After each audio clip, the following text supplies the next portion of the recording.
A young yet bald middle-aged man stood at the podium, speaking passionately, his words brimming with fervor. Above his head hung a bold banner that read, "There are no useless abilities, only useless people." Centuries ago, Blue Star underwent a cataclysmic transformation. Tsunamis, typhoons, and earthquakes became rampant. The once thriving nation of East Neon sank into the abyss of the sea, meeting its ultimate demise, he declared with an impassioned tone, as if recounting a tale of tragic heroism. Our living space was drastically compressed as countless secret realms of monstrous beasts emerged before our eyes, marking the beginning of a centuries-long war between species, he continued, his gaze alight with an unyielding flame. Monstrous beasts are classified into SSS, A, B, C, D, E, and F levels. The disparity in power between each rank is as vast as heaven and earth. A higher-ranked beast treating a lower-ranked one is akin to a father disciplining his son, an utter massacre. This phenomenon doesn't just apply to beasts, it holds true for most humans as well. He paused briefly, as if waiting for a reaction from the class. This is my personal opinion. If you disagree, meet me after class.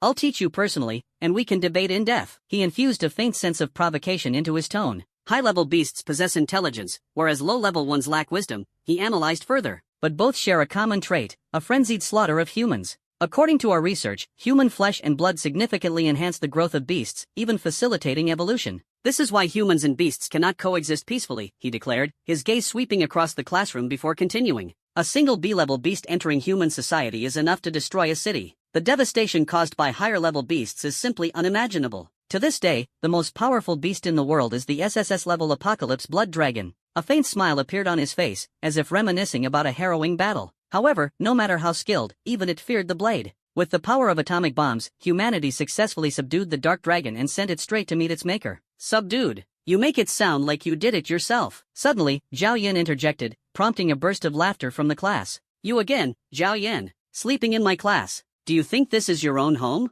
Useless. Teacher Zhao Ritian erupted in fury, spittle flying as he berated Zhao Yan harshly. Still unsatisfied, he gripped the chalk tightly in his hand and threw it directly at Zhao Yan. Zhao Yan deftly ducked, narrowly avoiding the projectile. Unfortunately, his classmate Lu Chuan, seated behind him, bore the brunt of the assault, the chalk striking him squarely on the forehead. What rotten luck! Dare to dodge? Zhao Ritian roared, his face dark as thunderclouds. Zhao Yan, stand up. His voice thundered with anger. Scratching his head, Zhao Yan slowly rose to his feet, a bit bewildered. Wasn't I already dead? He wondered internally. Moments ago, he had been bullying a puppy on the street when a speeding truck sent him flying 50 meters. He vaguely heard the driver excitedly exclaim, another job done. He thought his life had ended, yet in the next second, he found himself back in the classroom. Could it be that the crash had transported him to school? Zhao Yan, who once dismissed such novelesque scenarios, now began to believe that a truck might indeed be a ticket to another world. If you can repeat what I just said, I won't hold this against you. Otherwise, you'll have to stand for the rest of my classes, Zhao Ritian threatened, adding coldly, stand outside. I won't repeat it.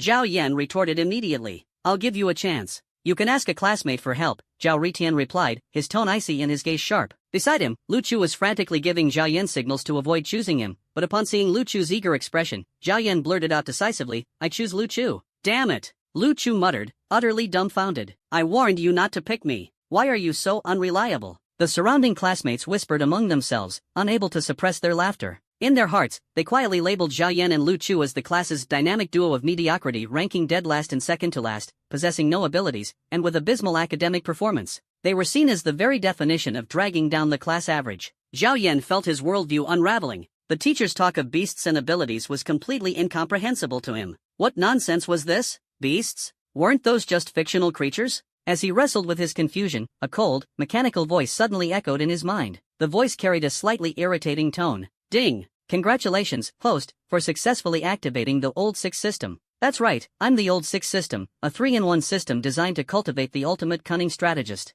A system? And an Old Six? Zhao Yan's heart skipped a beat, leaving him utterly perplexed. So that truck had sent him to a parallel world where spiritual energy was revived, and beasts roamed rampant? His classmates were still his classmates, and his teacher was still his teacher, but this world was no longer the one he knew. At that moment, the system's voice chimed in again. Host, you've activated the system, but binding still requires your consent. Otherwise, I'm in a bit of a bind here, you know? As a transmigrator, Zhao Yan naturally understood the importance of a cheat system. If he wanted to thrive in another world, to live comfortably and reign supreme, he absolutely needed the system's help. But this Old Six system left him hesitant. What does Old Six mean? Some kind of underhanded sneak? This is absurd, he thought. A system like this might just drag down his dignity. While he hesitated, the system spoke again. Big bro, I really need your consent, please? I'll only care for you, Gigi. Zhao Yan wiped the sweat from his forehead, feeling that this system was utterly toxic, 100% certified poison. He sighed inwardly, utterly exasperated. What the hell, Yan Ji? What are you doing?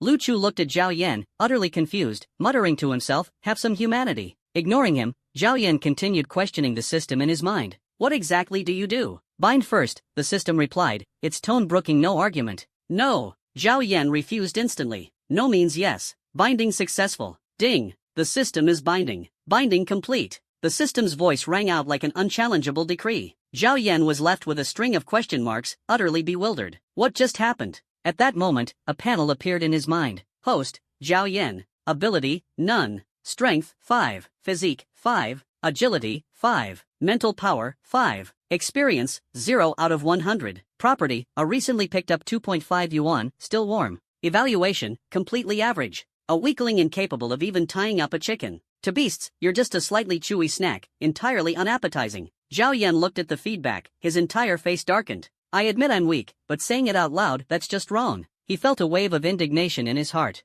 Just then, teacher Zhao Ritian slapped the lectern excitedly, startling Zhao Yan. Right, system, check how strong teacher Zhao is, Zhao Yan thought to himself. Could his teacher also have supernatural abilities? Only 50. A normal person has 10. He's an ability user, but his number isn't particularly high, the system replied flatly. Oh, I understand now. Zhao Yan suddenly felt a moment of clarity in his heart. Thanks, system bro. This system is the old 6 system. As long as the host's actions align with the behavior of an old 6, rewards will be granted. Old 6 behavior? Zhao Yan looked puzzled. Do I really need to explain? Just kick your deskmate under the table, that's classic sneaky behavior, the system teased. Also, host, don't pretend to be innocent. You've done plenty of these shady things before. Tone it down though, the rewards are generous. Zhao Yan was speechless, feeling a little wronged. While he was zoning out, a new panel suddenly flashed before his eyes. Host's ability activated, telekinesis, a mental ability. In an instant, Zhao Yan felt a newfound clarity in his mind. Everything around him became sharp and vivid, and he could even sense the breathing of the girls nearby. This is incredible. He felt a surge of excitement, sensing a small silver crystal in his mind slowly absorbing spiritual energy. This must be a crystal core. Zhao Yan's heart leapt with joy, and his breathing quickened. F-grade telekinesis, the ability to manipulate objects within 50 meters, including people. Maximum weight capacity, 500 pounds, the system continued to explain. Bonus feature, remote item retrieval, usable once per day, 100% success rate. Zhao Yan was overjoyed, so much so that he almost jumped up in excitement.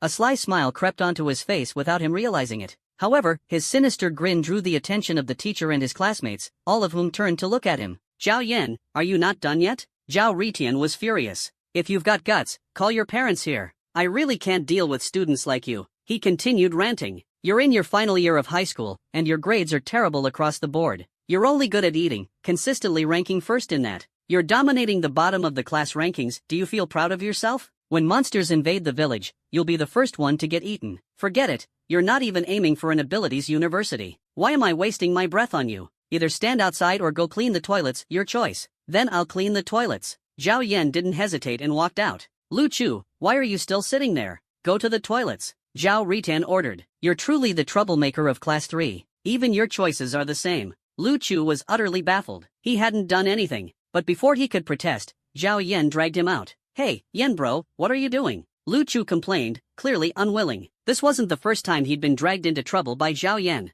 Don't worry, I've got a plan to get us back in. Just follow me, Zhao Yan said, ready to earn some system rewards. With the 2 troublemakers out of the classroom, Zhao Ritian felt an immense sense of relief. His thoughts flowed freely during the lesson, and the remaining students listened intently, almost entranced. Or so he imagined. In reality, everyone was still pondering who exactly the teacher was calling a troublemaker. Teacher. Sun Gang raised his hand. Zhao Ritian ignored him. If you have questions, ask after class. Before long, several other students began raising their hands, their expressions resembling masks of agony. Speak. Zhao Ritian finally snapped, annoyed. Teacher, do you smell that? There's a really strong stench, Sun Gang blurted out, unable to hold it in any longer. A stench? Zhao Ritian sniffed the air. Indeed, the smell was so pungent it made him want to retch. Strange. Though the toilets were next door, the smell shouldn't be this bad. Deciding to investigate, Zhao Ritian headed to the restroom. Students from other classes had also noticed the stench. Some were gagging, while others fainted right in the middle of their lessons. The teachers, alarmed, were about to check the toilets when Zhao Ritian stopped them. I'll handle this. His instincts told him this was something only he could resolve. Why am I even competing with them? Letting those 2 sleep is a blessing. Obviously, this has their fingerprints all over it. This is such a disaster. What are you two doing? Cooking poop? The smell is unbearable. Zhao Ritian walked into the restroom, pinching his nose in disgust. Sure enough, the scene in front of him was over the top. Teacher, this stray dog looked so pitiful, wandering around the toilets without even a hot meal. I felt sorry for it, so I decided to heat up some food for it, Zhao Yan said, holding his nose. Yeah, the dog is so pitiful. Boo-hoo. Lu Chu quickly chimed in after receiving a signal from Zhao Yan. The dog? What the heck did I do to deserve this? You two dragged me here and now you're feeding me like this? Come on, eat up while it's hot, Zhao Yan said smugly. Ugh. Zhao Ritian looked at them and nearly vomited bile. He debated whether to go down with these two in flames, just to prevent them from wreaking havoc on society in the future. Host's behavior aligns with old six behavior. Successfully caused psychological trauma to teachers and classmates.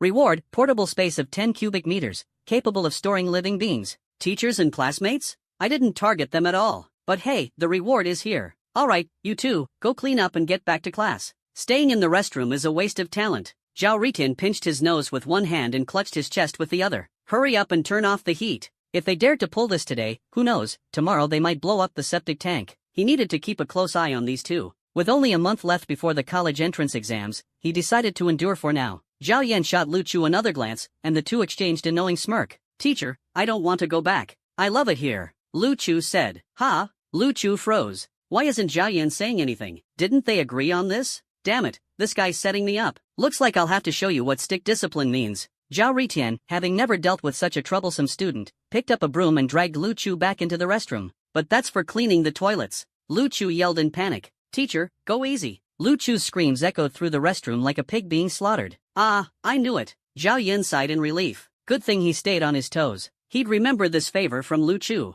Maybe he could sweet-talk him later. He'd definitely come in handy again. Congratulations, host. All attributes increased by 1. Gained 5 experience points. As the system sound echoed, Zhao Yan felt a tremendous change in his body. The exhaustion was swept away, his entire body felt relaxed, and his explosive strength had improved. He could even faintly see the outlines of muscles forming on his arms. He felt great, better than ever. This is so awesome. Zhao Yan couldn't help but blurt out. Was this really his body? Host, you need to have some self-awareness. You're just a weakling. Your attribute score just increased from 5 to 6. There's really no need to get this excited. You're still a weakling, just a slightly stronger weakling, that's all. If you can't speak properly, then don't speak at all. Host, remember this, being a slick operator isn't just a behavior, it's a survival skill. To protect your parents, you need to learn to talk trash. I'm teaching you now. This system is so arrogant, but I'll take the advice. Zhao Yan admitted defeat. This time, the system was on another level, it was out of this world. Zhao Ritian led Zhao Yan and the slightly swollen-faced Lu Chu back to the classroom. At this moment, several female classmates in the room were already foaming at the mouth, unconscious and slumped over their desks. It seemed they had passed out from disgust. Zhao Ritian's mouth twitched. He almost wanted to beat Zhao Yan and Lu Chu up again. But after thinking it over, he decided against it. It was better not to provoke them. Their thought processes were way too bizarre. What if they actually blew up the school one day? There would be no place to cry then. Alright, you two, go back. Zhao Ritian sighed, looking a bit weary. Teacher, I awakened a superpower in the bathroom, Zhao Yan declared without hesitation. The classmates were baffled, and Zhao Ritian was equally confused. Are you proud of that? In the future, when people ask you how you awakened your power, are you planning to reply, while cooking poop? Looking at the two geniuses in front of him, Teacher Zhao couldn't help but shake his head. They probably would. After all, people are just different. I'll show you a special skill as an apology. Zhao Yan decided to demonstrate his newfound power, laying down the groundwork for his slick operator persona. He used his telekinesis ability on his body. Under everyone's gaze, Zhao Yan leisurely began moonwalking. At first, it looked normal, but when people told him to stop, he suddenly stepped on his own foot and began floating around the classroom. He even started walking on the ceiling, making it impossible to tell which side was the floor and which was the ceiling. The less experienced classmates gasped in surprise. Holy crap, this guy was showing off big time. Lu Chu looked on with envy. Why couldn't he have such luck? He had clearly done the most work earlier, why didn't he get such treatment? This guy has a flying ability. I guess it's decent. Zhao Ritian nodded to himself. Though not particularly useful, it was still better than some useless powers. Barely passable. Alright, head back. I'm going to continue teaching. You two better behave, Zhao Ritian warned, flexing his fist with a stern expression. With one punch, he could shatter a desk. His combat prowess was no joke. Ding ding, class was over. Since it was the last period, it was time to go home. However, no one left. Instead, they all surrounded Zhao Yan. Zhao Yan, did you really awaken a superpower? A flying ability, his deskmate, Wang Ming, asked with wide eyes, full of curiosity. Flying ability? Zhao Yan's body tensed as he scanned the room. The curious gazes of his classmates almost seemed to pierce through him. After a brief internal debate, Zhao Yan nodded. Yeah, that's right. It's a flying ability. While showing off earlier, he had already regretted it a little. How could he reveal his trump card to others? That was a huge no-no for someone aspiring to be a slick operator. Fortunately, the system had been bickering with him non-stop, helping him hone his quick-wittedness. No one saw through his act. Everyone assumed it was a flying ability. That worked out just fine. It was better to keep his telekinesis ability a secret. A power like telekinesis was too strong and could easily provoke jealousy or make him a target. That would be troublesome. The system was right, he was indeed just a weakling. He would reveal his true power only when he was strong enough. For now, he would play it safe. Wang Ming's eyes sparkled with envy. So, you'll be able to fly to and from school in the future? That's so cool. The whole sky would be his playground. Flying however and wherever he wanted, how amazing would that be? Look at you, so easily impressed. A tall classmate with a middle-part hairstyle and wearing suspenders walked over, addressing Wang Ming. I mean, Zhao Yan's ability would be perfect for delivering packages or food. He could make a killing. Definitely better than working construction. Zhao Yan's brows furrowed. Why did that sound so condescending? Was this guy trying to pick a fight? Just as Zhao Yan was about to teach him a lesson, the system issued a warning. Based on this system's analysis, the probability of the host defeating Sun Gang in a head-on fight is 0. You have no chance of winning. Oh, thanks for the heads up. Never mind, then. But, the system said head-on. If he attacked from behind, wouldn't his chances increase? Zhao Yan pondered silently. Forget it. While he aspired to be a slick operator, he wasn't someone who went looking for trouble. He'd leave Sun Gang alone for now. However, if Sun Gang really crossed the line, Zhao Yan wouldn't hesitate to act. He hoped this guy would know his limits. Sun Gang's eyes flickered with surprise as he unclenched his fist. Wasn't Zhao Yan supposed to be a hothead? Why wasn't he blowing up today? Could it be that awakening a power had made him calmer? Sun Gang had disliked Zhao Yan for a long time, really, a long time. This brat was good for nothing and spent his days slacking off. The last straw was when Zhao Yan picked his nose and flicked it into Sun Gang's instant noodle bowl. Since then, Sun Gang had made it his mission to put this punk in his place. Annoying. Even with a superpower, what could Zhao Yan do besides fly? Sun Gang was confident in himself. His superpower was titanium body, which significantly enhanced his physical strength, speed, and endurance. In this class, aside from the class monitor Zhao Yuehan, he feared no one. Congratulations, Zhao Yan, on finally awakening your power. A girl in a blue dress with fair skin and an elegant demeanor approached and smiled at Zhao Yan. Zhao Yuehan hadn't expected Zhao Yan to awaken a power so quickly, and a rare flying ability at that. Unfortunately, the ability seemed most useful for escaping rather than fighting, making it a bit underwhelming. Rare, but somewhat useless. A pity. Still, it was better than most powers. A lot of people had abilities like pen, book, grass, or rolling pin, which offered almost no room for growth. These powers were practically useless, leaving their users to lead unremarkable lives in the human world, contributing just a faint glimmer of usefulness. The ability to fly, she couldn't quite figure out what Zhao Yan could do with it in the future. He couldn't possibly go around creating artificial rain or ferrying people and goods, could he? Zhao Yuehan and Zhao Yan had known each other since childhood due to their parents' connection. They had been neighbors and shared a close bond, having done mischievous things like stealing bird nests and using slingshots to break neighbors' windows. Back then, Zhao Yan's family was fairly well off, much like Zhao Yuehan's. However, 10 years ago, Zhao Yan's parents had disappeared after venturing into a mysterious and terrifying secret realm. Since then,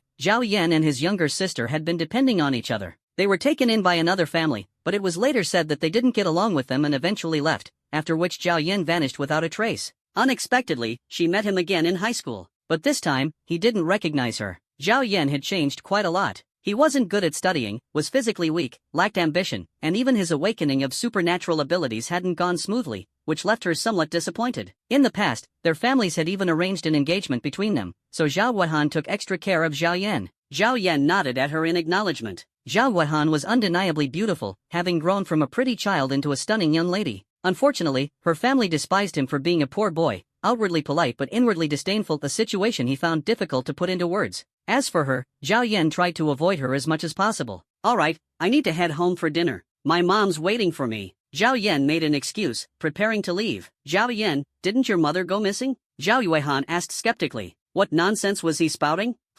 Host, bad news. This world is a parallel dimension. In this world, you don't have a mother. What the hell? What about my father? You don't have a father either. Boo-hoo, doesn't that make me an orphan? Good news, though, with both parents gone, you have a younger sister and a house. You're not completely alone. As the voice spoke, a flood of memories surged into Zhao Yan's mind. These memories felt rather delayed. Earlier, the teacher said they'd call my parents, but I don't have parents? No, host, you do have a guardian, a 10-year-old uncle. A blood-related one. What kind of nonsense is this, system? How is that even a guardian? You need medicine. Let me tell you something straight. This system is the #1 roaster across all worlds. Don't provoke me, or it won't end well. Ugh, my bad, I misspoke. My sister's waiting for me at home. Zhao Yan tossed out the line and turned to leave. On his way home, Zhao Yan's expression was a bit peculiar. As he walked down the street, he suddenly noticed humanoid beings with animal ears atop their heads and bushy tails trailing behind them. What the hell was this? Was this another world? Rubbing his eyes, he felt a surge of excitement. This was paradise. There were beast-eared girls, though he couldn't help but wonder if goblins existed here too. As someone who'd been immersed in novels for years, he found that particular race far too lewd to handle. If this really were the case, then he had indeed transmigrated to another world, hadn't he? He wondered if the study materials on his computer had carried over dozens of gigabytes of premium resources. That was the culmination of years of effort. Losing it would be heartbreaking. Suddenly struck by a thought, Zhao Yan rummaged through his bag, searching for something. After much digging, he finally found an old, battered black Huawei phone. The phone was still there, okay. Ecstatic, he powered it on and opened Baidu. Instantly, countless trending searches popped up. The times had changed, and so had the trends. A C-rank lightning leopard has been spotted near Linglan City. Residents are advised to travel in groups and prioritize personal safety. A C-rank lightning leopard? Wasn't that the kind of beast that came with built-in lightning effects, super speed, and unparalleled coolness? Zhao Yan flipped through his newly acquired memories but found no information on such beasts. Sigh, this was the plight of a poor student. His predecessor had been such a loser, knowing even less about beasts than Zhao Yan, a transmigrator. Whether or not lightning leopards existed was none of his business. Surely, he wouldn't run into one, right? His gaze shifted downward. Shocking. A fruit vendor got into a brawl with a troublemaking customer. At the critical moment, the vendor smirked devilishly and shouted, "You think you can take on me, the fruit vendor? Do you have the skill?" Then, with one swift move, they successfully counterattacked. Zhao Yan was dumbfounded. The legendary Huaxian had been countered? This was absurdly impressive. The world is full of wonders. Animals are becoming sentient these days, even chickens can play basketball. I can't bear to look. A student from XX University, Lin So-and-so, gave in to their animalistic urges late at night and did this to 3 of their roommates. As Zhao Yan was engrossed in these juicy headlines, someone suddenly dashed toward him, snatched his phone, let out a sly chuckle, and bolted off. Zhao Yan stood there, dumbfounded. What just happened? Was robbery really this blatant nowadays? A robbery without even a getaway vehicle? At least use a motorcycle. The thief glanced at the dilapidated phone in his hand, muttered, "What a broke loser," and stuffed it into his pocket before strutting away. What the hell? Zhao Yan remained rooted to the spot, his spiritual energy instantly locking onto the thief's figure. Clasping his hands together, he lifted them slightly, and the thief suddenly found himself treading air, unable to move. A look of confusion crossed the thief's face. Why couldn't he move? Just as he was trying to figure it out, Zhao Yan strolled over leisurely. "Weren't you so bold just now? Come on, run. Why don't you run? Snatching phones in broad daylight, have you no respect for the law?" Zhao Yan raised his hand and slapped the thief across the face. Whether or not the thief felt pain, Zhao Yan's hand sure did. Damn, this body was too weak. An ability user? Terror flashed in the thief's eyes. He must have chosen the wrong day to mess around, running into someone he couldn't handle. This was bad. It seemed inevitable he'd end up in jail, wearing silver bracelets. "I won't make it too hard for you. Hand over everything valuable you've got, and I'll let you go." Zhao Yan paused and added. From the memories he'd just recovered, he realized one major issue: he was dirt poor. So poor, he only had 2 yuan and 50 cents on him. He couldn't touch the money at home. It was for emergencies only. Besides, robbing a robber's money shouldn't count as a crime, right? The thief hesitated briefly, then nodded. All right, avoiding jail time was worth it. Losing some money to avoid greater disaster wasn't a bad deal. The man handed Zhao Yan his phone, wallet, and watch. "Can I go now?" "Wait a minute. What about your clothes?" Zhao Yan pointed at the man's designer outfit, his meaning clear. "A robber dressed so well? Hand it over." The thief was stunned. "Damn, even black-on-black robbery doesn't go this far. You're something else." After hesitating for a moment, the thief reached into the hem of his pants and pulled out a handgun. The dark barrel pointed directly at Zhao Yan. "I have my dignity too. You want to strip my underpants? No way. This is your fault." The robber's tone turned fierce. Truth be told, he had no intention of getting into a full-blown fight with this student. After all, the guy's powers were too strong. If he failed, the worst-case scenario was dying on the spot. However, he had no choice but to resist. If he didn't, wouldn't the wealth he plundered over the past year all end up in this guy's hands? The more he thought about it, the angrier he got. Staying calm? Screw that. Zhao Yan's calm and collected expression finally shifted, showing a trace of surprise.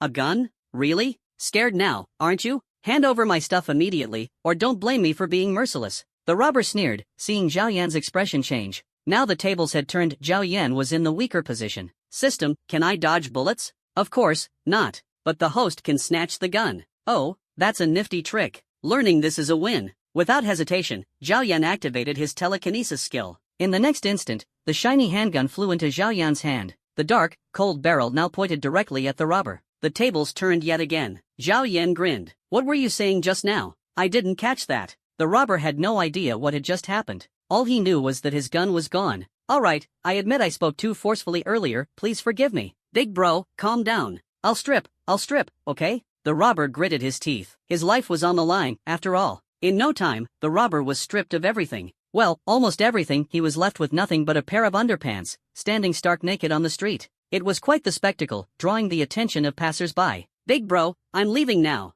The robber hugged his bare backside and fled while sobbing. His voice was so sorrowful it could bring tears to anyone who heard it, leaving Zhao Yan with a tinge of pity. Poor guy. I was going to let him keep his pants, but he was so honest and gave me everything. I hope he turns over a new leaf from now on. Amit ba. There's no one kinder than me. Ding. Congratulations to the host for obtaining the lazy cultivation technique. Lazy cultivation technique absorbs spiritual energy from heaven and earth automatically, enhancing your strength without deliberate effort. Only effective during sleep. Reward, 10 experience points. Host, you're truly something. No wonder I chose you. That was savage, making him cry like that. Impressive. Don't talk nonsense. I was educating him to be a better person. This time he suffered a loss. Next time, he won't dare to steal again. Taking a loss is a blessing. I'm not after his wealth, okay? Despite his words, Zhao Yan stored the items he had just acquired in his personal space, planning to count them later at home. Lazy cultivation technique? Zhao Yan read the description and broke into a Dragon King-like smile. This was an epic upgrade. To the robber from earlier, thank you sincerely for your cooperation. With this technique, he could get stronger at any time while ensuring he had plenty of sleep. Just thinking about it felt incredible. Time to head home. At the Fondo residential area, Zhao Yan muttered, this otherworldly bus service is such a ripoff. 2 whole yuan for a ticket. What a fortune. 2 yuan 50, now he only had 50 cents left. Zhao Yan, proud and unyielding, would rather walk himself to death than take that bus again. Everything was expensive these days, except for his bank balance, which never seemed to grow. What a cursed world. By the time he got home, it was already 12:30. As he stepped into the residential area, a large black dog suddenly charged at him. Woof, woof, woof. The black dog bared its sharp white teeth at Zhao Yan, looking fierce and clearly no ordinary dog. Too vicious. Zhao Yan ignored it. The owner of a dog like this must be pretty careless, letting it run loose like this. What if it bit someone? The black dog, seeing that Zhao Yan was avoiding it, thought he was an easy target. Opening its massive jaws, it lunged at Zhao Yan's leg. 1 bite could mean tetanus, 2 bites, a trip to meet one's ancestors. Zhao Yan wasn't about to let that happen. Using his telekinesis, he froze the black dog in midair, leaving it completely at his mercy. You little punk, out here in the world, strength and connections are what matter most. You want to bite me? Let me give you a proper childhood lesson. Zhao Yan raised his hand and slapped the dog across its snout. That day, the neighborhood bully, Little Black, learned for the first time the cruelty of humans. From then on, it vowed to be a law-abiding canine, a loyal companion to the public. The change began when it crossed paths with a mysterious man named Zhao Yan. The dog's pitiful yelps echoed through the residential area until its owner arrived. Seeing her dog's face swollen like a pig's, she was overjoyed. She had been thinking about buying a car, and now she had the perfect excuse. Little Black is like my child. How dare you hit him? Pay up. The woman grabbed Zhao Yan's arm, demanding compensation. Ma'am, it was your dog that tried to bite me. I was just defending myself. Zhao Yan rubbed his temples, looking serious. Bite you? Where's the proof? Show me the wound. My baby never bites anyone. Don't you dare slander him. The woman gently petted the dog, glaring at Zhao Yan. So what if he's fat? If he bit you twice, that's not a big deal. He's still a child, and you're really going to hold a grudge against him? Shameless. My baby eats 10 pounds of beef every day, gets the best food, drinks, and toys. I treat him like a son. I won't ask for much, just 100,000 yuan. Otherwise, you're not leaving today. 100,000? Even a robber would shed tears over this kind of extortion. Are you seriously not going to let me leave? Zhao Yan didn't want to waste words with someone so ridiculous. No way. Unless you pay up, I'll come knocking on your door every night. The woman was relentless, ready to argue to the bitter end. Oh, just crossed into this world, and already encountering so many weirdos? Fine. Don't blame me for being ruthless. Zhao Yan activated his telekinesis again, not on the woman, but on Little Black. Little Black, I can't control myself anymore. Woof. Little Black suddenly felt an intense pain coursing through its body. It just wanted to vent its emotions. Then, it launched an indiscriminate attack. It didn't dare provoke Zhao Yan, but biting its owner? That, it could do. Ah, A blood-curdling scream burst from the woman's mouth. Her face was filled with terror as her beloved little black sunk its teeth into her arm. Blood spurted out, leaving a horrifying bite mark. And that was just the beginning. Little Black, as if possessed by a war god, chased the woman around, biting her relentlessly. She cried out, wailing for help. Save me, please. The woman begged Zhao Yan for help, her voice as mournful as a ghost from the depths of hell. Ah, if only you knew earlier not to act like this, Zhao Yan sighed, deactivating his ability. Hopefully, she would learn her lesson and behave better in the future. Without Zhao Yan's telekinetic influence, Little Black finally calmed down, stopping its assault. It fell into deep contemplation, questioning its very existence. The gaze directed at Zhao Yan revealed terror, extreme fear. Instinct told it that this man was the one behind all the trouble. Congratulations to the host for gaining +1 to all attributes. 5 experience points gained. Is this what they call being cunning? It seemed like there was plenty of room for creativity here, Zhao Yan thought to himself as he nodded silently. Hello, is this 120? Someone here has been bitten by a dog. Yes, that's right, it's at the Fondo community. Please come quickly, the bleeding is severe. Yes, thank you. Hanging up the phone, Zhao Yan shot a deep look at the female owner before stepping into the unit. P.S. Host, Zhao Yan. Ability, Psychokinesis, Grade F. Strength, 7. Body, 7. Agility, 7. Mental power, 7. Experience points, 20 out of 100. Assets, 50 cents, barely enough to buy a pack of spicy chips. Evaluation, completely ordinary, barely capable of killing a chicken. To a beast, you're nothing but chewy and utterly unappealing. He opened the door and immediately saw a girl in casual homeware sitting at the dining table, quietly eating. Her demeanor was especially graceful. So this is my sister? Zhao Miao, Zhao Yan's younger sister by 2 years, attended Linglan High School with him. However, at school, the two pretended not to know each other. After all, Zhao Miao was an exceptional student, consistently top of her class. Although she had yet to awaken any abilities, her brilliance was already evident. From a young age, she had been at the forefront academically, her outstanding grades inheriting their mother's stunning beauty. At just 16, she had already become the new school belle of Linglan High School. Beyond academics, her athletic abilities were equally remarkable. She had secretly learned taekwondo and karate, making her combat strength astonishing. She often boasted proudly, as a girl, you have to learn to protect yourself when you're out. Zhao Yan imagined how powerful she would become if she awakened an ability, completely unstoppable. I'm sorry, brother, for making you lose face before, he thought to himself. Hey, big brother, do you have any money? A classmate is celebrating their birthday tonight, and I need to attend, Zhao Miao asked after eyeing him closely from the moment he stepped in. The Zhao family's financial situation was dire, poverty-stricken to the point of despair. With 2 high school students in the household, expenses were like flowing water. If not for slowly depleting their parents' savings, they'd already be starving. 50 cents, do you want it? Zhao Yan fished through his pocket and pulled out a coin, its metallic sheen particularly glaring. I shouldn't have asked, Zhao Miao sighed lightly. Finally, she gritted her teeth and said, fine, I'll take it. 50 cents can at least buy half a pack of bean sprouts. Waste not, want not. What a miserable life. Zhao Yan lamented internally. Come, eat now. Zhao Miao didn't say much, motioning to the dishes on the table, stir-fried bean sprouts, cold bean sprouts, braised bean sprouts, and steamed bean sprouts. Why is it all bean sprouts? Zhao Yan was dumbfounded. Could the family really be so poor they couldn't even put food on the table anymore? Zhao Miao's face darkened. It's all because of you. The small savings we had left were given to that old lady you were scammed by. Honestly, how could you fall for such a trick? Recalling the incident from last month, Zhao Yan's expression also changed. It was indeed true. Back then, on the way to the supermarket to grab discounted eggs, he saw an elderly woman lying on the roadside, looking pitiful. The people around urged him to help. His heart softened, and he helped her up, only to be grabbed by the woman, who demanded compensation. In the end, he lost the last 5,000 yuan he had. The people who had vouched for him earlier all pretended not to see by the end, leaving him utterly helpless.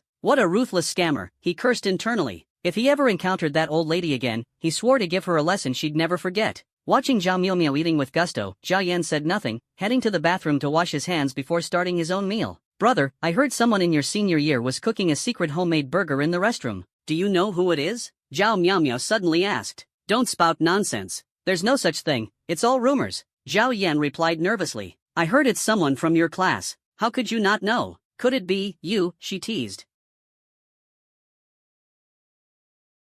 Sweat formed on Zhao Yan's forehead. How could she be so accurate? Was the top student's intuition really this terrifying? There's no way we can keep talking today, he thought to himself. Tell me, how much money do you need? I'll give it to you. Just make sure to cook more good food and eat well, okay? Zhao Yan tried to change the subject. Brother, don't think too hard about it. Fine, I don't need the money anymore. Zhao Miao smirked, clearly mocking him. Eat well and drink well, doesn't that just mean last meal in a deeper sense? She thought inwardly. Zhao Yan didn't explain further. From his pocket, he pulled out a red wallet. It was truly an odd wallet for a robber to use, bright red. He took out 5 100 yuan bills, along with some smaller denominations, blue, purple, gray, a colorful assortment. Here, take it. Zhao Yan generously handed the money to his sister, thinking that since she was still growing, she needed to eat well. Then again, judging by her appearance, there seemed to be no need to worry about malnutrition. Her clothes were already bursting at the seams. That wallet, it's not yours, is it? Zhao Miao stared at the wallet in her brother's hand, momentarily stunned. Her brother absolutely did not own a wallet.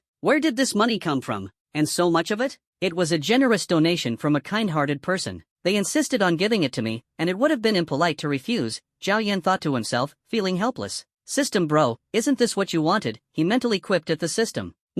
Keep it up. Zhao Yan thought to himself. As long as it wasn't illegal, Zhao Miao decided not to overthink it. Brother, I've awakened an ability, she commented casually as she took a bite of bean sprouts. To keep her brother from worrying too much, she spoke lightly. After all, being a senior in high school without an awakened ability was bound to cause concern. Oh, what ability? Let me see. Zhao Yan grew interested, instantly excited. Nothing much, just a healing ability, Zhao Miao explained. Oh wow, a healing ability? That's amazing. Zhao Yan's face lit up with excitement. Sister, you could open a clinic and treat people. You'd make tons of money. Or open an underground clinic and charge higher fees. That way, we can escape poverty and become rich, he joked. Zhao Miao sighed inwardly. Her brother's perspective was clearly limited by poverty. This was a healing ability teams of ability users would fight tooth and nail for someone like her. Unfortunately, she had only just awakened and her strength was still minimal. If only their parents were still around, things would be so much better. When even eating was a problem, how could she afford to strengthen her abilities?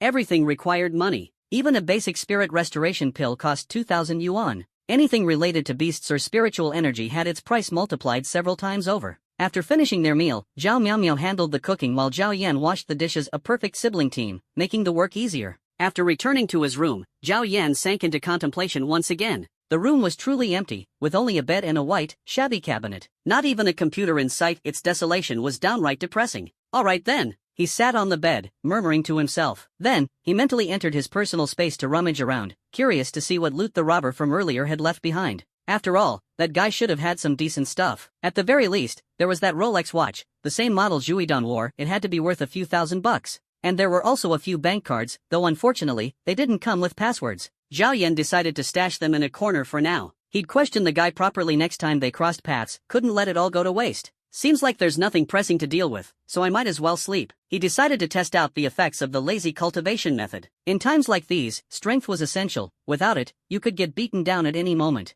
Still, a good nap first would be best. That way, he'd have energy to make money in the afternoon. One perk of this world was that there were no afternoon classes, truly a luxury. Homework was absent too, as the world encouraged people to spend time with family. After all, it was chaotic here, with monsters rampant. One moment, families could be happily united, the next, they might be torn apart completely. Without further hesitation, Zhao Yan sprawled out in a large X shape on the bed and quickly fell asleep, snoring almost instantly. In another room, Zhao Miao picked up a book titled Beast Taming Guidebook and started studying. She had 2 abilities, besides healing. She possessed another extremely rare power, beast taming. She could form contracts with monsters to fight alongside her, though she didn't have a spirit pet yet. She'd need to seek out a monster cub in a secret realm. Her dual abilities were a secret known only to herself. She dared not tell anyone, as such a talent was simply too terrifying. What surprised her today, though, was that her brother seemed to have changed. He looked more robust. In the past, he had always given off a frail vibe, but now, there was a newfound vitality about him. He seemed noticeably stronger. Change, after all, was a good thing.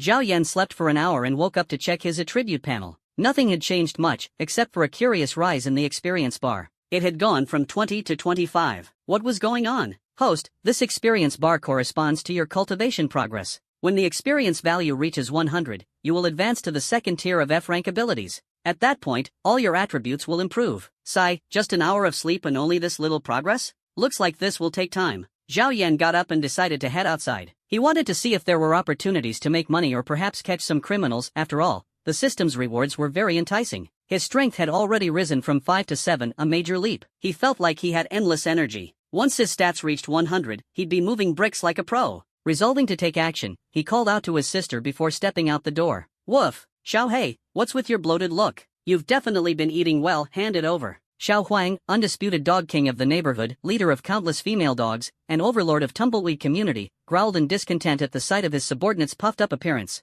Woof! Don't even mention it. A human did this, bastard hit me so hard. Xiao Hei whimpered, still in pain and unable to feel his tongue. Woof. Pathetic, Xiao Bai sneered, wagging his tail in mockery. Woof. Xiao Hei, you're a disgrace. We bully others, not the other way around, what a joke. Xiao Huang snorted disdainfully, exuding the aura of a true king. As soon as Zhao Yan stepped downstairs, he saw Xiao Hei and his gang playing together. To make matters worse, a yellow dog was lying atop a white dog, thoroughly enjoying itself, utterly unconcerned about its surroundings. Why aren't they on leashes? Zhao Yan's lips twitched in annoyance as he scanned the area. An idea struck him. He picked up a small rock, aimed carefully, and threw it to drive them off. A group of dogs like this would be a nightmare for any passing child or elderly person. Ding! Congratulations, host. Strength +1. Title obtained, Dog Lover Dirtbag. Dog Lover Dirtbag. This title earns the trust of dogs. If you tell them to go east, they dare not head west. Truly a divine tool for dealing with dogs. Oh, so doing good deeds like driving away a pack of dogs could earn a title? Not bad. Zhao Yan suddenly had a bold idea. Apparently, farming rewards wasn't limited to humans, animals could work too. In broad daylight, under clear skies, such disgraceful behavior couldn't go unchecked. Just as Xiao Huang was basking in his moment, a small rock hit him squarely, leaving a swelling lump. He yelped in pain. Xiao Huang scanned the area and immediately spotted Zhao Yan. His eyes blazed with fury. Enemies truly stood out when they met. Woof, he barked angrily, baring his teeth and glaring at Zhao Yan's neck with murderous intent. This bastard had launched a sneak attack so dishonorable. Taste my wrath. Xiao Huang charged at Zhao Yan like a battle god. Nearby, Xiao Bai silently cheered him on. Hail to Brother Huang, the toughest dog in the neighborhood. Woof. Xiao Hei wanted to stop his companion, but it was too late. Zhao Yan furrowed his brows, sensing trouble. He quickly equipped his newly acquired title. A golden, shimmering aura radiated out, blinding Xiao Huang momentarily. The next second, Xiao Huang froze. A warm, familiar feeling suddenly enveloped him. It felt like his mother's embrace. What was happening? His fury dissipated as he wagged his tail submissively, becoming inexplicably gentle. But just as Xiao Huang was lost in this warmth, Zhao Yan slapped him hard across the face. His cheek swelled up dramatically. Ding! Congratulations, host. All attributes +1. It worked. Zhao Yan slapped Xiao Huang again, but this time, there was no additional reward. Could it be that the same method could only yield rewards once per individual? After pondering briefly, Zhao Yan's gaze shifted to Xiao Bai. This dog hadn't been hit yet. Time for an experiment. Hey, doggy, come here, he called out, beckoning Xiao Bai closer. Panic surged in Xiao Bai's heart. Don't come closer. I can't control myself. Yet, his four legs betrayed him, carrying him straight to Zhao Yan. Smack! Another crisp slap landed. Xiao Bai, too, received a face full of Zhao Yan's discipline. Ding! Reward, all attributes +1. Not bad at all. It seemed rewards could only be farmed from different individuals. Zhao Yan's gaze then turned to Xiao Hei, who cowered in fear. Smack! Another slap. Xiao Hei was trembling. Gathering to brawl? If I don't discipline you, who will? Zhao Yan lectured sternly, occasionally rewarding them with a slap. Without further rewards to gain, Zhao Yan decided not to bully the weak too much. It wouldn't be good for his reputation if word got out. After casually delivering a few dozen slaps, he let them off the hook. From now on, don't come back to our neighborhood again. Zhao Yan waved his hand menacingly at the dogs. The three of them obediently lay down, as if they understood, and even nodded slightly. Satisfied, Zhao Yan left the dogs behind and walked away with a swagger. Now, where should I go to earn some money? He muttered while aimlessly wandering the streets. He had thought that with the system, he could make a big splash in this new world. Yet, here he was, still penniless. Getting out of poverty and achieving wealth seemed to be harder than he expected. Eventually, Zhao Yan's gaze landed on a job advertisement for a mover. Lingqi Company, Limited, urgently hiring one mover. Generous pay 500 yuan per truckload, cash on delivery, first come, first served. The location wasn't far, and the pay wasn't bad. Finish one job and earn 500 yuan. Zhao Yan snapped a photo of the ad and headed straight there. Just arriving in a new world, he needed to make some money first. He couldn't keep eating bean sprouts every day. While they were good for digestion, they lacked nutrition and would hurt his health if he ate too many. After walking about a mile, Zhao Yan finally reached the address from the ad. As soon as he stepped in, he spotted an overweight man holding the latest iPhone 14 Pro Max, nervously making a phone call. I've told you already, why don't you understand? Do this first, then that, and finally this. The man's tone was full of exasperation. Zhao Yan frowned and decided to wait for him to finish. To his surprise, the wait stretched to a full half hour. This is ridiculous. Why can't they get it? Ugh, my phone's out of battery. The man shook his head, visibly frustrated. Just as he raised the phone in anger, ready to smash it, he noticed a spirited young man standing in front of him. What do you want? He asked, confused. What's a kid this young doing here? Zhao Yan handed over the ad from his phone. I'm here for the mover job. To make himself more convincing, Zhao Yan pointed to the flab on his arms. Though it was all just excess fat, he still wanted to show his enthusiasm. Kid, you think you can handle it? As long as there's money, I'll get the job done beautifully, Zhao Yan replied confidently. The man sized him up for a moment before nodding. He couldn't find anyone else anyway, so he might as well give this young man a shot. Even if the guy quit halfway, it wouldn't be a big loss. With that thought, the man smiled, patted Zhao Yan on the shoulder, and said, just unload the goods from the truck into the warehouse and stack them neatly. If you do a good job, I'll give you 600 yuan. I'm off to the restroom, be careful while you're working, alright? Hearing this, Zhao Yan was delighted. This man wasn't so bad after all. After the man left, Zhao Yan got to work. Unloading cargo was indeed exhausting, but Zhao Yan wasn't worried about that. He didn't need to use his hands at all. With a thought, his telekinesis ability activated. The sacks on the truck seemed to come alive, marching toward the warehouse in a neat line. In less than 10 minutes, 10 tons of goods were neatly stacked in the warehouse. It had to be said, abilities were powerful. Unfortunately, Zhao Yan's telekinesis was still at a low level, allowing him to move only 500 pounds at a time. If his level were higher, he could have unloaded the entire truckload in the blink of an eye. Clapping the dust off his hands, Zhao Yan admired his work with satisfaction and sat on the warehouse bench to wait for the boss to return. What a good day. Wait, what the hell? The man was stunned when he came back and saw the truck completely empty. You're back. The goods are all unloaded. Pay up, Zhao Yan said, extending his hand. The man hurried into the warehouse, where he saw his goods stacked neatly. He was utterly shocked. Are you a strength-type ability user? The boss asked in disbelief. That couldn't be right. With an ability like that, why do menial labor? Strength-type ability users could easily venture into secret realms. Hiring one for 500 yuan was unheard of. You flatter me, Zhao Yan replied modestly, not bothering to explain further. Instead, he rubbed his fingers together, clearly signaling for payment. Rewards might be optional, but cash was non-negotiable. The boss understood instantly. Reluctantly, he pulled out 6 100 yuan bills from his pocket and handed them over. He had considered playing some tricks, but on second thought, it wasn't worth offending a strength-type ability user. Kid, leave me your number. I'll call you if I need help again. The boss stopped Zhao Yan, hoping to get his contact information. No need. Zhao Yan refused and walked away leisurely. Earning some money today left him quite satisfied, and he planned to reward himself. Yoshi. Nearby, a cat named Little Flower was dreaming of gnawing on a big bone. Suddenly, disaster struck. Zhao Yan kicked it mid-sleep, sending it flying. Dazed, it wanted to curse, but before it could, 2 slaps left it completely dumbfounded. Ding! Congratulations, host. Ding! Congratulations, host. Zhao Yan chuckled as he walked away, leaving Little Flower behind, speechless and furious. I may not be human, but you're a real dog. Like, an actual dog. Ding dong! As Zhao Yan happily held his cash, his phone buzzed with a notification. It was from Sun Gang? What does he want? Though Zhao Yan didn't really want to deal with him, curiosity got the better of him. Opening the message, it read, Zhao Yan, I'm warning you, stay away from my goddess, or you'll regret it. Idiot. How would I even know who your goddess is? What does it have to do with me? Though he thought this, Zhao Yan decided to mess with him a little. Sorry, she just fell asleep, he replied, adding a smug emoji popularized by Brother Cockroach. Ding. Host successfully annoyed someone, demonstrating classic sly behavior. Reward, all attributes +1. Ding dong. Sun Gang sent another message. Zhao Yan, you're dead, you idiot, you useless piece of. His language was getting foul. Zhao Yan frowned, then promptly blocked him. Out of sight, out of mind. As Sun Gang was in the middle of cursing Zhao Yan's entire family, he realized his messages weren't going through. Furious, he called a friend. Hey, Tiger? Is Brother Jia there? I need you guys to help me with something. Meanwhile, Zhao Yan's stomach growled as he walked down the street. The bean sprouts from lunch hadn't been filling at all. Rubbing his belly, he decided to treat himself to something nice. There was a nearby food street with a clean and pleasant environment. Boss, 1 bubble tea, please, Zhao Yan said casually as he walked into a bubble tea shop. The shop owner, a beautiful woman in her 30s radiating positivity, held a large, fluffy white cat in her arms, gently stroking it. What a cute kitty, so big and fluffy. Can I pet it? Zhao Yan's eyes lit up as he gulped audibly. The staff nearby were unimpressed. Did this guy not understand boundaries? A glance was enough, why keep staring? Even the boss was blushing. Zhao Yan cleared his throat and finally averted his gaze. What kind of bubble tea do you want? The staff member asked, expressionless. Looking at the menu, Zhao Yan froze. Is this even Chinese? Shinju milk tea, Yao Yao milk tea, Gaga milk tea, and then silk stocking milk tea. After staring at the menu for ages, Zhao Yan finally found something he recognized. But seriously, is this silk stocking milk tea even legit? It better not be what he thought it was. Alright, 1 silk stocking milk tea then, Zhao Yan sighed, feeling defeated. He had no other options. It was truly a case of being illiterate and uneducated. The cashier didn't hesitate. Without a word, he took off the black silk stocking from his leg, used it to brew the milk tea, and then handed it to Zhao Yan. You're in for a treat.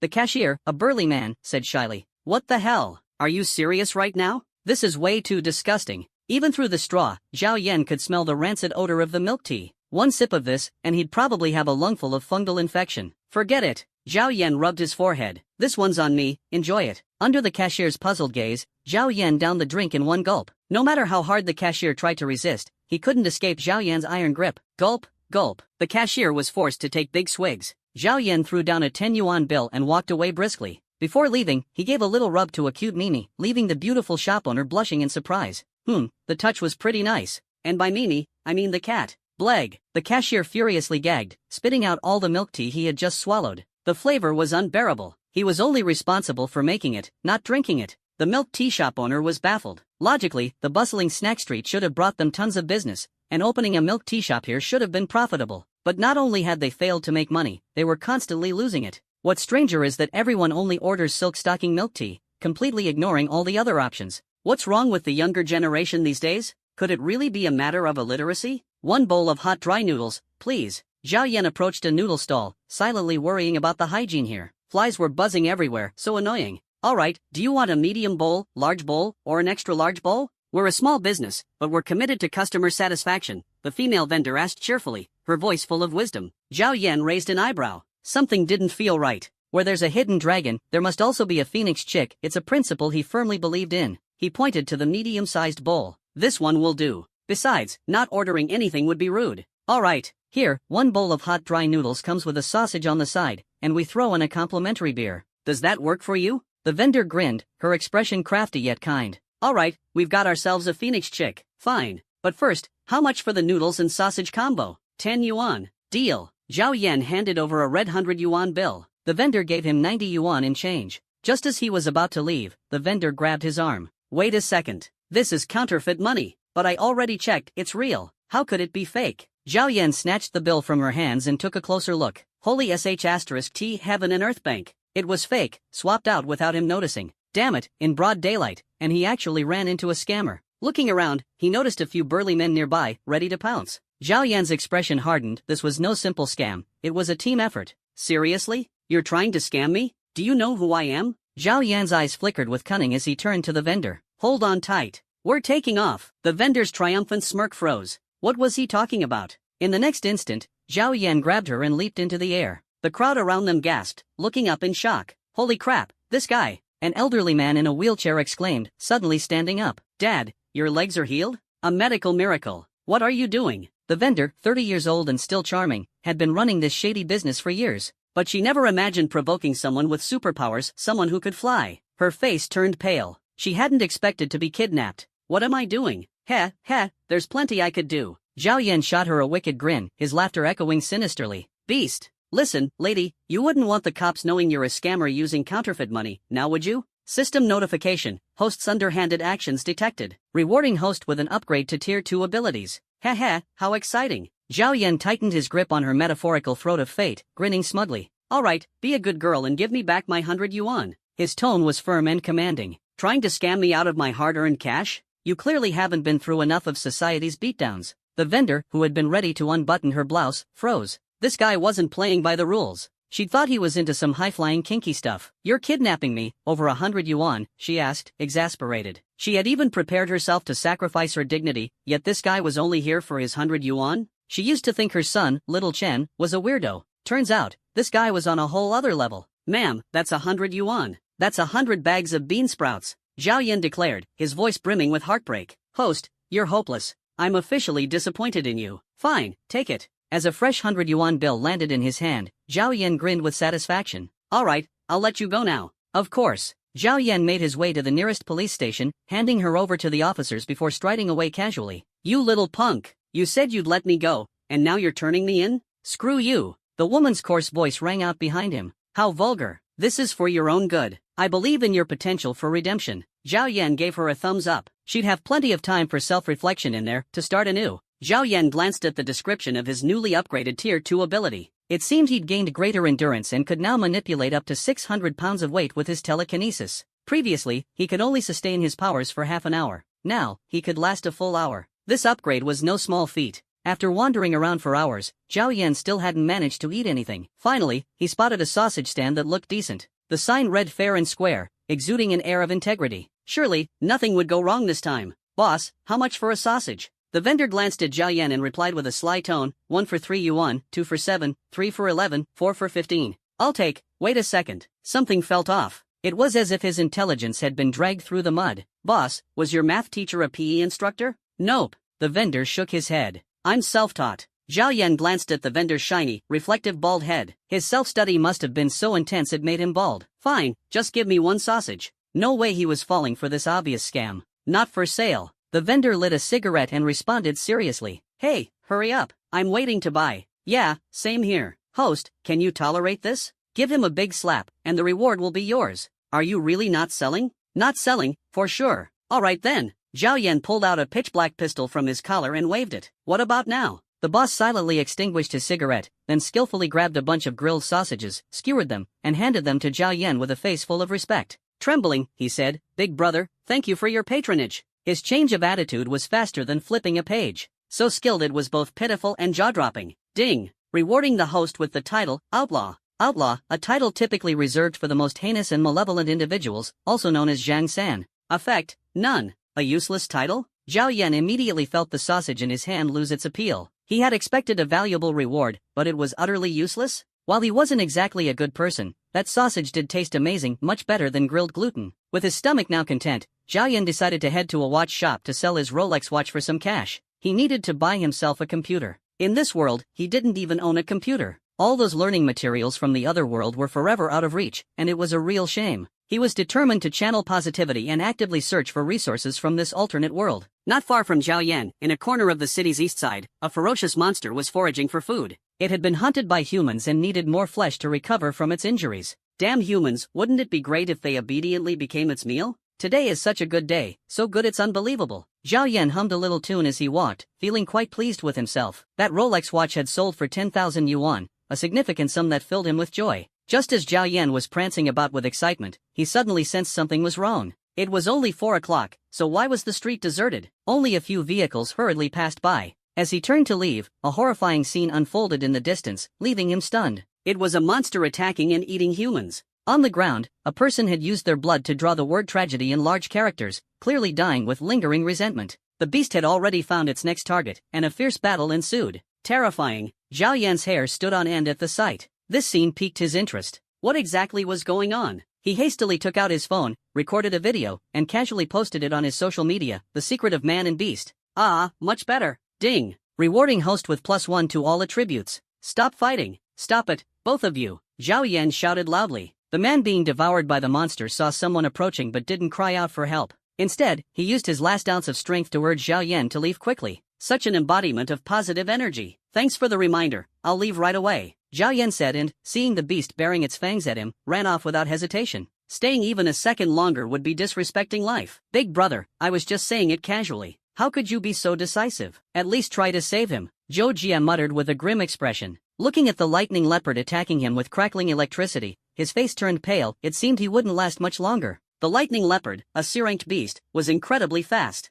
Its movements could even harness the forces of nature, with its attacks infused with paralyzing lightning. It was extremely powerful but also fragile, like a squishy ADC in a game easily shattered if touched. Even so, it was terrifying. Ordinary ability users couldn't even get close, they'd be ruthlessly torn apart. This lightning leopard didn't kill Zhou Jia immediately but instead used him as bait to lure more humans. These days, even monsters were becoming cunning. Just as Zhou Jia was despairing, a glimmer of hope appeared. Bang! A gunshot rang out from a distance. A large-caliber silver bullet pierced directly through the monster's head. With a loud bang, the beast shrieked. The lightning leopard staggered, swayed, and finally collapsed, never to rise again. Thank goodness, reinforcements have arrived. Zhao Yan thought, secretly relieved. Just as he was about to let out a sigh, a tall woman appeared in the distance. She was dressed in a black leather jacket, exuding an air of mystery that drew attention. In her hands was a massive sniper rifle, at least 2 meters long, leaving one to wonder if such a weapon was even practical. Han Mei, it's you. You really scared me just now. If you'd been any later, I would have ended up as the monster's dinner.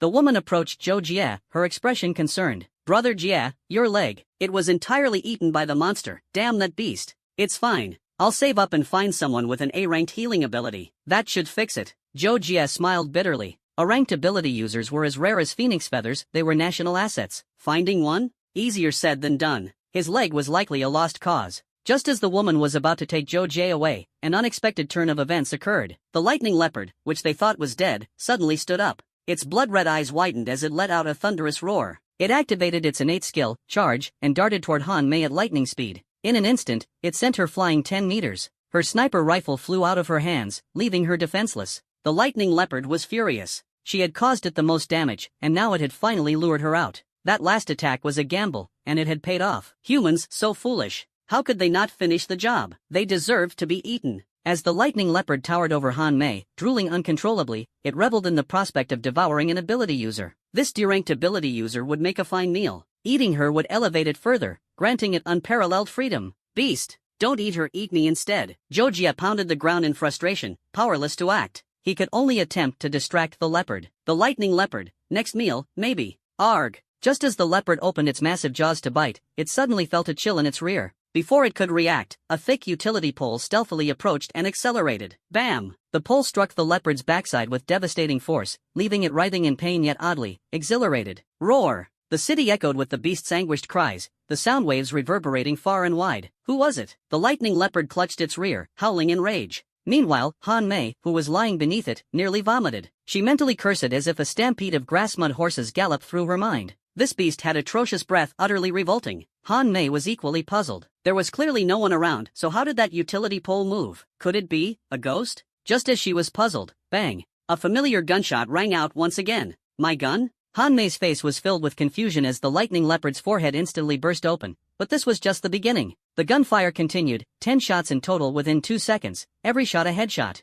The lightning leopard was caught off guard and killed on the spot. It was furious. That bastard, how could he finish it off like this, completely disregarding reason? Ding! Rewarding the host with the god-slaying rifle, capable of killing an E-level beast in a single shot. Its power is immense. Note, this is a growth-type spiritual weapon that becomes stronger as the host's strength improves. With a gun in hand, I own the world. A solid weapon for sneaky moves, it's perfect. The gunfire had come from Han Mei's spiritual weapon, the silver sniper. She looked over, but there was no one near the silver sniper. What was going on? Just as she thought the lightning leopard had been struck down by divine punishment, a voice suddenly came from above her head. Hello there. In the sky, a vibrant young man grinned and waved at the two of them. Clearly, all the actions earlier were his doing. It's you! Zhou Jie stared at the young man in the air in surprise. Could this be the little brother who had fled earlier? This guy truly had some skills, definitely not simple. Are you two alright? Zhao Yan landed gracefully on the ground and walked over to the lightning leopard's body. Using his psychic abilities, he once again manipulated a utility pole, pounding the lightning leopard's head into mush as if mashing garlic. When you're out in the field, you have to be extra cautious. Skipping the finishing move could easily lead to trouble later. Zhou Jie's mouth twitched. This guy was being excessively careful. The lightning leopard was already completely dead, and yet he was still desecrating the corpse. The lightning leopard, thank you very much. I'm not alright. If this keeps up, I'll bleed to death in a little while. Zhou Jie gave a bitter smile, his face pale as a ghost, looking like an elderly man about to be buried, clearly a symptom of severe blood loss. Hang in there. Ignoring her own pain, Han Mei rushed to Zhou Jie's side and tried to comfort him. Brother Jie, show some manly spirit. You can't say you're not okay. Zhou Jie smiled wryly, feeling a wave of despair. He was pretty much doomed. You won't die. Zhao Yan activated his psychic abilities again, using an invisible force to press down on Zhou Jie's leg wound. The effect was immediate, the bleeding stopped. Without another word, Zhao Yan transformed into a battlefield doctor. With a ripping sound, Han Mei's outer garment was torn off, which Zhao Yan tore into strips and tied around Zhou Jie's thigh, even finishing it off with a neat bow. Perfect. What the hell, kid, what are you doing? Han Mei was dumbfounded. This guy was unbelievable. Why did he have to rip her clothes? She was a woman, for crying out loud. This was outrageous. Han Mei's face darkened, but seeing that Zhou Jie seemed much better, she refrained from arguing further. She only grumbled, my clothes were expensive, $50. Now I can't wear them anymore. Zhao Yan waved dismissively and said nonchalantly, $50? That's so reasonable. My clothes could buy 100 of yours, and you're talking to me about money? Stop arguing, just stop already. Zhou Jie interrupted their bickering, utterly annoyed. You're a psychic ability user? Zhou Jie suddenly realized Zhao Yan's identity, feeling astonished as he noticed the changes in his own body. All of Zhao Yan's actions pointed to him being a psychic ability user. Psychic abilities were extremely rare, falling under the category of mental powers and having broad applications. Moving heavy objects was just the most basic of its incredible capabilities. Who would have thought that in the small city of Linglan, such a genius would emerge? Alright, enough chit-chat. Zhao Yan frowned and said, I've only stopped your bleeding temporarily. We need to get you to a hospital quickly. Young man, how should I thank you? Zhou Jie nodded gratefully. A gentleman loves wealth but acquires it properly. I won't ask for much, but if you insist on giving me, say, 20,000 in cash, I could reluctantly accept it. Also, I'd like half of the lightning leopard's corpse, Zhao Yan said with great righteousness, as if he truly wasn't interested in money. What the hell? This young man had already said it all. What else could Zhou Jie say?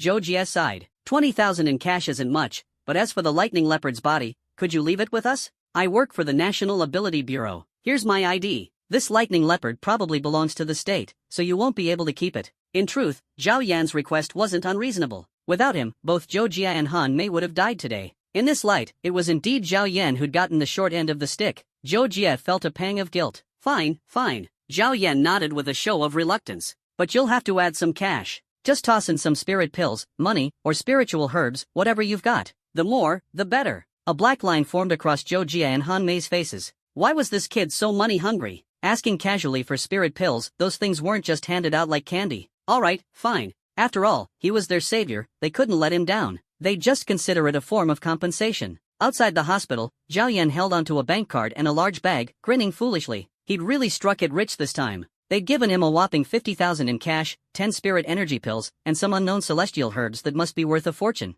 For ordinary people, spirit energy pills were rare treasures that could speed up the development of abilities. They were sold at sky-high prices on the market. One pill could cost 10,000 yuan, and even then, they weren't easy to come by. While the ingredients were simple, they required an alchemist to produce. To become an alchemist, one had to graduate from an ability university and obtain a professional license. The regulations on this were strict, and almost no one dared to counterfeit it. With alchemists being so rare, spirit pills naturally became precious commodities. I've discovered an outstanding talent, Director, Zhou Jie said over the phone. His name is Zhao Yan. He's a psychic ability user with immense potential, though his strength is still lacking, probably because he only awakened recently. He's worth considering. Though his words can be sharp, and he's got a bit of a cocky attitude, he doesn't seem to have any major flaws. He's incredibly resourceful and courageous. Facing a lightning leopard and not fleeing, doesn't that show courage? Being able to use a companion's weapon to deliver a fatal blow to a sea-level beast, that's strategy, isn't it? As for his cocky attitude, well, he's earned it. After his surgery, the kid bought a bunch of bananas, claiming he was coming to visit me. But as we talked, he ate every single banana, leaving me to just watch helplessly. Before leaving, he even swiped a bottle of my favorite drink. If this guy isn't cocky, then who is? Xiao Zhou, I've looked at the kid's records, the director replied over the phone. He's nothing special. His past is full of misdeeds. He's not suitable for us. And make sure to hand over the lightning leopard's beast core. That thing can't be kept privately. Beast core? Zhou Jie froze. Hadn't the lightning leopard been handed over to the state, including the beast core? Wasn't it? Director, could the beast core have shattered? After all, the utility pole smashed its head to bits. Others might not know, but you should. That's a C-rank beast core. How could a mere utility pole break it? Hurry up and hand it over, got it? With that, the director hung up the phone. Zhou Jie glanced at his own body lying on the hospital bed. His legs were completely gone, and he knew it wouldn't be long before the Bureau of Supernatural Abilities issued his termination notice. But as for that beast core, where would it end up? Could it be? Zhou Jie smiled bitterly, resigned. This computer looks good. Wrap it up for me. Your free wife with purchase promotion is really convincing. Zhao Yan, cash in hand, didn't hesitate to head to a computer store first. He picked out a sleek-looking computer. On the sign, bold letters read, "Buy a computer, get a wife." Of course, Zhao Yan wasn't choosing the computer for the wife. Definitely not. Authentically convincing. The salesperson nodded in affirmation. So, where's my wife? Let me take a look. Zhao Yan wiped his hands, his face full of anticipation. What a pleasant surprise. His family's traditional craftsmanship could finally end. It was time for him to settle down. Got it, coming right up. The salesperson pointed to 3 avatars. Pick one. Who do you like? Emilia, Ram, or Ram, choose one. We'll even throw in a figurine. Definitely worth the price, the salesperson explained with a grin. Zhao Yan's dream shattered instantly. He'd thought, never mind, a figurine was fine. It wouldn't be a total loss. As Zhao Yan was about to pay, he ran into someone familiar. As the saying goes, enemies cross paths often, and emotions run high. Sun Gang stared at Zhao Yan with a look like he was constipated. His clothes fluttered without wind, and he seemed ready to battle Zhao Yan on the spot for 300 rounds. Poor loser. Can't even afford a computer. A measly 4,000 yuan, and you have the gall to like it? My 5-year-old nephew's keyboard alone costs thousands. Sun Gang sneered. He hadn't expected to run into Zhao Yan during a casual outing. Perfect time to settle old scores.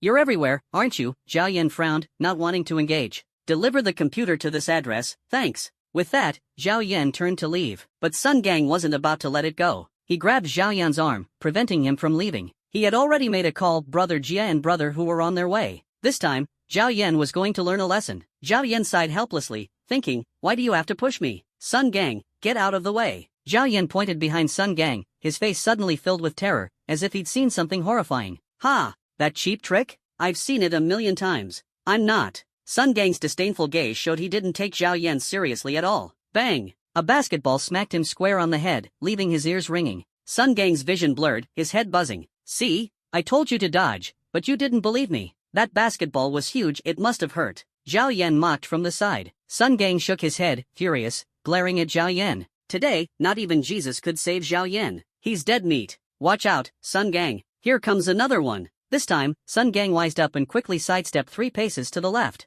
When he turned around though, there was nothing there. Just as he was puzzled. Take this. My sky-splitting fist. Boom. With a loud crash, a fist the size of a sandbag sent Sun Gang flying several meters. His right cheek swelled up instantly. When he turned back, Zhao Yan's figure had already disappeared. That bastard. Sun Gang cursed angrily, clutching his face, and took off after him. Zhao Yan, don't let me catch you. Ding. Reward, hosts overall attributes +2. Sun Gang, that punk, I didn't even provoke him, but he keeps picking fights with me. Fine, I'll take him head on. Zhao Yan muttered indignantly as he ran, fuming. His classmates were dear friends and family to him, and he never intended to take advantage of them. But some people just couldn't take a hint. No matter. If worst came to worst, he'd deal with them with a few bullets. Sun Gang searched high and low but couldn't find him. Zhao Yan had escaped. That punk, is he a rabbit or something? How can he run so fast? Just as Sun Gang was about to give up, he spotted Zhao Yan, who had already run far, unexpectedly returning. Yes, coming back. Running backward? What kind of move was that? Zhao Yan, having already gotten far away, grew angrier the more he thought about it. You can dodge for a while, but not forever. We'll eventually run into each other on campus. Might as well settle it now. Show him what a real streetwise guy looks like. But Sun Gang did have some skills. A head-on fight wouldn't work. He'd have to ambush him from behind. Zhao Yan wandered the mall for a while, looking for a weapon, but nothing seemed suitable, until he spotted an old man carrying a basket, selling laxatives for pigs. Immediately, a bold idea popped into his mind. Grandpa, I'll take it all. When Sun Gang spotted Zhao Yan, he activated his ability, Diamond Body. His strength and speed increased exponentially. His imposing figure, even his parted hairstyle, now seemed more robust and intimidating, nothing like his previously frail appearance. He had to act fast. If Zhao Yan took to the air, he'd lose his chance to catch him. Zhao Yan's ability was flight useless if he couldn't take off. Zhao Yan, I'll bleep your bleep. Sun Gang cursed loudly, charging at Zhao Yan. At that moment, Zhao Yan swiftly tossed the prepared laxatives into Sun Gang's open mouth, then turned and bolted. With one foot pushing off the other, he took to the skies. At a safe altitude, Zhao Yan smiled down at Sun Gang, taunting him with a wave of his finger. Come up here if you've got the guts. Ding. Congratulations, host, for earning the reward, Swift Steps Technique LV1. This unique technique significantly enhances the host's agility. Perfect for travel or escape, an absolute necessity for life on the run. Leave your enemies in the dust. Oh, now this was good. With this technique, he'd be the champion of the school's track meet, raking in prizes left and right. And it was a great life-saving tool. Zhao Yan looked down at Sun Gang with a grateful expression, almost like a father doting on his son. Rewards didn't come easy, he'd have to keep pushing.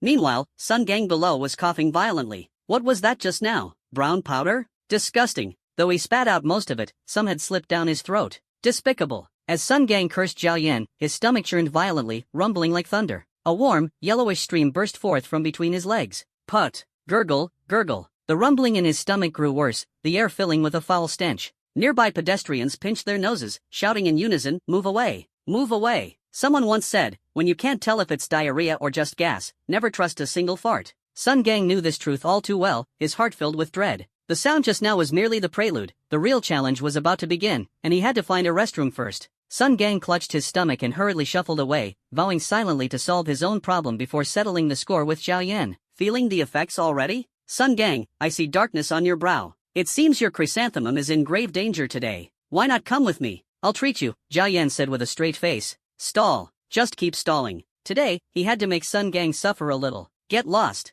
I don't want trouble with you today, so don't push your luck. Sun Gang said sternly, his face tense. His vigilance was up, wary that Zhao Yan might seize the chance to make a move. For now, best not to provoke him. Sun Gang clenched his buttocks tightly and moved slowly, feeling his stomach churning violently as if he were about to lose control. If he delayed any longer, it would be too late. 50 meters ahead, there's a restroom. No need to thank me, Zhao Yan kindly reminded him. Sun Gang turned around, startled. So it seemed he had misunderstood Zhao Yan. This guy actually had some decency after all. When he beat him up next time, he'd make sure to leave him a way out. With a target in sight, Sun Gang rushed forward. As he ran, a trail of yellow liquid was left behind. A little girl nearby pointed at the fleeing Sun Gang and exclaimed, "Mommy, that big brother looks like he pooped his pants. It smells so bad. Toilet, toilet. I have to hold on." Victory was in sight, and Sun Gang's furrowed brow finally relaxed, revealing a hint of joy. As long as he could reach that place. "Sorry, this restroom is out of order," the cleaning lady said apologetically, frowning slightly at the pale-faced man before her. He smelled awful. Her gaze carried a trace of disdain. Could it be, this guy had already? Before she could respond further, Sun Gang rushed into the restroom, found an empty stall, hastily pulled down his pants, and began to release the pressure. "Ugh, the men's restroom is out of water. Is he trying to cause me trouble?" The cleaning lady shook her head and went off to notify her supervisor. She wouldn't take the blame for this. Not far from the toilet, Zhao Yan was looking around when he spotted a dog loitering at the restroom entrance. Sure enough, dogs can't stop eating crap. Ancient wisdom never lies. "Buddy, let me help you." Zhao Yan picked up the dog, put on a mask, and walked straight into the restroom. As soon as he entered, an overwhelming stench hit him like a tidal wave. The entire restroom reeked so badly it was nauseating, and Zhao Yan almost threw up the bean sprouts he had for lunch. The dog in his arms, however, seemed unfazed and instead sniffed the air eagerly, its eyes gleaming with a certain intelligence. It couldn't wait to dive in and feast on this earthly delicacy. Sun Gang had been squatting for 10 minutes. Every time he tried to pull his pants up and leave, his stomach churned again, causing him to cry out in pain. Could it not be over yet? This has to be Zhao Yan's powder. That bastard, I should have just beaten him up. Sun Gang cursed inside, gritting his teeth in anger, his face twisted. How despicable. Drugging someone like this, and yet this kind of person still had the goddess associating with him? Sun Gang pressed the flush button. No response. Pressed it again, still no response. Could it be broken? The stench was unbearable. What now? He was already bleeding. If this went on, he might truly collapse. His legs were already weak. Just then, he heard barking nearby. How could there be a dog here? As he wondered, a large black dog jumped in from above the door, pouncing toward him like a starving tiger. Woof. *T. Stay away. T. Ding. Congratulations, host. You've received a reward, all attributes +5. Well done. +5? Zhao Yan's eyes lit up. The system was feeling generous this time. That was enough for now. Sun Gang had suffered enough for one day. Zhao Yan quickly left, it was just too smelly. Even breathing felt like torture. "Hey, kid, have you seen a guy named Zhao Yan?" Two burly men with broad shoulders and thick waists approached Zhao Yan, showing him a picture on their phone. The image displayed a chat interface with Sun Gang written at the top. Sun Gang's men? Coming to block me? Zhao Yan's anger flared instantly. Clearly, he hadn't gone hard enough earlier. Zhao Yan's eyes flickered as he calmly said, "I saw him go into the restroom just now." Second stall. With that, he turned and walked away. "Wait a minute, Tiger, that kid looked familiar. I feel like I've seen him somewhere before." Jia hesitated, trying to recall. The guy was wearing a mask, so it was hard to place him. "Xiao Jia, who cares? Zhao Yan's in the restroom. You guard the door, I'll go teach him a lesson. Anyone who messes with my brother gets no mercy." Tiger seethed, pulling a brick from his pocket and stealthily heading inside. Clearly, he was experienced but not particularly bright. The smacking sounds coming from the restroom caught Tiger's attention. He frowned, sensing something was off. As a well-known figure in the underworld, Tiger had countless followers and had traveled far and wide, earning a fearsome reputation. Many had fallen to him, even in virtual dance battles. He had encountered all kinds of people but never anything like this. Judging by the sound, was this guy self-sufficient? To be able to do such a thing in this foul environment was truly remarkable. Even Tiger had to admit he couldn't manage that.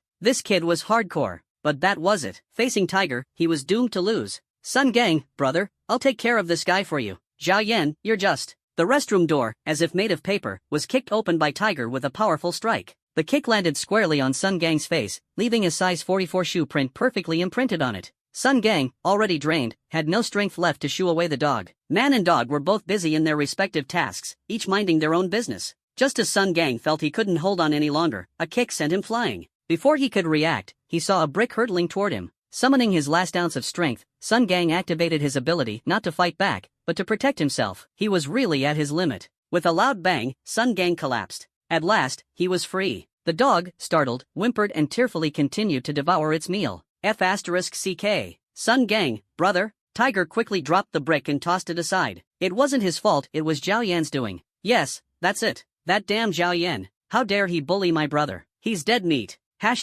#Ding. Congratulations, host. Your ability level has increased to F-tier stage 3. Experience points now total 90. Zhao Yan was walking down the street when he was suddenly struck by an unexpected reward. In just one day, his superpower had already reached F-level, 3rd tier. The system was truly amazing. System, quickly show me my attribute panel. Host, Zhao Yan. Ability, Psychokinesis, F-level. Level, 3rd tier. Strength, 19. Physical body, 18. Agility, 18. Mental power, 18. Experience points, 90 out of 100. Titles, Dog Lover Extraordinaire, Lawless Bandit. Weapons, Godslayer Spear. Techniques, Lazy Man's Cultivation Method, Swift Steps. Wealth, 506,495.5 yuan, enough for a moderately well-off life. Sea-level beast core, celestial herb, spiritual energy pill. Evaluation, a fledgling schemer, with strength barely surpassing that of an average human, equivalent to the power of 2 chickens. Wait a minute, system. With my strength, isn't killing a chicken just a flick of the finger? I don't care.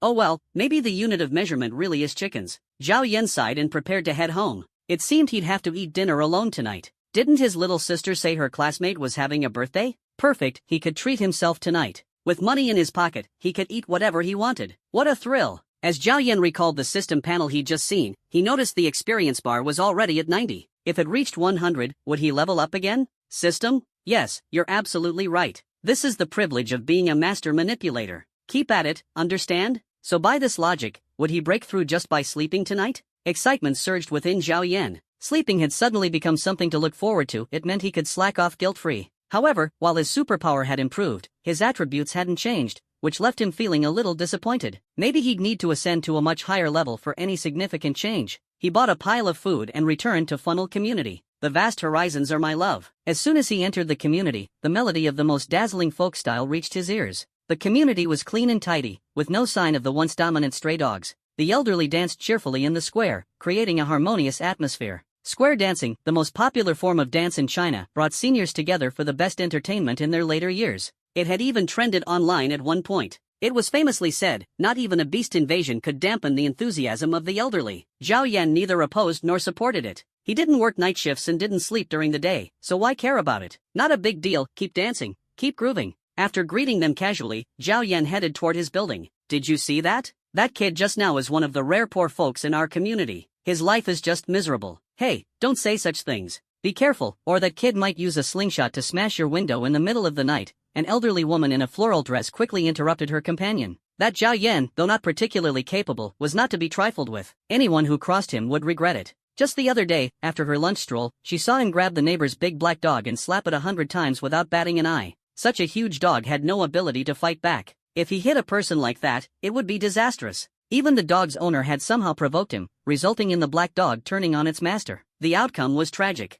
The dog's owner was still in the hospital. When Zhao Yan got home, he unlocked the door with his key and found that all the lights in the living room were still on. It was already 6 o'clock. His sister should have gone out, right? Could there have been a break-in? After a moment's thought, Zhao Yan shook his head. Who didn't know his family was dirt poor? If a mouse entered their house, it'd probably starve to death. Any thief who came would likely leave in tears. If someone were to steal, shouldn't they try Sister Wine's house upstairs? She owned a supermarket, was she ever short on cash? Little sister? Zhao Yan called out tentatively. There was no response. Strange. That shouldn't be the case. After setting down his dinner, Zhao Yan checked the kitchen, behind the living room curtains, even outside the windows, looking for clues. Just then, the sound of 2 girls laughing and splashing in the bathroom caught Zhao Yan's attention. It must be his sister and a classmate, right? Just listening to the sounds was enough to make his heart race. Could this be a stroke of luck? Judging by the voice, she must be a beauty. Bringing someone home, she really was his sister, knowing not to let good things go to outsiders. She was growing up. Big Brother had to seize this opportunity. He started preparing a lavish feast, even planning to light a couple of candles.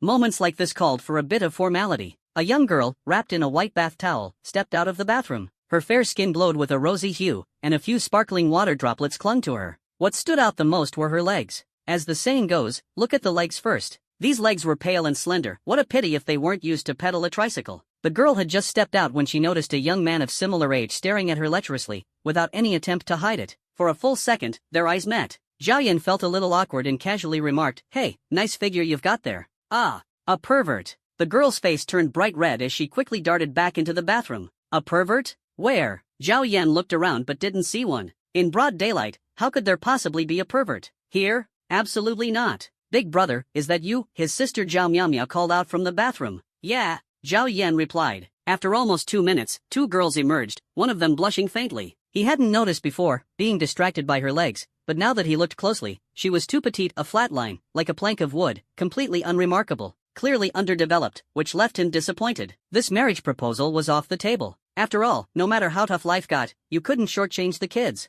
Big brother, this is my best friend, Luku. She'll be staying with us for a few days over the next 2 months, Zhao Miaomio explained, pointing at Luku. Staying with me? Seeing the gleam in his eyes, Zhao Miaomio quickly added, she'll be staying with me. Oh, I see. Actually, staying with me wouldn't be a problem either, Zhao Yan muttered under his breath as he glanced at Luku's pretty face. What was that? Zhao Miaomio's sharp ears caught it, and her expression darkened immediately. Nothing, nothing. Didn't you two have a birthday party to attend? Zhao Yan quickly changed the subject. Zhao Miaomio glanced at Luku before explaining. She's right here, isn't she? So it was just the two of them going out for dinner? Alright then, you two go eat. I'll watch the house, Zhao Yan said, waving them off. The delicious feast would have to be enjoyed alone. He took a bite of the Beijing roast duck and sighed. Delicious. So this was the life of the wealthy? Absolutely loved it. Bro, you've been living it up lately, huh? Zhao Miaomio couldn't believe her eyes. Wasn't their family supposed to be broke? Where did this lavish spread come from? Just this morning, it was bean sprouts for lunch, and now it's turned into a full-on royal feast. These were dishes they could only afford to eat once a month. So extravagant.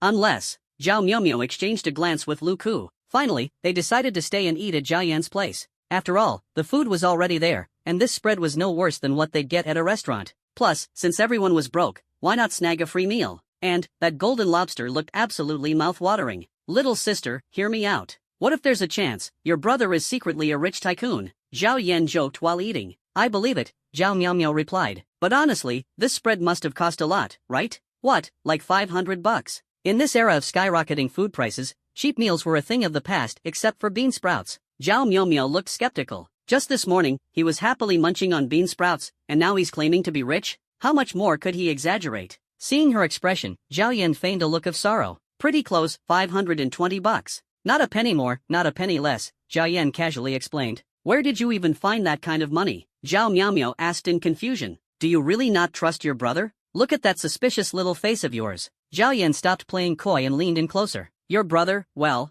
I've awakened a superpower and earned this money through hard work. Worried she wouldn't believe him, Zhao Yan activated his telekinesis. Instantly, Luku was lifted off the ground, her skirt billowing upward from the anti-gravity force. Oh, a teddy bear pattern. Ding. Congratulations to the host for receiving +1 to all attributes. Wait, that works too? Meow meow, tell your brother to stop. Luku quickly tried to hold down her skirt, her face turning crimson with a mix of embarrassment and anger. What was up with Meow Meow's brother? Was he socially inept? If he wanted to demonstrate his powers, fine, but why use her as an example? He absolutely saw something just now. How infuriating. Unlike Luku's outrage, Zhao Miaomio was more intrigued. Was this telekinesis? Zhao Miaomio had read a lot of books and was well informed. She immediately recognized this as telekinesis, not flight-based abilities. Telekinesis was considered a rare superpower, not as common as her own healing ability, but still a top-tier one. It seemed her brother had some untapped potential after all. It took her a moment to recover from her astonishment. Brother, did you awaken your ability today? Yeah, why? Is there a problem? No, no problem. Let's just eat. Zhao Miaomio's mind seemed elsewhere. If he'd awakened earlier, she would have loved for him to join her in searching for treasure in secret realms. But since he just awakened his power and wasn't familiar with it yet, it was better to wait. Meow meow, try this. The meat here is absolutely delicious, so tender and fragrant. Luku had recovered quickly, reverting to her foodie persona. Clearly, she was a big eater. Zhao Yan glanced at the food Luku had just swallowed and explained enthusiastically, yeah, it's really fresh. That's some good stuff right there. Bullpizzle, it's great for nourishing the body and boosting vitality. Hearing this, Luku's face showed a hint of confusion. She turned to Zhao Miaomio for clarification. Is bullpizzle the cow's tail? No, it's the cow's, thing. Seeing that Luka still didn't get it, Zhao Yan shook his head in disappointment. Leaning in, Zhao Miaomio whispered an explanation in Luku's ear. Her face instantly turned bright red. I'm going to the bathroom. Luka stood up abruptly, heading off to wash her hands. How disgusting. What a waste. Some people just don't appreciate the finer things in life. Zhao Yan kept eating, savoring every bite. He had to admit, eating quality food was truly satisfying. He could feel his body growing stronger, the comfort indescribable. After finishing the meal, Zhao Yan had nothing else to do, so he lay down and went to sleep. Sleeping was essential for better cultivation.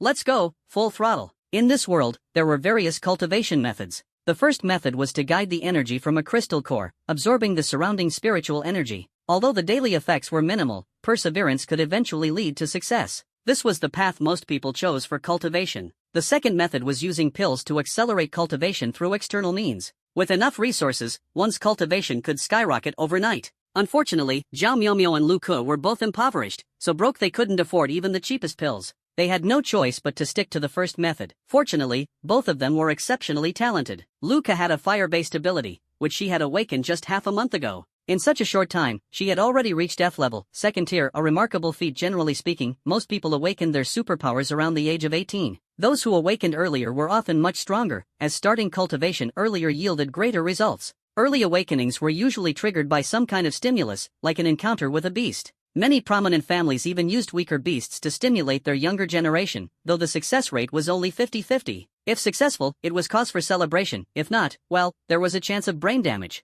By morning, Zhao Yan woke up feeling refreshed and completely revitalized. Ding! Congratulations to the host for leveling up their ability to F level, 4th tier. Current experience, 30/150. Not bad, sleeping hadn't been a waste. If it weren't for school, he'd happily sleep forever. Throwing on his backpack, Zhao Yan left the house early. Little sister, I'm off to school. Meow meow, your brother goes to Linglan High too? How come I've never seen you two together? Lu Ku asked curiously. Even though they went the same way, the siblings never left home together. Was this brother really that unconcerned? You can't blame him. He's just looking out for me, Zhao Miaomio said vaguely, stretching lazily before getting ready for school. On the way, Zhao Yan encountered a few familiar dogs, Little Black, Little Yellow, and Little White. Lately, he'd been running into them a lot. Among them were some rather unique ones, including a black and white pirate dog that reminded him of a certain famous internet personality known for being clean and hygienic. A lone adventurer venturing into mysterious lands, tasting all sorts of questionable delicacies. That guy was a real man. Even drinking water from the Ganges? Now that's hardcore. At the moment, a dozen or so dogs were gathered around a black Mercedes, seemingly trying to dismantle the car. The underside had already been chewed to shreds, looking like it had been gnawed on by dogs. Seeing how hard they were working, Zhao Yan couldn't help but laugh. Waving at them, the dogs immediately abandoned their project and ran over joyfully, their tails wagging like little fans. What a bunch of adorable creatures. Without hesitation, Zhao Yan gave one of the dogs a playful slap. When it came to Little Black, however, he smacked it twice. The dog's eyes flashed with a mix of emotions, unsure why it had been hit twice. Little Black, I may not be human, but you're the real dog here. Ding! Congratulations to the host for receiving +1 to all attributes times 10. Oh wow, so many rewards. I've really hit the jackpot this time. If only I could talk to them. Imagine if all the dogs in the city came to slap me one by one, wouldn't my power skyrocket? Unfortunately, dogs can't speak human language. Zhao Yan entered the classroom right on time. The reason for his punctuality? Definitely not because he was afraid of Sun Gang, but rather to give him a bit of face. If Sun Gang were to throw himself at Zhao Yan's feet sobbing and begging for forgiveness the moment he walked in, now that would be troublesome. Alright, today's lesson is simple, combat practice. There's only 1 month left before the college entrance exams. Honestly, your class is the worst I've ever taught. You all should learn from Sun Gang. Sun Gang. Hey, where is Sun Gang? The homeroom teacher, Zhao Ritian, furrowed his brows, baffled by Sun Gang's absence. I know, he went to the bathroom. Sun Gang's good buddy, Zhao Gang, raised his hand and answered. Zhao Ritian's face darkened. Going to the bathroom at this time? What a way to waste time. Still in the bathroom after all this time? Zhao Yan muttered in disbelief. He pulled a packet of laxatives out of his pocket and glanced at the label. Yep, a shady product for sure, with only one line of instruction, for cows and horses. Use sparingly. Do not overdose. Hiss. The potency of this stuff must be intense. No wonder it's for livestock. Sorry about this, brother gang. This year's college entrance exams will include subjects like Chinese, math, English, and science, your basic academic subjects, also known as the written tests. The combat test will involve survival in a secret realm. The longer you survive, the better the rewards, and the higher your score. Teacher, can we form teams? A student asked. Of course, but only if you're not afraid of being betrayed by your teammates. Zhao Ritian replied, recalling his own frustrating experience of being stabbed in the back by teammates during a secret realm exploration. Always remember, sometimes, the human heart is the most terrifying thing. By the way, Zhao Yuehan, as the only E-Class Ice ability user in the class, has already been admitted to Imperial Capital University. No need to envy her, she earned it. Zhao Ritian suddenly turned to Zhao Yan and said, Zhao Yan, keep up the training. You've just awakened your ability, so if you can't make it this year, there's always next year. Don't get discouraged, and definitely don't go seeking death again. The teacher's tone sounded like he was joking, and the entire class burst into laughter. Reporting. Just then, Sun Gang returned from the bathroom, clutching his stomach and looking visibly uncomfortable. Come in, Zhao Ritian said with a wave of his hand, not bothering to say more. Sun Gang shot Zhao Yan a venomous glare, his heart filled with resentment. When he woke up yesterday, he was already on the operating table. The doctors and nurses had been pinching their noses the entire time. A 10-minute procedure ended up taking 2 whole hours. Gastric lavage, stomach pumping, it was utterly revolting. He vomited so much he thought he might die. The grudge between him and Zhao Yan was far from over. Emerging from the bathroom, Sun Gang carried a pungent odor that made Zhao Ritian and the nearby students wrinkle their noses. Did you eat a pile of crap? The smell is unbearable. Even Zhao Yuehan noticed, her brows furrowing as she pinched her nose. The stench was truly overwhelming. This entire lesson turned into a test of endurance. The teacher talked at length, but Zhao Yan only half understood, finding it harder than solving math problems. What a nightmare. After all, he was completely clueless about these new concepts. Zhao Ritian noticed Zhao Yan and saw that, despite his struggles, he wasn't slacking off but was instead listening attentively. A motherly smile crept across the teacher's face. Finally, a breakthrough. Progress is progress, after all. Meanwhile, some students appeared to be paying attention but were actually having conversations with their systems. System, who's the best-looking person in our class? Zhao Yan asked. That would naturally be Zhao Yuehan, with those long legs and her soft, bouncy, well, exactly what the host desires. Wrong.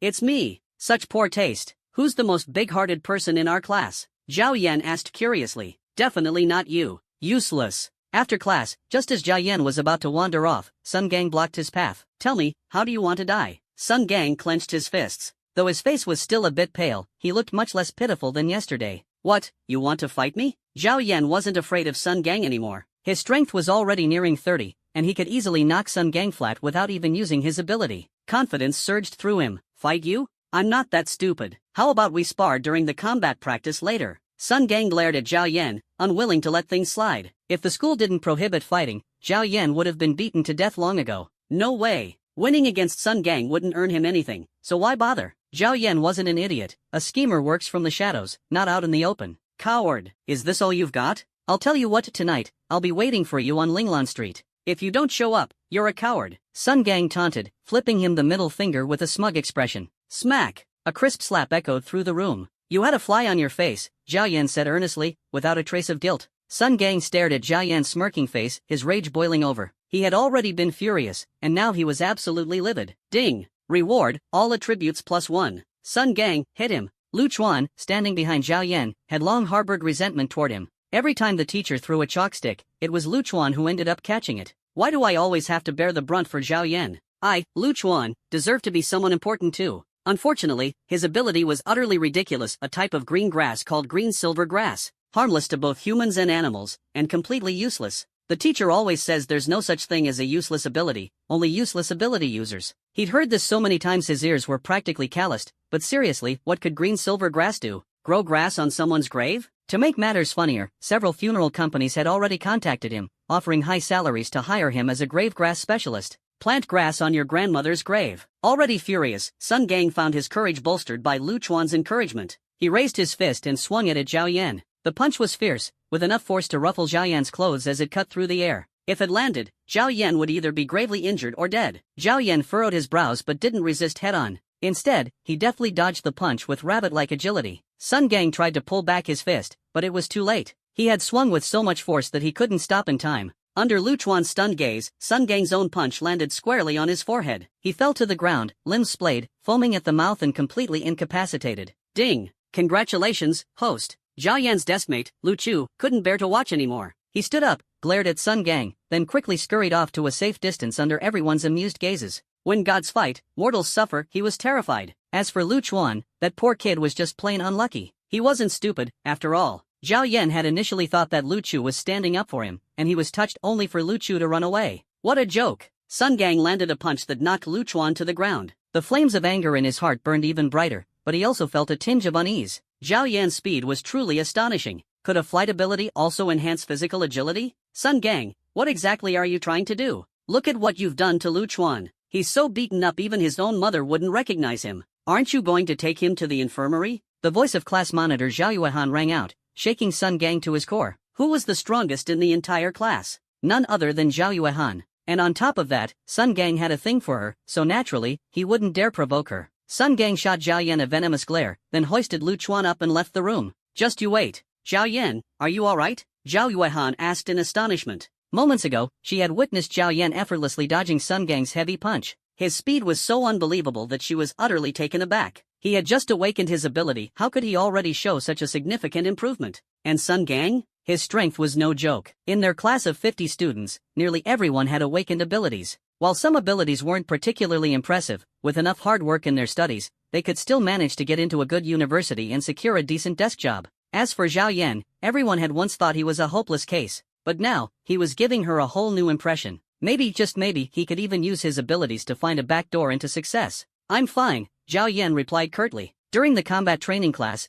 Zhao Ritan scanned the students with a cold gaze before finally settling on the weakest among them. Lu Chuan, step forward. Clutching the swollen bump on his face, Lu Chuan stumbled out reluctantly. Show me your ability, Zhao Ritan ordered. Green silver bind. Lu Chuan roared. His right hand emitted a green glow, and his eyes suddenly shone with a sharp intelligence. In an instant, countless weeds on the ground began to grow madly. Within a 50-meter radius, the ground was covered in green-silver grass, as though the earth itself had been cloaked in a verdant green light. Even the sky seemed tinged with a faint green hue. Zhao Yan's lips twitched as he barely suppressed a laugh. Who would have thought Lu Chuan was a greening ambassador? What an incredible ability. He'd definitely be in high demand improving the environment in the deserts of Africa. Suddenly, Zhao Yan found himself feeling a bit more appreciative of Lu Chuan. However, after releasing his ability, Lu Chuan's face turned pale. He looked as though he might collapse at any moment, resembling one of those meme-worthy figures online who'd say, "Don't die on me, bro." Zhao Ritan nodded slightly and gestured for him to step back. Did you all see that? This is what happens when you overuse your abilities. You must understand that abilities have their limits.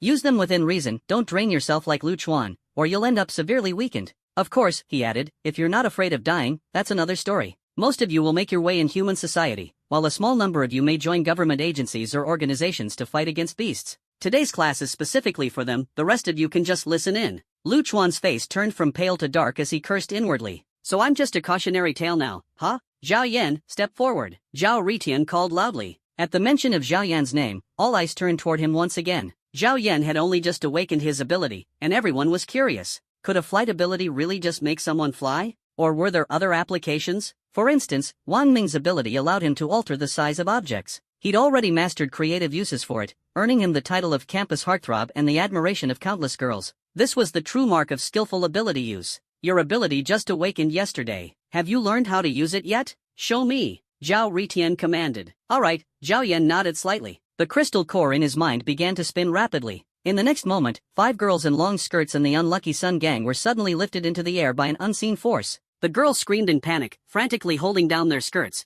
their faces flushed with embarrassment, much to the delight of the cheering male students. Meanwhile, Sun Gang felt utterly miserable. Why me? I'm not even a girl. Ding. Host rewarded with +6 to all attributes. Zhao Yan waved his right hand below them, moving it up and down, left and right, thoroughly enjoying himself. Everyone's attention was riveted on him. Even Lu Chuan couldn't help but feel envious. If only green silver grass could fly too. The girls, after their initial fright, began to squeal with excitement as they soared through the air. Flying was just too cool. Your flight ability can make others fly too? Zhao Ritan asked, surprised, a hint of approval in his eyes. As far as he knew, most flight abilities only allowed the user to fly themselves. For Zhao Yan to lift 6 people at once was truly remarkable. Still, that was about it. Once an ability reached D grade, everyone would gain the ability to manifest energy wings. At that point, flight abilities would lose their uniqueness. While impressed, Zhao Ritan didn't think too much of it. He simply regarded Zhao Yan as a promising talent, someone who, having just awakened his ability, had already accomplished something extraordinary. Was this what it meant to be a genius? Zhao Yan gently waved his hand, causing the girls to let out another round of startled cries as they landed safely on the ground.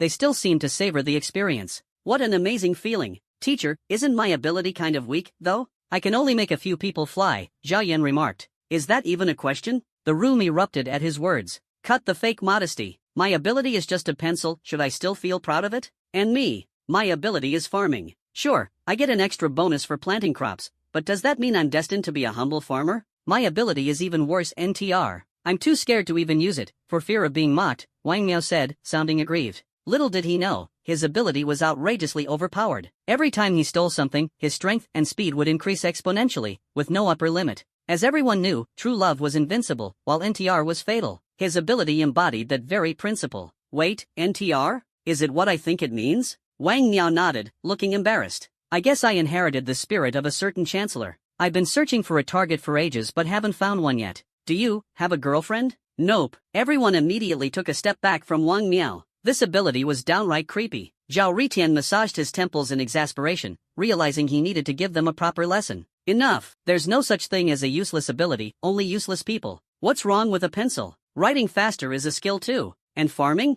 There are still people in the world who don't have enough to eat. If you master your ability, you'll be highly sought after. At this point, Zhao Ritan glanced hesitantly at Wang Miao. After some deliberation, he said, as for Wang Miao, For the sake of global family stability, please use your ability sparingly. That said, let me remind you, walls aren't always people. I'll leave it at that. You can figure out the rest on your own. Walls aren't always people? Wang Miao murmured, deep in thought. It seemed like he'd just had an epiphany. Alright, everyone, take your time exploring your abilities on the field. You can spar with each other or even with me if you'd like. While everyone else was working hard, Zhao Yan found a gnarled, ancient tree and lay down under it, completely at ease. The sunlight bathed his body, warm and cozy, making him feel utterly comfortable. On a day like this, not taking a nap would be such a waste, he muttered, and with that, he fell into a deep sleep. 1 second he hit the ground, 2 seconds later, he was sound asleep and sleeping soundly at that. No one knew how much time had passed before Zhao Yan sensed someone approaching and opened his eyes. Standing before him was a young girl. Although she was a girl, her figure was strikingly developed, leaving him momentarily dazzled. Hey, classmate, why are you sleeping here? She asked curiously. After all, it was noon, and he was the only one lying on the empty field. From a distance, she was genuinely worried he might get heatstroke.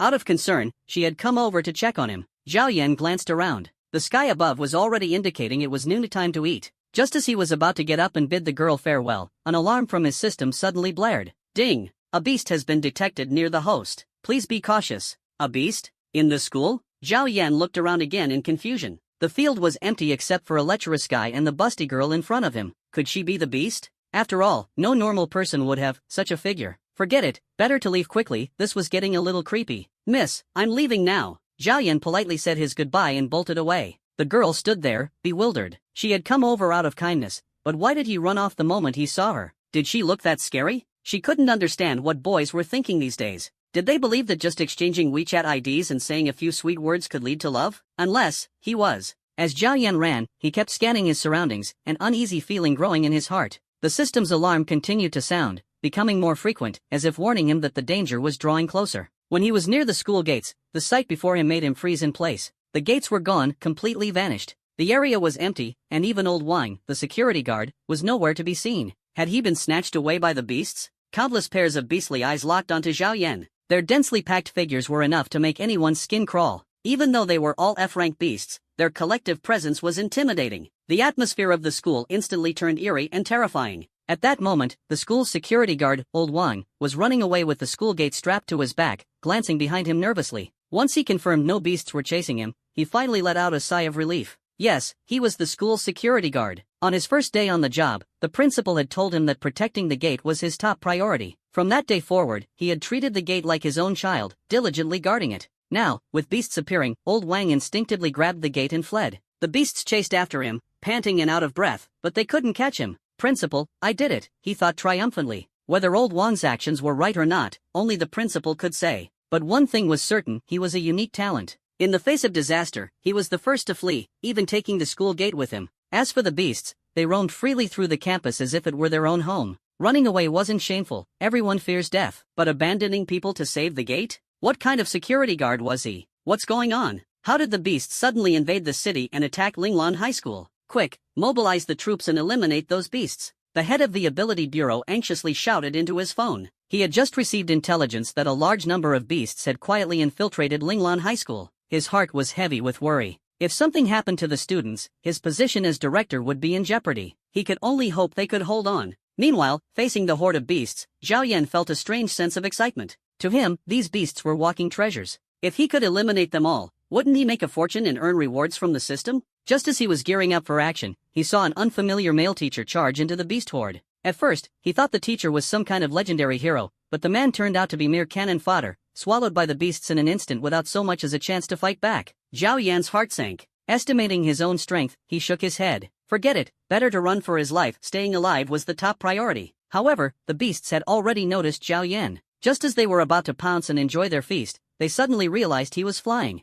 Most F-rank beasts couldn't fly, so they could only glare at him from the ground. The beasts paused momentarily, then decided to seek out other prey. Hovering in the air, Zhao Yan looked down at the school's gruesome scene. The once lively campus was now in ruins, littered with severed limbs and broken bodies, a sight that sent shivers down his spine. He was human, after all, and such a scene naturally unsettled him. But he didn't choose to flee. It wasn't bravery, it was his inability to let go. If his younger sister was still in the school, how could he walk away? At that moment, his phone rang abruptly. Hello? Big brother, are you okay? On the other end of the line was Zhao Miaomiao's weak voice, causing Zhao Yan's heart to tighten. I'm fine. Where are you now? He asked, concerned. I'm in the cafeteria. Suddenly, the signal was cut off, as if some unseen force was jamming the communication. All that remained was static. The cafeteria? Zhao Yan's heart sank. It was noon, so the cafeteria was likely packed with students eating lunch. From his aerial view, he could see that the cafeteria was surrounded by a massive horde of beasts, numbering in the thousands, a truly horrifying sight. How were there so many beasts? And more kept pouring through the front gate into the campus. This was no longer a school, it had become a nest for monsters. Steeling himself, Zhao Yan decided to head to the cafeteria and investigate. Inside the school cafeteria, chaos reigned. Many female students sat slumped over the tables, sobbing uncontrollably. Just moments ago, they had been chatting and laughing, only for several beasts to suddenly appear and brutally kill their classmates without hesitation. Friends they had known for years were now headless corpses, something they couldn't emotionally handle. The male students, on the other hand, reacted more quickly, organizing themselves to barricade the cafeteria doors. But it was a futile effort. The sheer number of beasts outside made it impossible to hold them off for long. Fortunately, the principal had been inspecting the cafeteria's food quality that afternoon. Accompanied by 10 teachers, they had been discussing the cooking skills of the cafeteria staff when the disaster struck. If not for the teachers stepping in, the students in the cafeteria would have been wiped out by now. The principal was a C-rank ability user, and the only C-rank ability user in the entire school. However, he was already elderly, and after just slaughtering dozens of beastly monsters, his abilities were completely drained. At this moment, he was gasping heavily, his expression grave as he stared at the beasts outside. For some reason, those monsters had stopped their attack.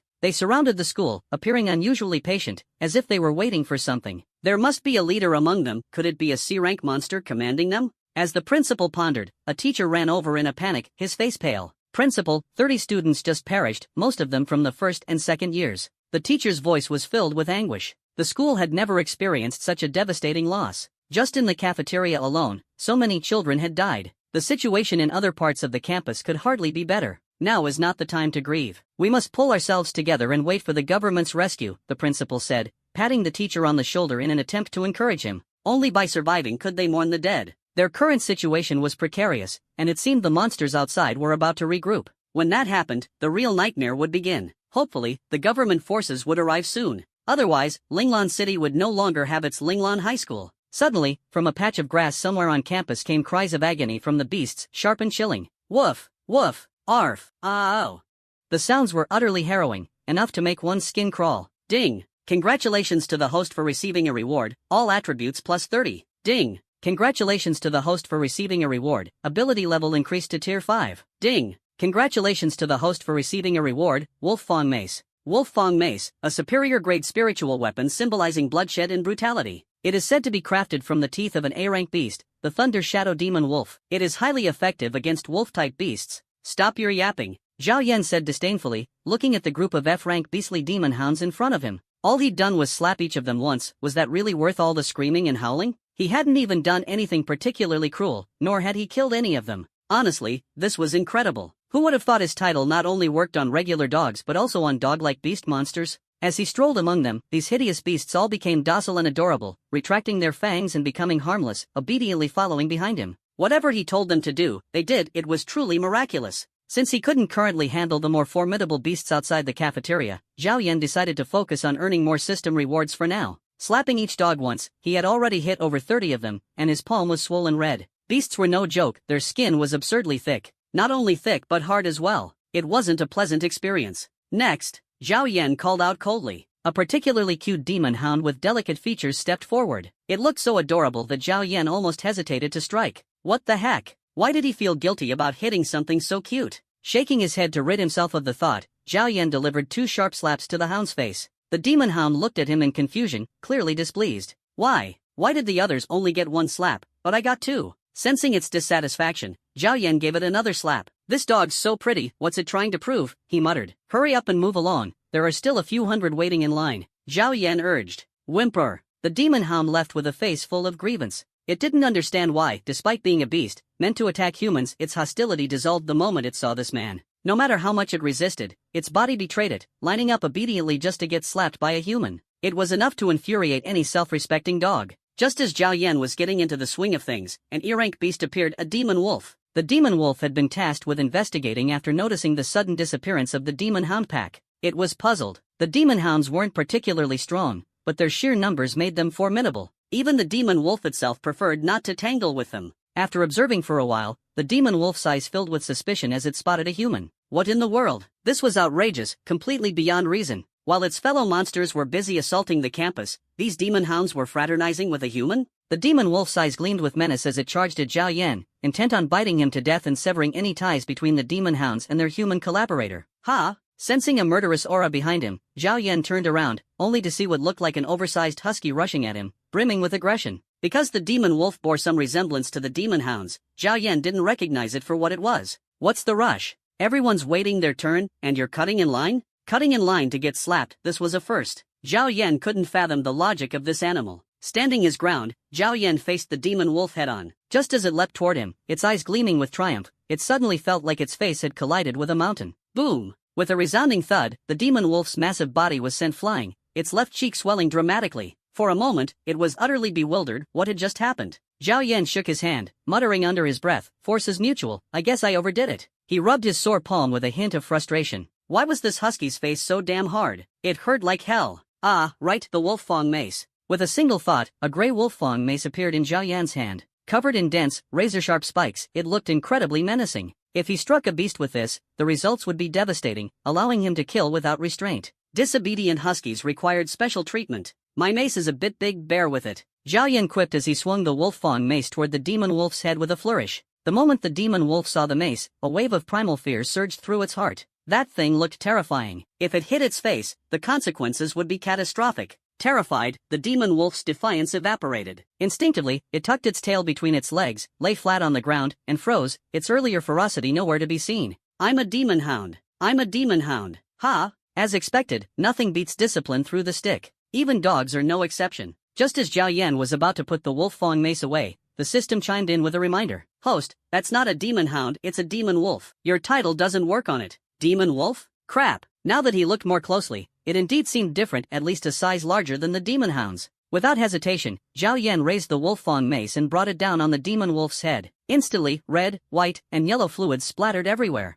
Zhao Yan grinned. He hadn't originally planned to kill it, but the threat it posed was too great. He couldn't afford to be soft-hearted. If it ambushed him, it would be incredibly embarrassing. As a qualified trickster, he had to protect himself at all times. He had thought that the demon hound would be furious after seeing him obliterate the demon wolf. Zhao Yan had even been prepared to flee at high speed. Who would have guessed that this pack of dogs, though visibly agitated, wasn't angry at all? They even seemed happy. All Zhao Yan could say was, "The system is awesome. Dog lovers are truly extraordinary. Oh well, let them be happy. Come on, my darlings, let's keep going. Big slaps, bring it on." Zhao Yan put away his spiked club and said with a kindly expression. About half an hour later, a horde of demonic beasts had gathered outside the cafeteria, forming a mass so dense it was suffocating to look at. Just the sight of them would fill anyone with fear. Perhaps sensing that human reinforcements were about to arrive, the beasts launched an all-out assault. From within the horde, a man with jagged horns and black scales covering his body slowly emerged. He wore a sinister smile and was chewing on something, what seemed to be a human arm.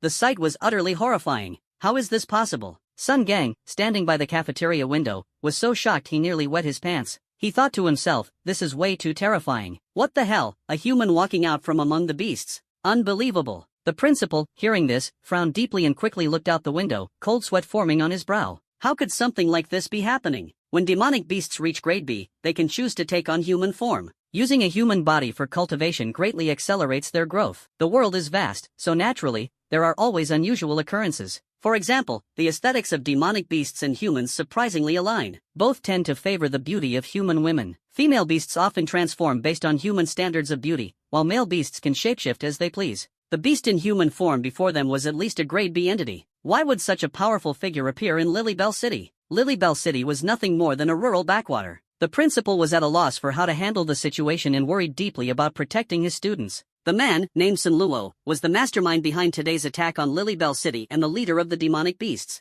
He had long harbored anger over humans intruding into the secret realms, causing trouble for beasts, and slaughtering their young. He had decided to retaliate. Oh, you like sneak attacks, do you? Well, today I'll make you taste your own medicine. Sun Luo slowly raised his muscular right arm, murmuring under his breath. In his palm, multicolored light began to converge, dazzling to the point of being blinding. Moreover, the spiritual energy in the air continuously surged into Sun Luo's body, and his aura rapidly climbed to its peak. Students, move to the back immediately. Although the principal didn't fully understand the beast's intentions, he instinctively sensed that it was about to unleash a devastating attack. At this moment, there was nowhere to hide in the cafeteria. With children behind him, the principal couldn't escape either. He could only brace himself. "Teachers, lend me your strength," the principal shouted, adopting a stance of grim determination. Most of the teachers stepped forward at this critical moment, choosing to fight rather than retreat. Though a few opted to flee, no one blamed them. After all, everyone had families and children. It was understandable. The teachers placed their hands on the principal's shoulders, channeling their spiritual energy into him. The principal, being a grade C ability user, would do his utmost to withstand the attack of a grade B beast and minimize the losses.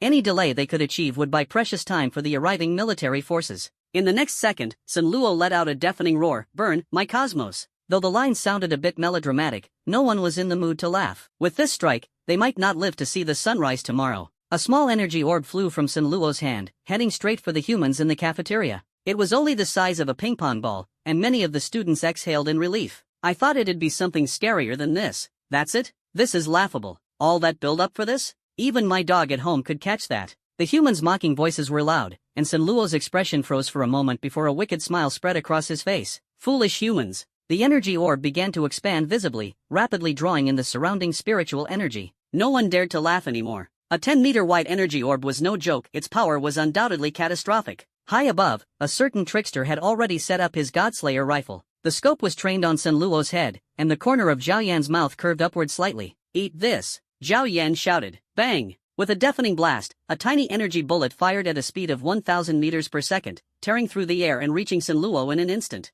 By the time Sun Luo sensed something was wrong, it was already too late. The bullet pierced through the scales on his body with ease, slicing across his supposedly handsome face and then through his torso. Drip, drip. The sound of cicadas was accompanied by the flow of blood. Sun Luo collapsed heavily to the ground. He wasn't dead, he was feigning death to confuse his opponent, hoping to use the opportunity to heal his injuries and determine who had ambushed him. Normally, when an enemy is struck down, people let their guard down and lower their weapons. But Zhao Yan was no ordinary person. Having taken down his enemy, how could he not deliver the finishing blow? He had no idea if Sun Luo was truly dead, but there was no harm in being thorough. Zhao Yan fired 30 consecutive shots, exhausting all his ammunition. Ding! Congratulations, host, for obtaining the Supreme Power Drink, which enhances your strength tenfold for 5 minutes. The reward made Zhao Yan's eyes light up. Wow, I'm ready to fight 10 more. However, system, why can't I fire anymore? Zhao Yan asked reluctantly. Host, you've already overdone it. 30 shots, even the soul has been obliterated. That beast is probably ready to reincarnate by now. The system couldn't help but tease him.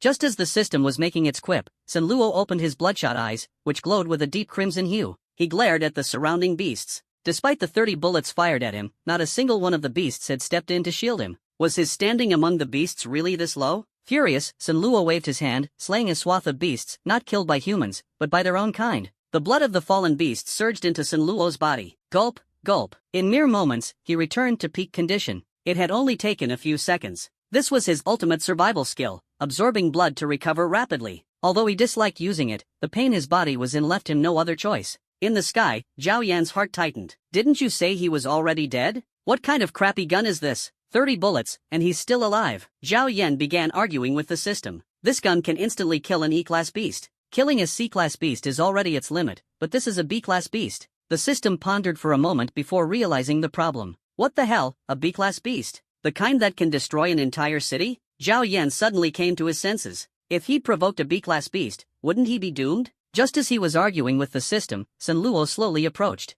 Zhao Yan wanted to flee but found himself unable to move. You little brat, you dared to ambush me. Sun Luo's furious voice rang in his ears as he grabbed Zhao Yan by the neck like an eagle clutching a chick. It seemed like Zhao Yan could stop breathing at any moment if Sun Luo so desired. System, how strong is he? I'm almost at 100 strength points, so why can't I beat him? Zhao Yan struggled desperately, grabbing Sun Luo's hand and trying with all his might to pry it open. He couldn't help but think to himself, this is way too unreasonable. His strength surpasses 500. Of course, you're no match for him. The system gloated from the sidelines. Look behind you, there's a UFO. Zhao Yan abandoned his struggles, desperately pointing behind Sun Luo with his right hand in an attempt to distract him. Since he couldn't compete in strength, he could only rely on wit. As the leader of the beasts, Sun Luo was a tyrant in Linglan City, intolerant of any tricks. Zhao Yan's words made him hesitate for a split second. This guy's obviously a liar. Originally intending to torment Zhao Yan for a while, Sun Luo thought it better to kill him quickly to avoid any unforeseen complications. Sun Luo tightened his grip, and Zhao Yan felt like he was suffocating. Damn, this bastard really doesn't play by the rules.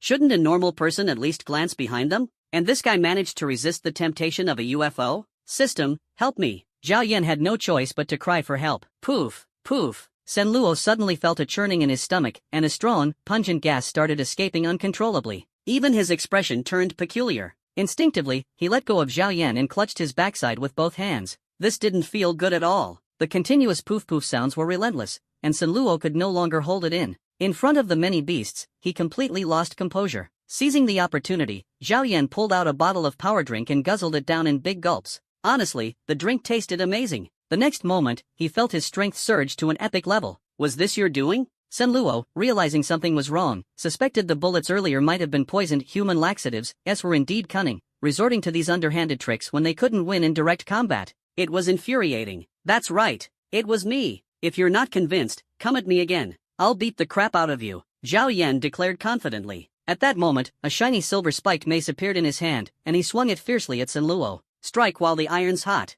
Humph, you insect. Even in his weakened state, Sun Luo felt confident that he could easily deal with an F-class human weakling with one hand. However, the weapon in Zhao Yan's hand looked oddly familiar, identical to his own spiked mace? Wait, no, that was his weapon. Damn it, when was it stolen? Clutching his backside with one hand, Sun Luo blocked Zhao Yan's attack with the other. A thunderous explosion echoed through the sky as Sun Luo's body plummeted to the ground like a missile, crashing onto the concrete of the schoolyard and leaving a massive shaped crater. Holy crap, that was intense. Zhao Yan looked down at the spiked mace in his hand, growing increasingly satisfied with it. With over 1,000 strength points combined with a powerful artifact, he felt invincible. However, why was there yellowish blood on the mace? And why did it smell so bad? Could it really have knocked the crap out of him? Zhao Yan's gaze grew heavy as he debated whether he should go down and finish Sun Luo off. On second thought, maybe not. Enhanced strength didn't necessarily mean enhanced defense. If he got surrounded by thousands of beasts, it would be a disaster. Below, the other beasts were dumbfounded. Their leader had been taken down with a single strike. What the hell was going on? Just as they were panicking and losing their backbone, government reinforcements finally arrived.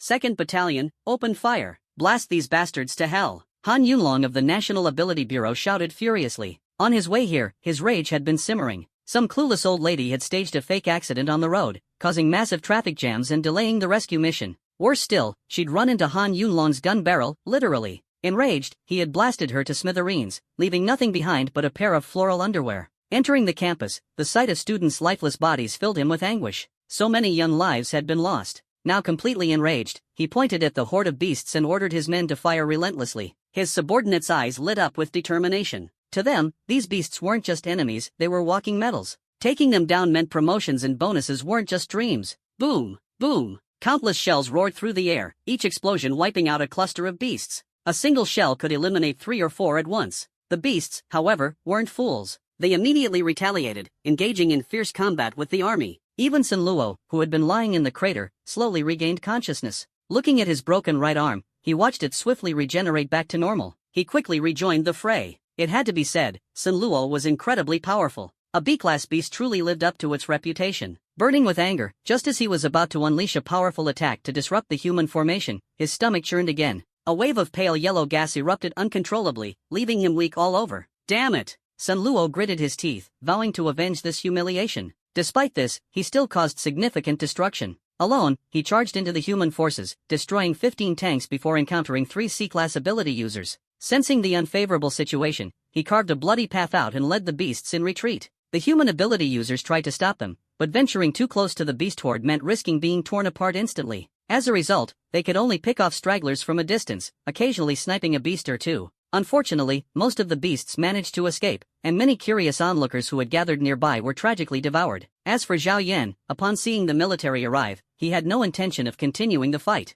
When gods clashed, mortals suffered. Instead, Zhao Yan busied himself sneaking around, looting beast cores and bodies while secretly racking up system rewards. It wasn't that he didn't want to fight the beasts head-on, it was simply beyond his ability. If even the military couldn't handle the situation, what could Zhao Yan possibly do? The army claimed they would annihilate these beasts, but in reality, they only eliminated a small portion. They knew that if pushed too hard, this horde of beasts would become desperate and do anything. They would even eat excrement, let alone wreak havoc. For an F-rank beast, killing an ordinary, powerless human was an exceedingly simple task. The army could only provide a basic deterrent but could not completely eradicate them. In the cafeteria, the principal and teachers managed to catch Sun Luo's energy ball successfully. Perhaps they were lucky, but its terrifying destructive power did not cause significant casualties. Only one teacher ended up with a small hole in their fingernail, hardly a big deal. For now, everyone was safe. It was then that they noticed Sun Luo was injured. The ground was covered in black blood, and he looked utterly disheveled. His pants were nearly torn to shreds, and there were faint bloodstains around his rear, an appalling sight.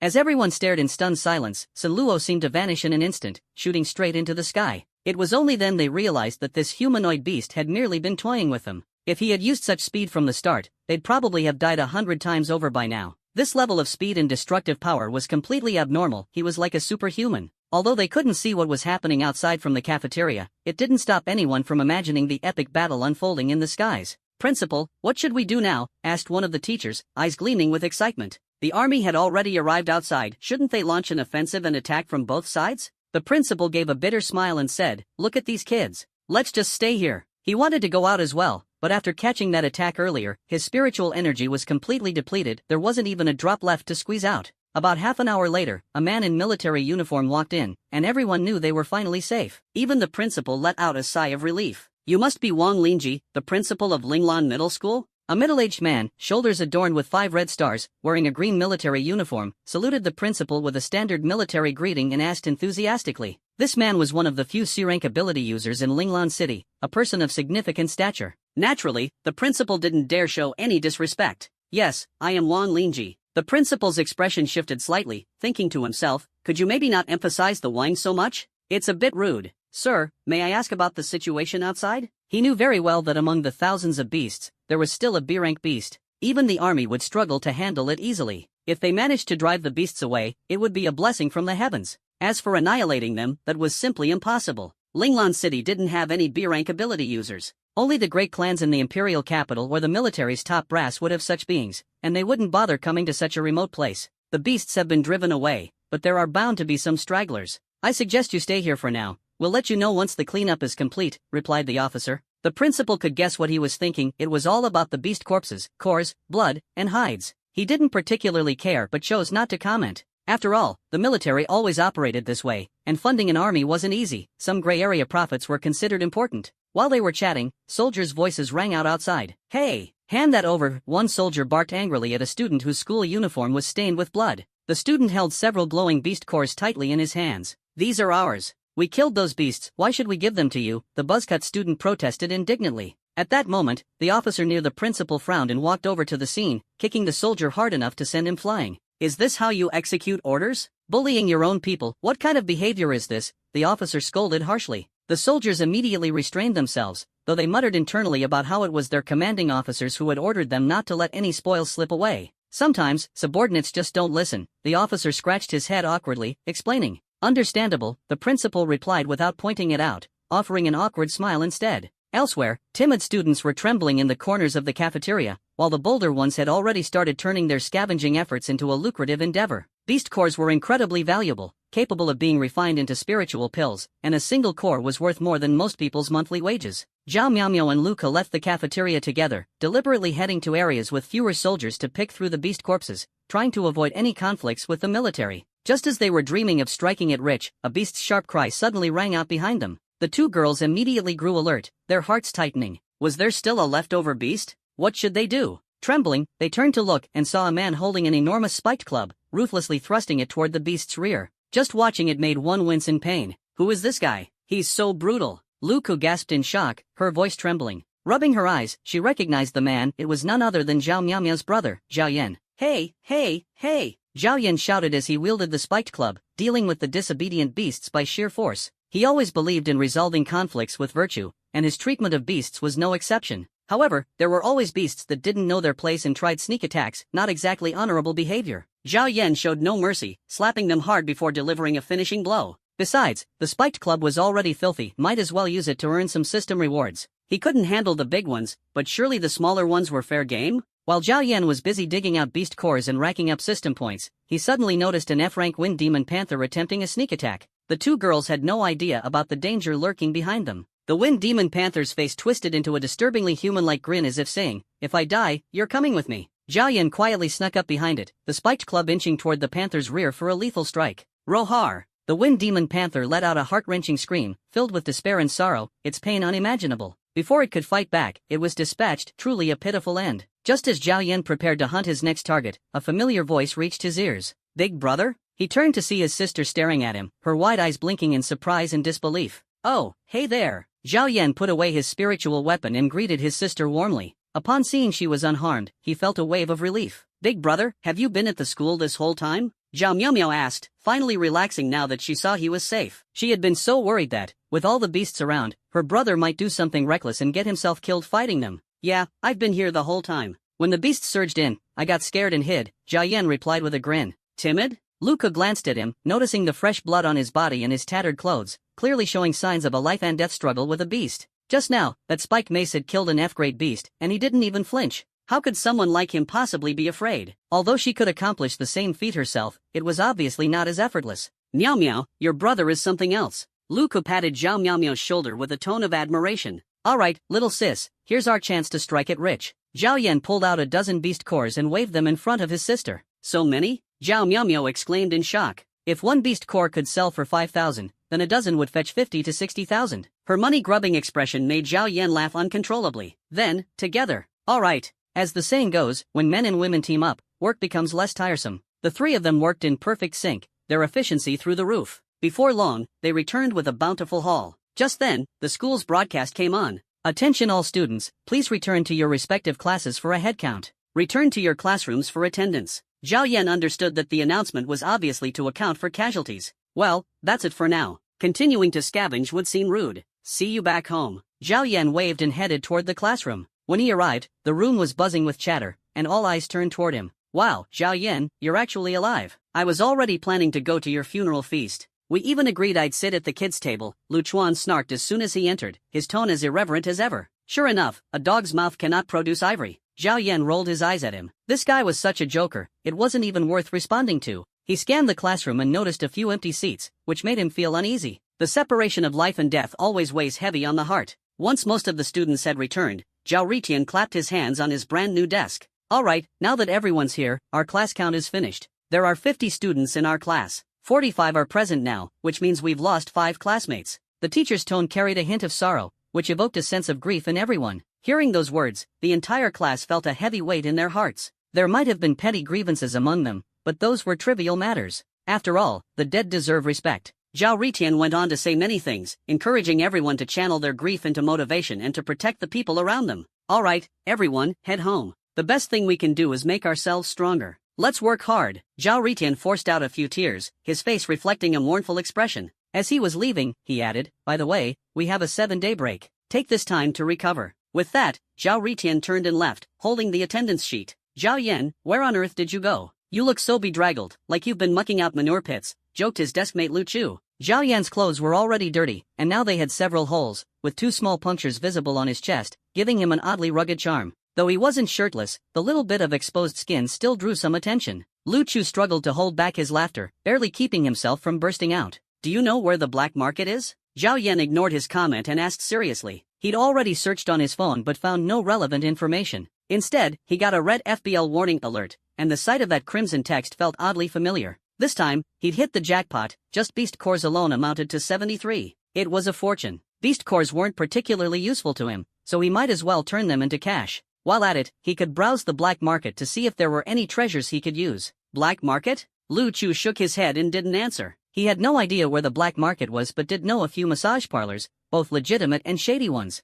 Judging by his expression, Zhao Yan knew he'd never been to the black market. Without pressing further, Zhao Yan slung his backpack over his shoulder and prepared to leave. Not far away, Sun Gang saw Zhao Yan trying to sneak off and quickly followed him. He had already discussed with Brother Hu and Brother Jia. With this kid, they could definitely score some benefits. Sun Gang took out his phone, sent a message, and smirked. Despite the day's many setbacks, it seemed there was finally some good news. Meanwhile, the Linglan City Ability Bureau was in turmoil, danger lurking everywhere. When the Bureau's top brass went to assist at Linglan High, they were ambushed by the anti-human organization Evil Spirit Cult. Caught off guard, the Ability Bureau was routed, and countless valuable documents were stolen. 50 gigabytes. Those bastards even stole my study materials. They're absolute beasts. Wang Defa, the Bureau's operations director, wailed in anguish. "Director, what else was stolen?" "I'll go take down those opportunistic scumbags," Han Mei said indignantly. The Evil Spirit Cult had taken advantage of their absence, launching a surprise attack on the Ability Bureau. They stormed in like they owned the place. Still, there was some good news. Casualties weren't severe. Only a dozen newly recruited E-rank officers were seriously injured, and none were in life-threatening condition. However, the director's tense expression suggested the losses were far more significant than he let on. After all, 50 gigabytes. It's fine, it's fine. Wang Defa lit a cigarette and waved dismissively, though his guilt was evident. Alright, everyone, disperse. I need some alone time. Seeing the director's sorrowful demeanor, Han Mei said no more and led the injured colleagues to the hospital. As soon as they left, Wang Defa opened a folder on his computer labeled Study Materials, which contained maps of military force distributions and personnel files. Phew, good thing I labeled these as top secret. Otherwise, the loss would have been catastrophic. In the southeastern corner of Linglan City, a group of masked men in black were covertly conversing. Boss, you're a genius. Partnering with the beasts? I never thought I'd live to see the day I could stroll into the Ability Bureau like it was my own home. Enough chatter. Open the files. With these, our next steps will go smoothly. Got it. Boss, I have to tell you, this is primo intel from Wang Defa himself. Triple encrypted, absolutely top-tier classified stuff. Took me a lot of effort to get it, a scrawny man said smugly. Don't worry, the rewards will be generous. Whoa, so many videos. This looks intense. He clicked to play one, and the content was explosive, enough to get anyone's blood pumping. Did I open it wrong? The scrawny man broke into a cold sweat and quickly tried another video. The same plot again. Last time it was in the kitchen, and now it's in the bathroom. The protagonist hasn't even changed. Boss, let me explain. The frail man fell to his knees, cursing inwardly. The top-secret files he'd painstakingly cracked turned out to be indecent videos not suitable for children. He was doomed, he could feel it in his bones. Explain? Go ahead and try. If your explanation doesn't satisfy me, you'll play the role of the female protagonist in the video and experience it firsthand, the leader said furiously. He couldn't believe that after all the effort his entire team put into cracking this, it turned out to be a pile of low-grade videos. Admittedly, the videos were quite decent, but that was no excuse for his subordinate's failure. Boss, we only have this one computer expert. If you get rid of Xiao Lu, it'll be hard to find another one like him, the others pleaded on Xiao Lu's behalf. Fine, for everyone's sake, I won't punish you.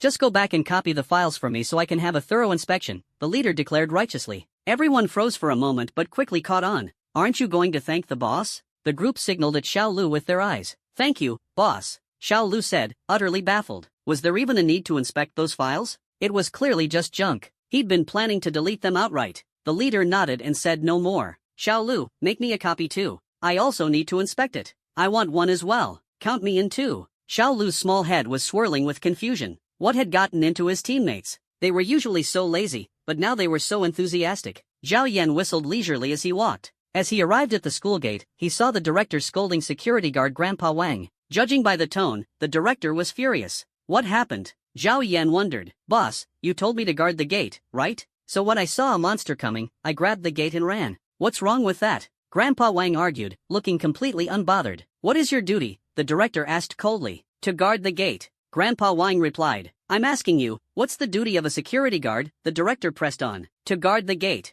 Grandpa Wang said innocently. The director rubbed his forehead helplessly and fired Grandpa Wang on the spot. What bad luck. A monster attack, and this guy's first instinct was to run, taking the gate with him. The monster had an easy time getting in. Was this how a security guard protected a school? Listening from the side, Zhao Yan was utterly confused. Took the gate? The school gate weighs over 300 pounds. How could an old man carry it away? Could Grandpa Wang also be someone extraordinary? Oh well, going home was the priority. Zhao Yan hummed a tune as he walked toward the bus stop. Just as he was glancing around to see if there were any dogs or cats nearby, a deep voice called out from behind him. Hey, kid, wait up. Tiger Brother compared Zhao Yan's face to a photo in his hand before silently putting the photo away. So you're Zhao Yan, huh? Pretty cocky, daring to mess with my brother? Tiger Brother wasted no time stepping forward aggressively, but Zhao Yan dodged effortlessly. Kid, you're pretty gutsy. Let's see what you're made of. Brother Jie took off his glasses, instantly transforming into a rough, intimidating figure. The stark contrast almost made Zhao Yan laugh. Weren't these two the same oddballs from yesterday afternoon? What a hassle. We're all civilized people here. Let's not resort to violence, Zhao Yan said with a chuckle, trying to defuse the situation. Tiger Brother, Jie Brother, don't listen to his nonsense. This guy is ruthless. Yesterday, he not only drugged me but also smashed a brick on my head. Beat him to death. Sun Gang shouted excitedly from a distance. Hearing this, Tiger Brother's expression faltered, looking a bit guilty. Before he could speak, he suddenly grabbed Zhao Yan and dragged him into a small alley. Kid, scream all you want today, it won't help. I'm going to strip your pants off and toss a firecracker in there. You'll learn just how cruel people can be. Tiger Brother growled through gritted teeth. You're in for it now. Sun Gang sneered from the side. Zhao Yan, however, didn't resist. After all, there were too many of them, and it wasn't the right time to strike back. Throwing a firecracker into someone's pants? Not a bad idea. Maybe he'd give it a try later. How had he not thought of that before? In the alley, Tiger Brother and Jia Brother restrained Zhao Yan while Sun Gang held a firecracker as thick as his thumb, his face full of malice. Aren't you so tough? Come on, fight back. Weren't you so bold yesterday? What's wrong now? Just pull his pants off already. Jia Brother impatiently reached out.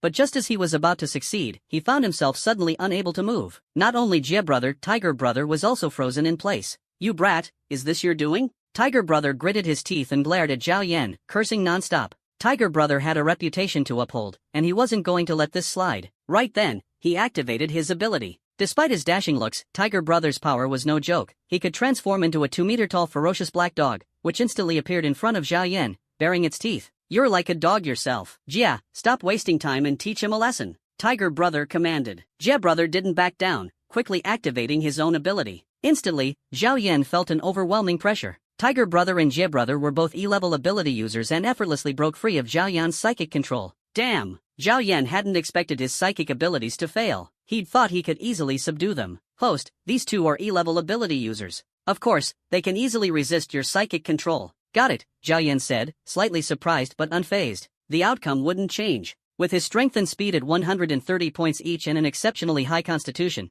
taking down these two E-level ability users would be a piece of cake. Abilities were just tools. Some abilities were indeed overpowered, but these two's powers were far from impressive. Sun Gang tried to use his ability to resist the mysterious control, but it was useless. He was shocked. He couldn't counter Zhao Yan's ability, which meant Zhao Yan's level was higher than his. How was that possible? Quick, take him down. Sun Gang shouted in panic, ordering Tiger Brother and Jia Brother to subdue Zhao Yan and interrogate him about how he had grown so strong so quickly. I can't control myself, Sun Gang shouted, then hastily lit a firecracker with a lighter and stuffed it into his own pants in a flash. With a loud bang, Sun Gang's pants exploded, and the scene descended into chaos. Ding! Congratulations, host. Your ability level has increased to F level, 7th tier. Tiger Brother, get him. Jia Brother shouted at Tiger Brother, then grabbed a nearby brick and hurled it at Zhao Yan. Tiger Brother, however, seemed a bit dazed, sensing that something was off. Standing before him, Zhao Yan had a refined and elegant appearance, making it impossible for Jie Gu to muster any hostility. He stood there stunned, looking utterly dumbfounded. Suddenly, Zhao Yan spun around, and a 1-meter-long spiked mace appeared in his hand, frightening Jie Gu so much that he jumped. This was a spiritual weapon. Jia Ji's heart tightened as he looked at the brick in his hand, suddenly feeling utterly disadvantaged. Fighting wasn't about bravado alone, the gap in weaponry was just too overwhelming. It had to be said, Jie Gu was indeed brave. He showed no fear, gripping his brick as if he were Lu Bu reincarnated, charging at Zhao Yan with all his might. His hand wielded the brick with such rapid movements that it dazzled the eyes of anyone watching. However, no matter how skilled he was no match for the spike mace. With a loud bang, the brick in Jie Ji's hand was smashed into pieces by Zhao Yan's weapon. Following this, Zhao Yan delivered a flying kick, and within a few swift moves, Jie Gu was knocked to the ground. There was no contest, the disparity in speed and strength was simply insurmountable. Why provoke anyone else, and yet he chose to provoke this overpowered freak? After dealing with Jie Gu, Zhao Yan turned his gaze to Hu Gu, his mind filled with doubt. Why didn't these two attack together? Oh right, the dog? Something clicked in Zhao Yan's mind. System, remove my title of Dog Lover Extraordinaire. Let me see what happens. Acknowledged. The next second, the sound of barking echoed in the alley. What are you barking at, dog? Zhao Yan gave Hu Gu 2 hard slaps, leaving him seeing stars as he collapsed in pain. So it really was the title's effect. Dog Lover Extraordinaire is amazing, Zhao Yan muttered to himself. It worked on dogs, on beast-like creatures, and apparently, it even worked on humans whose abilities were dog-related. Alright, I won't bully you anymore. I just need to ask a question, and then you're free to go, Zhao Yan said, pausing for a moment as his tone softened. Hearing this, Sun Gang, who had been pretending to be dead, immediately sprang to his feet. He had thought Zhao Yan was going to deal with him next. Why was he being so merciful? Clenching his teeth, he nodded, and the others quickly followed suit. Where is the black market? Sun Gang might not know, but Hu Gu and Jie Gu, as E-rank ability users, surely did. It's in. Let me say it first. Hu Gu deactivated his ability and rushed to speak first. It's in a small marketplace in the northern part of Linglan City. The exact location is here. Hu Gu glanced at Sun Gang with some resentment, thinking to himself, how could you try to ambush someone without even doing your homework on the enemy? Now look what happened. How are we supposed to survive in this city anymore? Oh, Zhao Yan immediately understood. He pulled out his phone, snapped 3 photos of the group, and then walked away without a second glance. As he left, he tossed out a casual remark, for the memories, which made Sun Gang grit his teeth in fury. Hu Gu, why didn't you join in just now? Jie Gu scratched the spot on his head where Zhao Yan's kick had landed and asked earnestly. He was dissatisfied. When trouble arises, a subordinate should charge in first. Yet Hu Gu had just stood there watching. How unkind. Hu Gu slapped Jie Gu across the face. How the hell should I know? I couldn't even move. After a pause, Hugo turned to Sun Gang and said, "That guy's way too weird. Don't mess with him again." The fact that 2E rank ability users couldn't handle him was enough to show how terrifying Zhao Yan was. From now on, it was best to steer clear. Hugo, Jiego, forget about that for now. My lower half is swollen. That firecracker was too powerful. I think my little brother might not make it. Sun Gang said with a pained expression, his urgency clear. What the hell? It's that bad? Jiego looked shocked. Quick, let me take a picture first, to commemorate it. Sun Gang's face was filled with anticipation.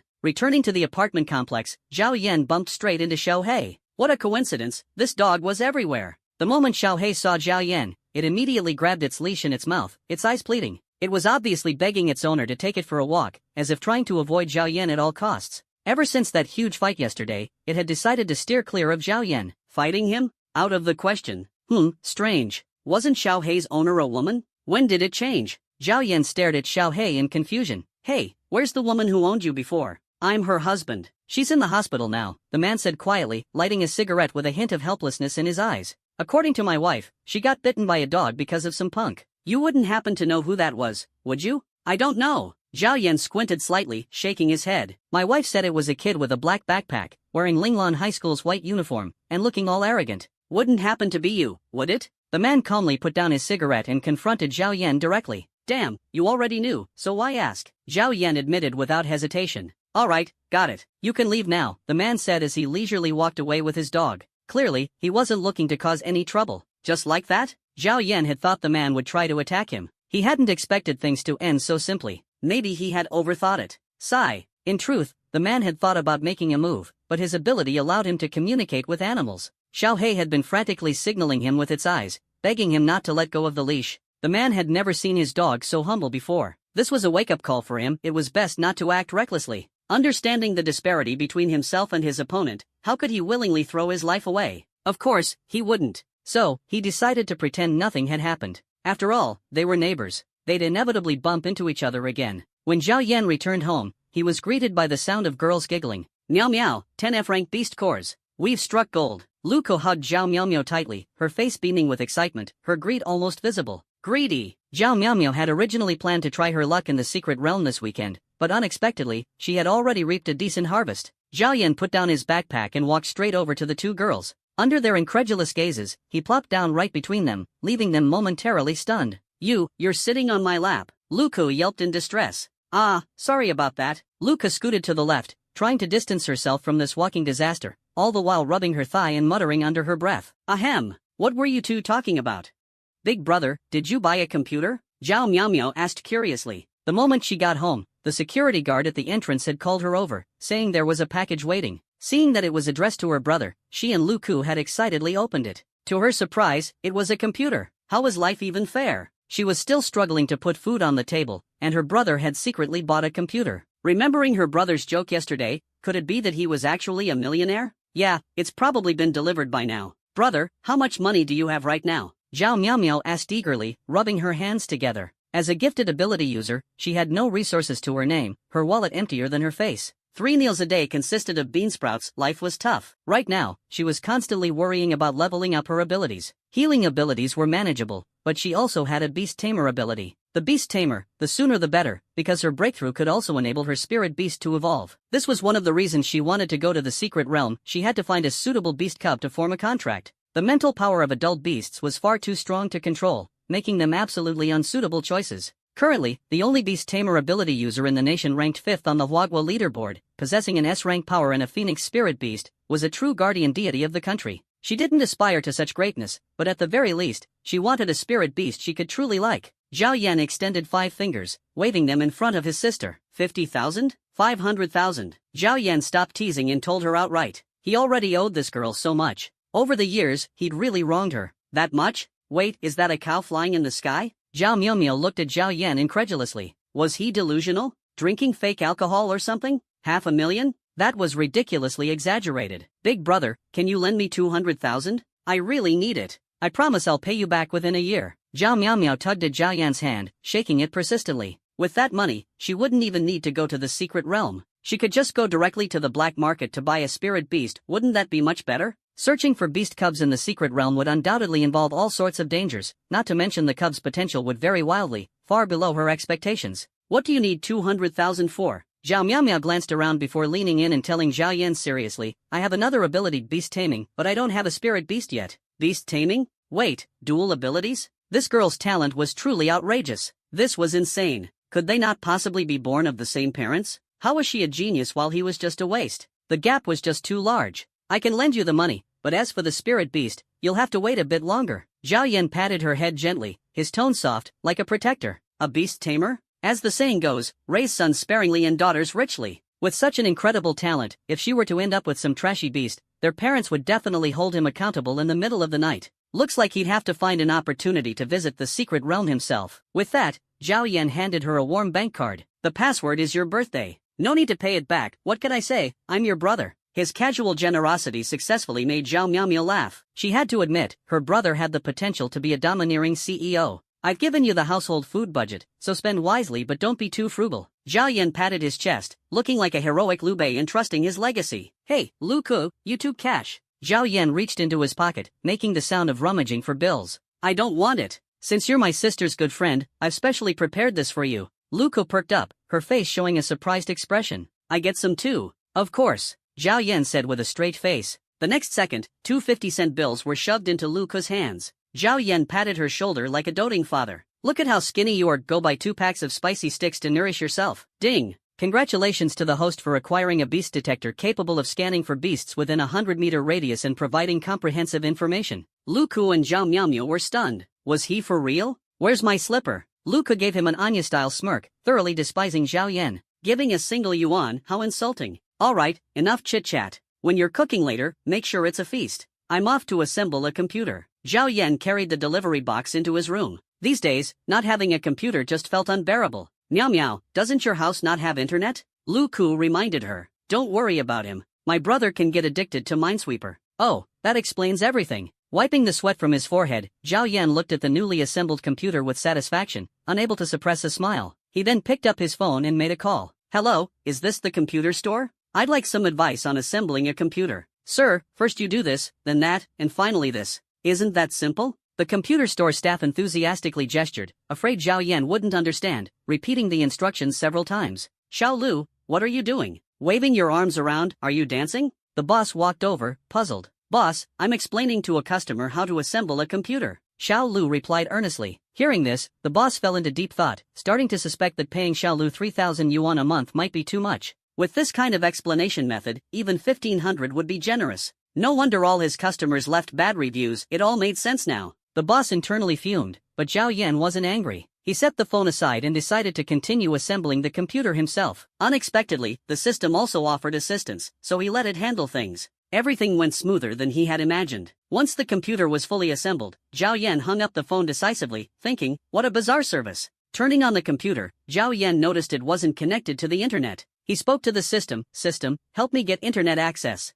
Installing cables was too much hassle. Surely the system had a solution. Honestly, you're such a bother. For something this trivial, you need me? Fine, just this once. The system reluctantly responded, and the computer instantly transformed into a smart machine, as if it had eaten an Oreo and evolved miraculously. Greetings, Master. The computer suddenly spoke, startling Zhao Yan. This was too incredible. Did you just talk? Yes, I'm now a mature computer, so naturally, I can speak. You don't need internet access? What's that? All the computers in this area are under my control. Bragging much. Zhao Yan was skeptical, wanting to test its capabilities. Shut down all those online games. The smart machine issued a command, sending sound waves rippling outward. Downstairs, Zhang Erden was frantically gaming. His stone golem had just ulted, hitting 5 enemies at once. He was secretly thrilled, thinking, this game is mine to carry. But suddenly, his screen displayed 6 large words, network connection in progress. Zhang Erden's expression instantly twisted in despair. What the? The entire building echoed with Zhang Erden's enraged shout,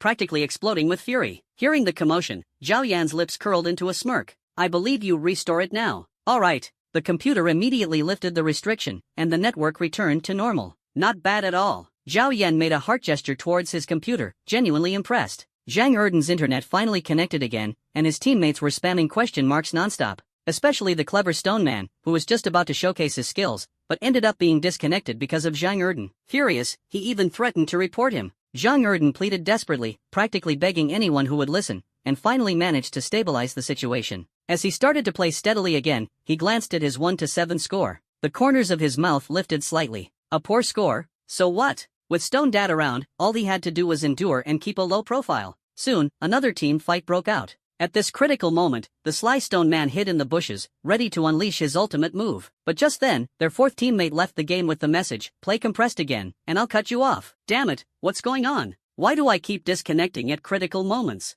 Can't I play the game properly anymore? Zhang Erden's angry roar echoed once again from downstairs. From now on, I'll call you Xiaolu. Fix the internet. Zhao Yan thought to himself. Just now, his computer claimed it could control nearby networks. He made a bet and lost, but to his surprise, the computer really had such a capability. Filled with astonishment, Zhao Yan couldn't help but smack the computer with a big slap. People had seen others hitting things, even hitting dogs, but hitting a computer? Zhao Yan felt like he must be the first in history. Ding! Congratulations, host, for earning the title, Scoundrel Who Breaks Computers' Hearts. Master, I won, and you still hit me? A human-like expression appeared on the computer screen, looking utterly heartbroken. Really? Winning means you get slapped, doesn't it? Zhao Yan scratched his head, feigning innocence. Xiaolu, let's bet again. If you can control the entire neighborhood's internet, you can slap me. But if you can't, I'll slap you. The computer repeated Zhao Yan's voice out loud, and Xiaolu displayed a contemptuous expression on the screen, as if to say, do as you wish. Even fooling a computer, what a talent.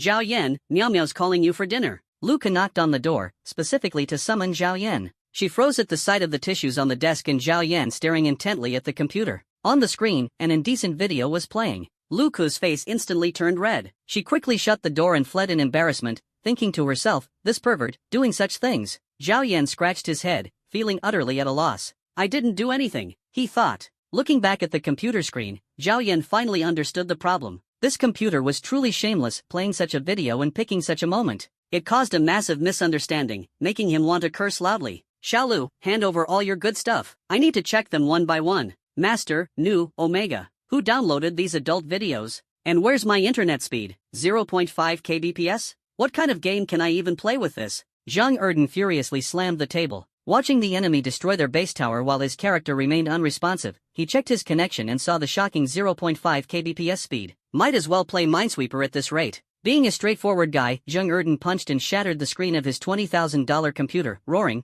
damn it, counterfeit junk. Lu Ko, what's wrong? Why are you so angry? Zhao Miao Miao, having just finished cooking dinner, noticed Lu Ko puffed up with rage, looking like an angry pufferfish. It's your brother. He actually, ugh. Her face turned bright red, and she couldn't finish the sentence. Miao Miao, what on earth goes on in a boy's head? Lu Ko suddenly asked. Playing games? Zhao Miao Miao instinctively answered. Wrong. And that was the real truth about why things got awkward. As night fell, Zhao Yan dined with two beautiful women, but the atmosphere felt a bit strange. Luca kept glancing at Zhao Yan, making him feel like the food had lost all its flavor. The house was silent, save for the faint sounds of Zhang Erden's pitiful cries downstairs as his parents disciplined him in stereo. Zhao Yan felt puzzled. What on earth could have happened to make parents hit their child like that? No, I have to go check. Zhao Yan grabbed a rolling pin and headed downstairs. What are you doing with a rolling pin? Luca looked at Zhao Yan in confusion. Was he really going to mediate the fight? Knock, knock, knock. Zhao Yan rapped on the door. The cries inside finally stopped. Honey, go open the door and see who it is, a woman's voice called from inside. Soon, a bald man appeared through the crack of the door, his shiny head dazzling to the eye. Do you need something? The bald man stared at Zhao Yan warily, his eyes betraying a hint of caution. Seeing the rolling pin in Zhao Yan's hand only made him more suspicious. Was this guy here to fight? Big brother, I'm Zhao Yan from upstairs. We see each other often. Zhao Yan greeted him warmly, acting as if they were close. Are you hitting your child? Yes. The bald man gritted his teeth, anger rising as he poured his grievances to Zhao Yan. I've worked so hard to earn money to provide for him, school, food, clothing, even a $6,000 computer, hoping he'd study well. And what does he do? He punches the screen and breaks it. Absolutely infuriating. That's money. My wife and I are teaching him a lesson. Hearing this, Zhao Yan's expression turned solemn. No wonder I heard someone gaming downstairs this afternoon. So it was your son. Zhao Yan said indignantly, standing in solidarity with the man. The bald man's mouth fell slightly open. This kid secretly plays games? No way, I need to teach him another lesson. You go back upstairs, we'll talk another day. The man was ready to continue his battle with his son, but Zhao Yan grabbed his arm. The bald man looked utterly confused, unsure of what to do. Big brother, take a break. Let me handle this. Zhao Yan waved the rolling pin in front of him. The bald man was startled. I was just venting. A slipper is punishment enough. If you hit him with that rolling pin, won't my son be beaten to death? The man shook his head, waving his hand dismissively. No need. My son's not that terrible. I'll do it myself. You go back now. With that, he pushed Zhao Yan out the door. At least let me watch. Zhao Yan begged shamelessly, but ultimately, he couldn't join in, leaving him feeling slightly disappointed. What a pity. Ding. Congratulations, host, for receiving one spirit energy pill. A spirit energy pill? That was a treasure capable of significantly boosting cultivation speed, only producible by alchemists. Zhao Yan instantly perked up, excitement surging through him. With a thought, Zhao Yan's hands conjured a massive spirit energy pill, as big as a soccer ball. What the hell? How long is this going to take to finish? Zhao Yan couldn't help but complain. When Zhou Jie gave him a spirit energy pill, it was only the size of a soybean, but this one was equivalent to 1,000 normal-sized pills. The system was truly impressive. What the hell? That's huge. Lu Ku exclaimed in awe. Something's not right, Lu Ku. I feel like the black orb in my brother's hand is brimming with spiritual energy. This feeling, this aura, it's a spirit chi pill. Zhao Miao Miao, a top student with a wealth of knowledge, instantly recognized that this was no ordinary black orb. Judging by the sensation, it does seem like a spirit chi pill, but isn't it way too big? It was larger than her own head. Was this really meant for humans to consume, or was it food for magical beasts? Hee hee, it's for holding, not for eating. The stretch your legs and stare at the sky pill, something you definitely deserve. Zhao Yan excitedly placed the oversized spirit chi pill on the table, where it radiated an extraordinary presence. Sitting near the table, the abundant spiritual energy was palpable, filling the air with a refreshing and invigorating sensation. Alright, little sister. In the future, if you need it, just cut off a piece. It'll be good for your cultivation. This really is a spirit chi pill, it can speed up your training progress, Zhao Yan said proudly. Thank you, brother.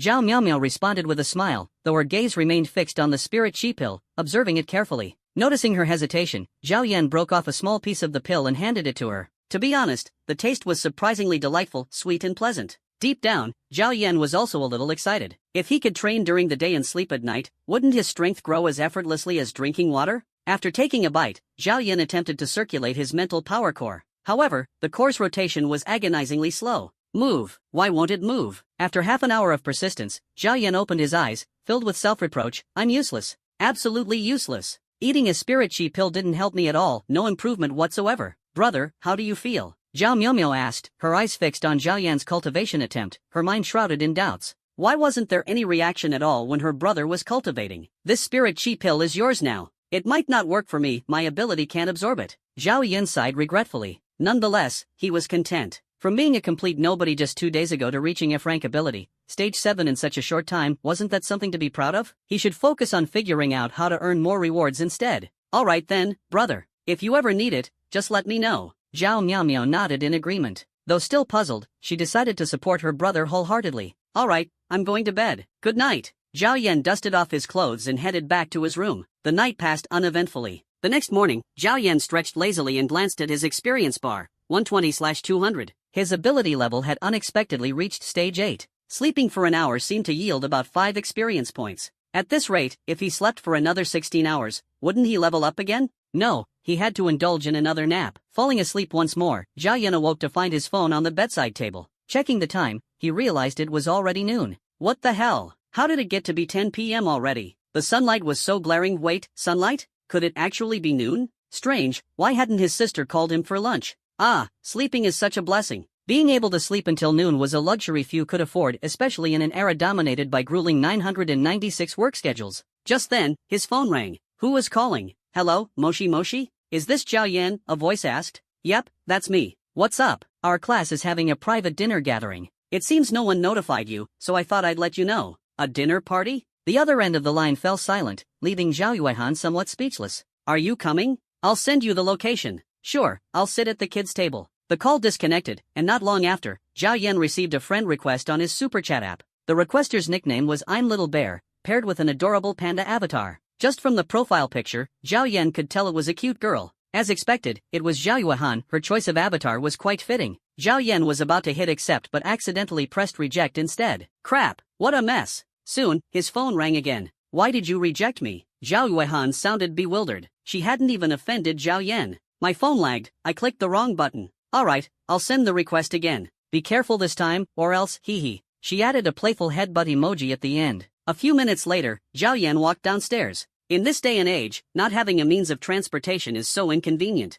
I really need to buy an electric scooter. Passing by the bike shed, he overheard a couple whispering sweet nothings to each other. The girl was wearing a very revealing mini skirt, exuding an abundance of positive energy that was impossible to ignore. Zhao Yan couldn't help but steal a few extra glances. Her safety shorts left much to be desired. Where's the basic trust between people? Her boyfriend, wearing a smug expression, glanced at Zhao Yan with a look of superiority. Nowadays, having a girlfriend, especially a pretty one, was apparently something worth flaunting, a fact that Zhao Yan found somewhat enviable. "Hop on, babe," the boy said softly. As soon as the girl sat down, she immediately jumped up again. "The seat's burning my butt," she exclaimed, her voice tinged with embarrassment. The sudden burst of awkwardness was almost suffocating for Zhao Yan. "Save me." Amidst the awkward atmosphere, Zhao Yan kicked a nearby crooked tree out of frustration. "Tree, what the hell, man?" Though the situation was a bit embarrassing, it didn't stop Zhao Yan from mimicking the scene. "The seat's burning my butt." The flying stick strikes again. His imitation was spot on, causing the girl's face to flush even redder. She looked utterly mortified. Deciding to splurge for once, Zhao Yan opted for a taxi. "Where to, handsome?"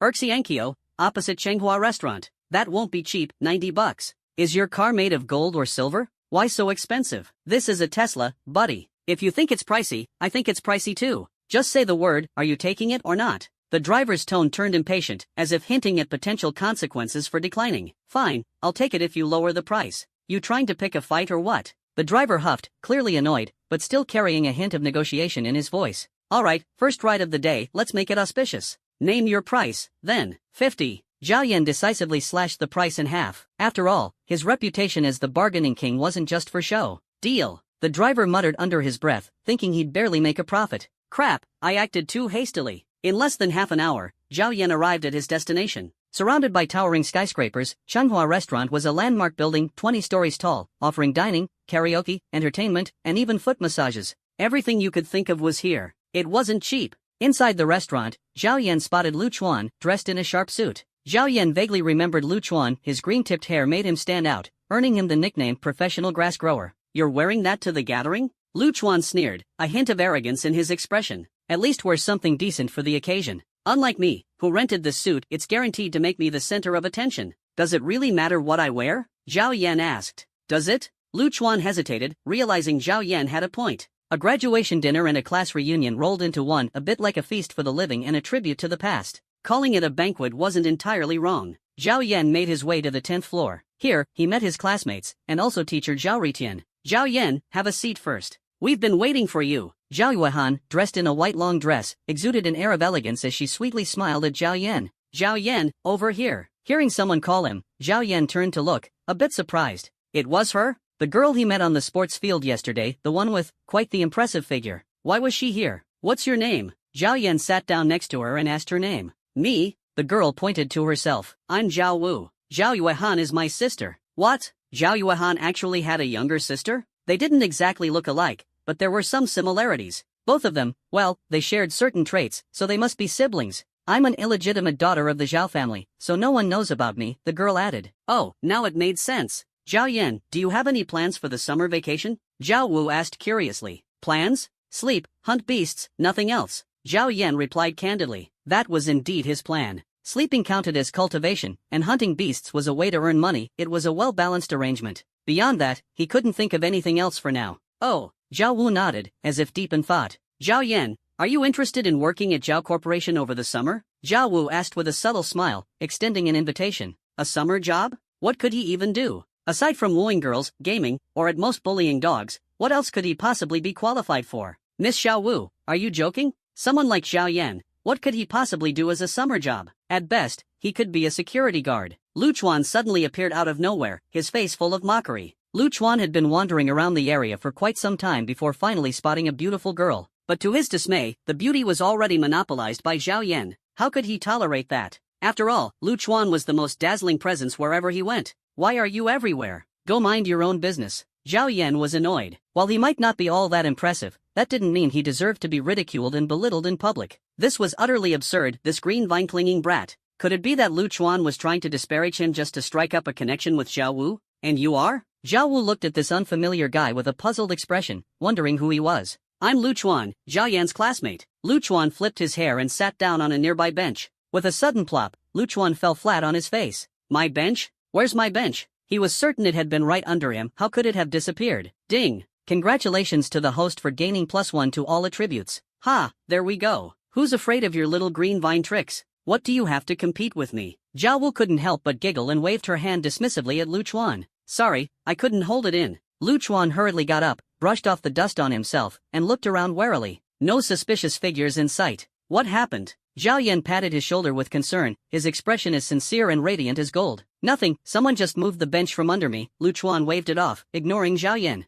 This time, Lu Chuan wised up. He grabbed a chair firmly and carefully sat down. Now there was no way it could be pulled away. It was right under him, how could someone take it now? Lu Chuan, are you interested in working at Zhao Corporation over the summer too? Zhao Wu asked casually. Oh, what an honor. What kind of position? Zhao Corporation was one of the top enterprises in Linglan City, employing tens of thousands of people and spanning various industries. If he could gain some work experience at Zhao Corporation, it would be like adding a golden feather to his cap abroad. Lu Chuan was filled with anticipation. Given his talents, he might even land a managerial position. Security guard, Zhao Wu replied flatly. Put. Zhao Yan, who had just taken a sip of cola, couldn't hold it in and sprayed it all over Lu Chuan's face. Sorry. Zhao Yan grabbed some napkins and started wiping Lu Chuan's face haphazardly. Get away from me. Lu Chuan looked at his rented suit in distress. It was now covered in cola, how was he supposed to return it? Damn Zhao Yan. As for Zhao Yan, he'll be my personal bodyguard, Zhao Wu added. What? A personal bodyguard? The kind that watches over her 24/7?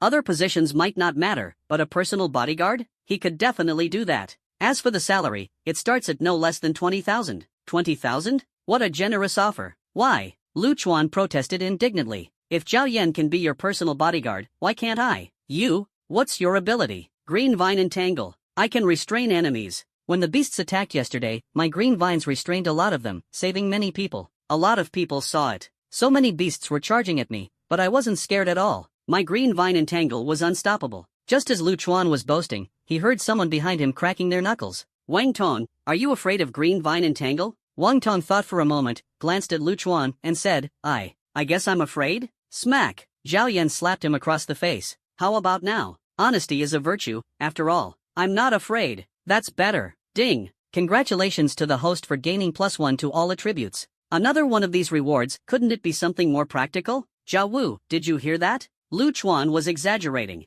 Don't believe him. Let's talk about the personal bodyguard thing. Do I need to protect you at night too? As Zhao Yan and Zhao Wu were enthusiastically chatting, Teacher Zhao's voice came from the stage. Classmates, this is our last gathering together. I hope everyone eats well, drinks well, and has a safe journey ahead. Yesterday, when beasts attacked our campus, we lost 5 dear classmates. The deceased cannot return, but those of us who are alive must work even harder. There's just over a month until the college entrance exams. I hope everyone finds a good path forward. It had to be said, Zhao Ritian's speech was incredibly moving, bringing tears to the eyes of 10 out of the 45 students in the class. Zhao Yan thought to himself, the teacher probably planted those people on purpose. Still, the speech had some effect. Even Lu Chu, who was usually second to last in grades, was crying quite sorrowfully. Lu Chu, why are you crying? Zhao Yan walked over and asked earnestly. I'm not crying. You're the one cutting onions, are you crazy or what? Lu Chu snapped back, thinking to himself, with so much delicious food around, why would anyone mess with onions? Truly a menace. Oh, sorry, I just happen to like them. Zhao Yan silently put the chopped onions into his mouth, took a bite, and immediately spat them out. So spicy. This scene left Lu Chuan utterly stunned. Truly, Zhao Yan's audacity was unmatched. After the homeroom teacher's speech, it was the class monitor's turn to speak. Unlike Zhao Ritian, the moment Zhao Yuehan took the stage, she was met with cheers from the students. Damn it! In your hearts, my status is even lower than the class monitor's. Zhao Ritian exclaimed indignantly, caught between laughter and tears. Teacher, you still have me. Zhao Ritian glanced at Zhao Yan, who was patting him on the shoulder in a comforting manner. A faint warmth surged in his heart. Who would have thought that the person closest to him was Zhao Yan? But just as he was about to open up and share his thoughts with Zhao Yan, he realized that the guy had already bolted far away. Damn it! Could this guy have just taken the chance to chat with him for a couple of moments before running off? After being beaten senseless by Zhao Yan, Sun Gang had become much more subdued. However, this was merely the calm before the storm. Yesterday, Brother Tiger and Brother Jia had explicitly instructed him not to provoke Zhao Yan. The two of them were planning to improve themselves so that once the Dragon King returned, they could deal with Zhao Yan. If they couldn't handle him through connections in society, they'd have to look to family resources. The Sun family wasn't short on D-rank ability users. Taking on someone like Zhao Yan, they could send any elite and solve the problem easily. But today, that could wait. There was something more important. At this moment, Sun Gang's injuries had completely healed. Except for the slightly messy middle parting of his hair, he was nearly flawless. He gazed obsessively at the class monitor, Zhao Yuehan, who was standing on stage. She was dressed in a white dress, her long hair cascading down to her waist. With a slim figure and graceful movements, she exuded charm in every gesture. Today was the day Sun Gang decided to confess his feelings to Zhao Yuehan. Love must be declared boldly. As the eldest son of the Sun family, with 2 younger brothers below him, Sun Gang knew that inheriting the family fortune would require skillful competition. Fortunately, he had an excellent relationship with his stepmother, so his position as heir was secure. After taking a sip of cola heated to 105 degrees, courage surged through him. With a swagger that suggested he didn't even recognize his own family, Sun Gang strode purposefully toward Zhao Yuehan, touching the diamond box in his chest pocket with confidence. Everything was ready, the advantage was his. There was nothing to fear. On stage, Zhao Yuehan was delivering an impassioned speech. Classmates, after graduation, you are welcome to apply to our Zhao Corporation. As my peers, I promise you will be treated well. As her words fell, the audience erupted into cheers. Finding a job after college wasn't hard, but finding a good job was a different story. Many companies claimed 9 to 6 work hours as a blessing, but in reality, they were exploiting the remaining value of young people. The Zhao Corporation, on the other hand, adhered to an 8-hour workday, offering generous salaries and benefits. Countless people tried to pull strings to get in but found no way. Yet through the class monitor's connections, Sun Gang could secure priority admission. What a golden opportunity! Some classmates even considered skipping college altogether and joining Zhao Corporation right after high school, saving 4 years of detours. The idea was tempting. As Zhao Yuehan was about to step off the stage, Sun Gang approached her with a smiling face. He was coming. Whoa, is Sun Gang about to confess? And we haven't even graduated yet. What a beast! Hey, Sun Gang is the young master of the Sun Corporation. He's a good match for Zhao Yuehan. Wait, what? Sun Gang is from the Sun Corporation? How come I didn't know that? I've known for ages. What, does your village still not have internet? Hearing the murmurs of her classmates, Zhao Yuehan's expression darkened. No way. She had zero interest in Sun Gang. Just as she was brainstorming how to reject him, Sun Gang knelt on one knee, looking at her with utmost sincerity. Yuehan, I've liked you for a long time. Will you be my girlfriend? As he spoke, Sun Gang reached into his jacket pocket. Inside was a diamond ring worth over 1,000,000 yuan, dazzling and precious. When Sun Gang's father, Sun Wei, learned that his son was going to confess to Zhao Yuehan, he gave his full support. A union between the Sun Corporation and the Zhao Corporation would elevate their future to new heights. This money was a strategic investment, and Sun Wei had insisted that Sun Gang must win over Zhao Yuehan. Oh, wow! Awesome! No way, this guy's a legend. Say yes! Say yes!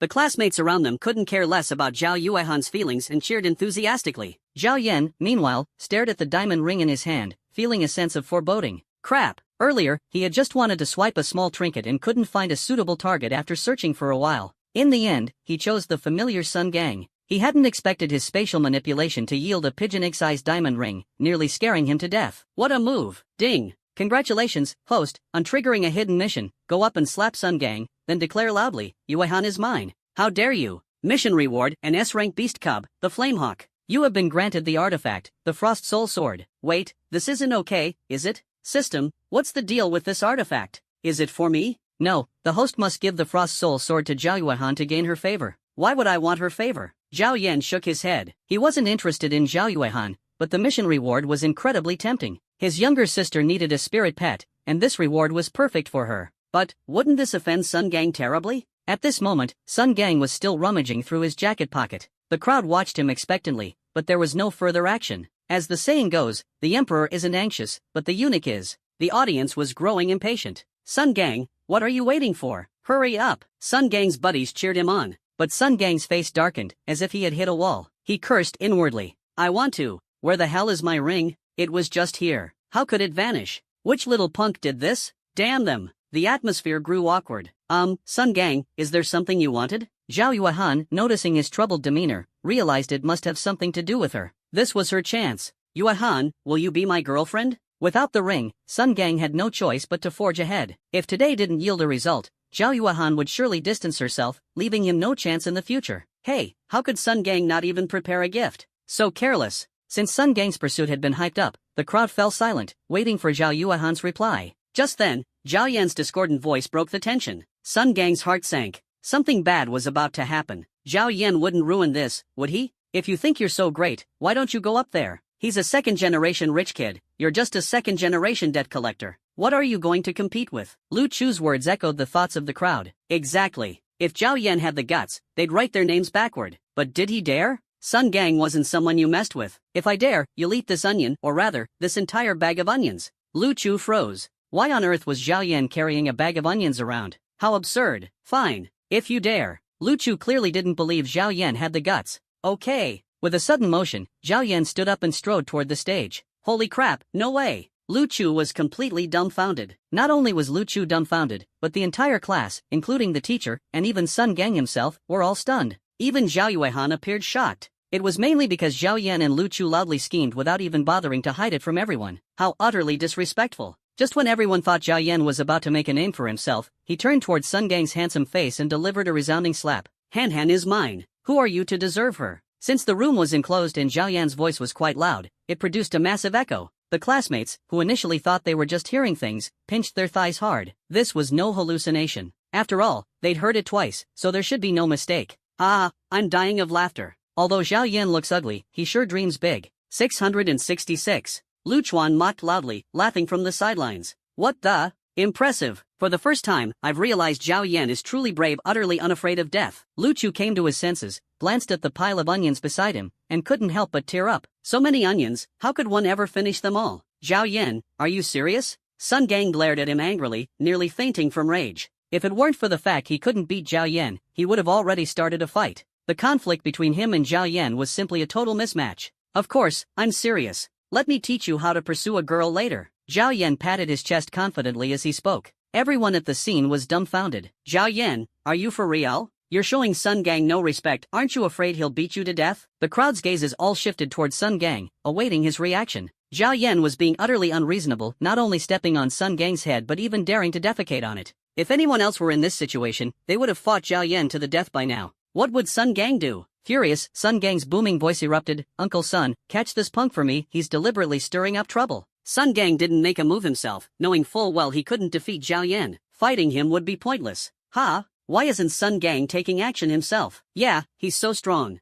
Why call for backup? I don't get it. Hearing the murmurs of his classmates, Sun Gang grew even more irritated. What a headache. A middle-aged man stepped forward from the side and walked straight toward Zhao Yan. The young master had spoken, he had no choice but to take action. The master of the Sun family had emphasized that the alliance between the Zhao family and the Sun family was of utmost importance. He couldn't allow any disgrace to occur here. Otherwise, how could he report back later? Just as Uncle Sun was about to act, Zhao Yan waved at him calmly. Hold on, did he have more to say? Uncle Sun looked at Sun Gang questioningly. Young master, should I let him finish? Sun Gang smirked internally. Thankfully, he had backup. Wasn't Zhao Yan just being arrogant? Now that he was facing Uncle Sun, a D-ranked expert, he'd surely back down. This little punk, when you're out in the world, you need influence. You may have strength, but I have connections. Just as Sun Gang was curious to hear Zhao Yan's last words, the audacious guy grabbed Zhao Yuehan's hand with a look of deep affection. Then, out of nowhere, he pulled out a deep blue longsword. Yuehan, this is my engagement gift to you. Will you be my wife? Zhao Yuehan's brain momentarily shut down. What in the world? Just as she was about to refuse, an elderly figure approached her. It was one of the elders of the Zhao family, Chen Yueshio, a C-ranked ability user. She was Zhao Yuehan's grandmother, strong enough to climb 28 floors without even breaking a sweat. Young man, may I take a look at that spiritual weapon in your hand? Chen Yueshio's gaze locked onto the weapon in Zhao Yan's grasp, her face full of excitement. This spiritual weapon was no ordinary item. No, this is a gift for Zhao Yuehan. Why would I give it to you? Zhao Yan replied seriously. Chen Yueshio frowned. Did this boy not know who she was? How dare he show such disrespect while proposing? Still, the allure of the spiritual weapon was undeniable, it truly tempted her. Yuehan, a forced relationship isn't sweet. Just give me a direct answer, yes or no. Zhao Yuehan froze. Why did his tone sound so aggravating? In truth, she and Zhao Yan had a childhood engagement, and their relationship had been decent. But after Zhao Yan's parents went missing, the engagement was left unresolved. Now Zhao Yan was proposing with such a domineering tone and at such an inappropriate moment, who could possibly agree? Zhao Yan, you're a good person, but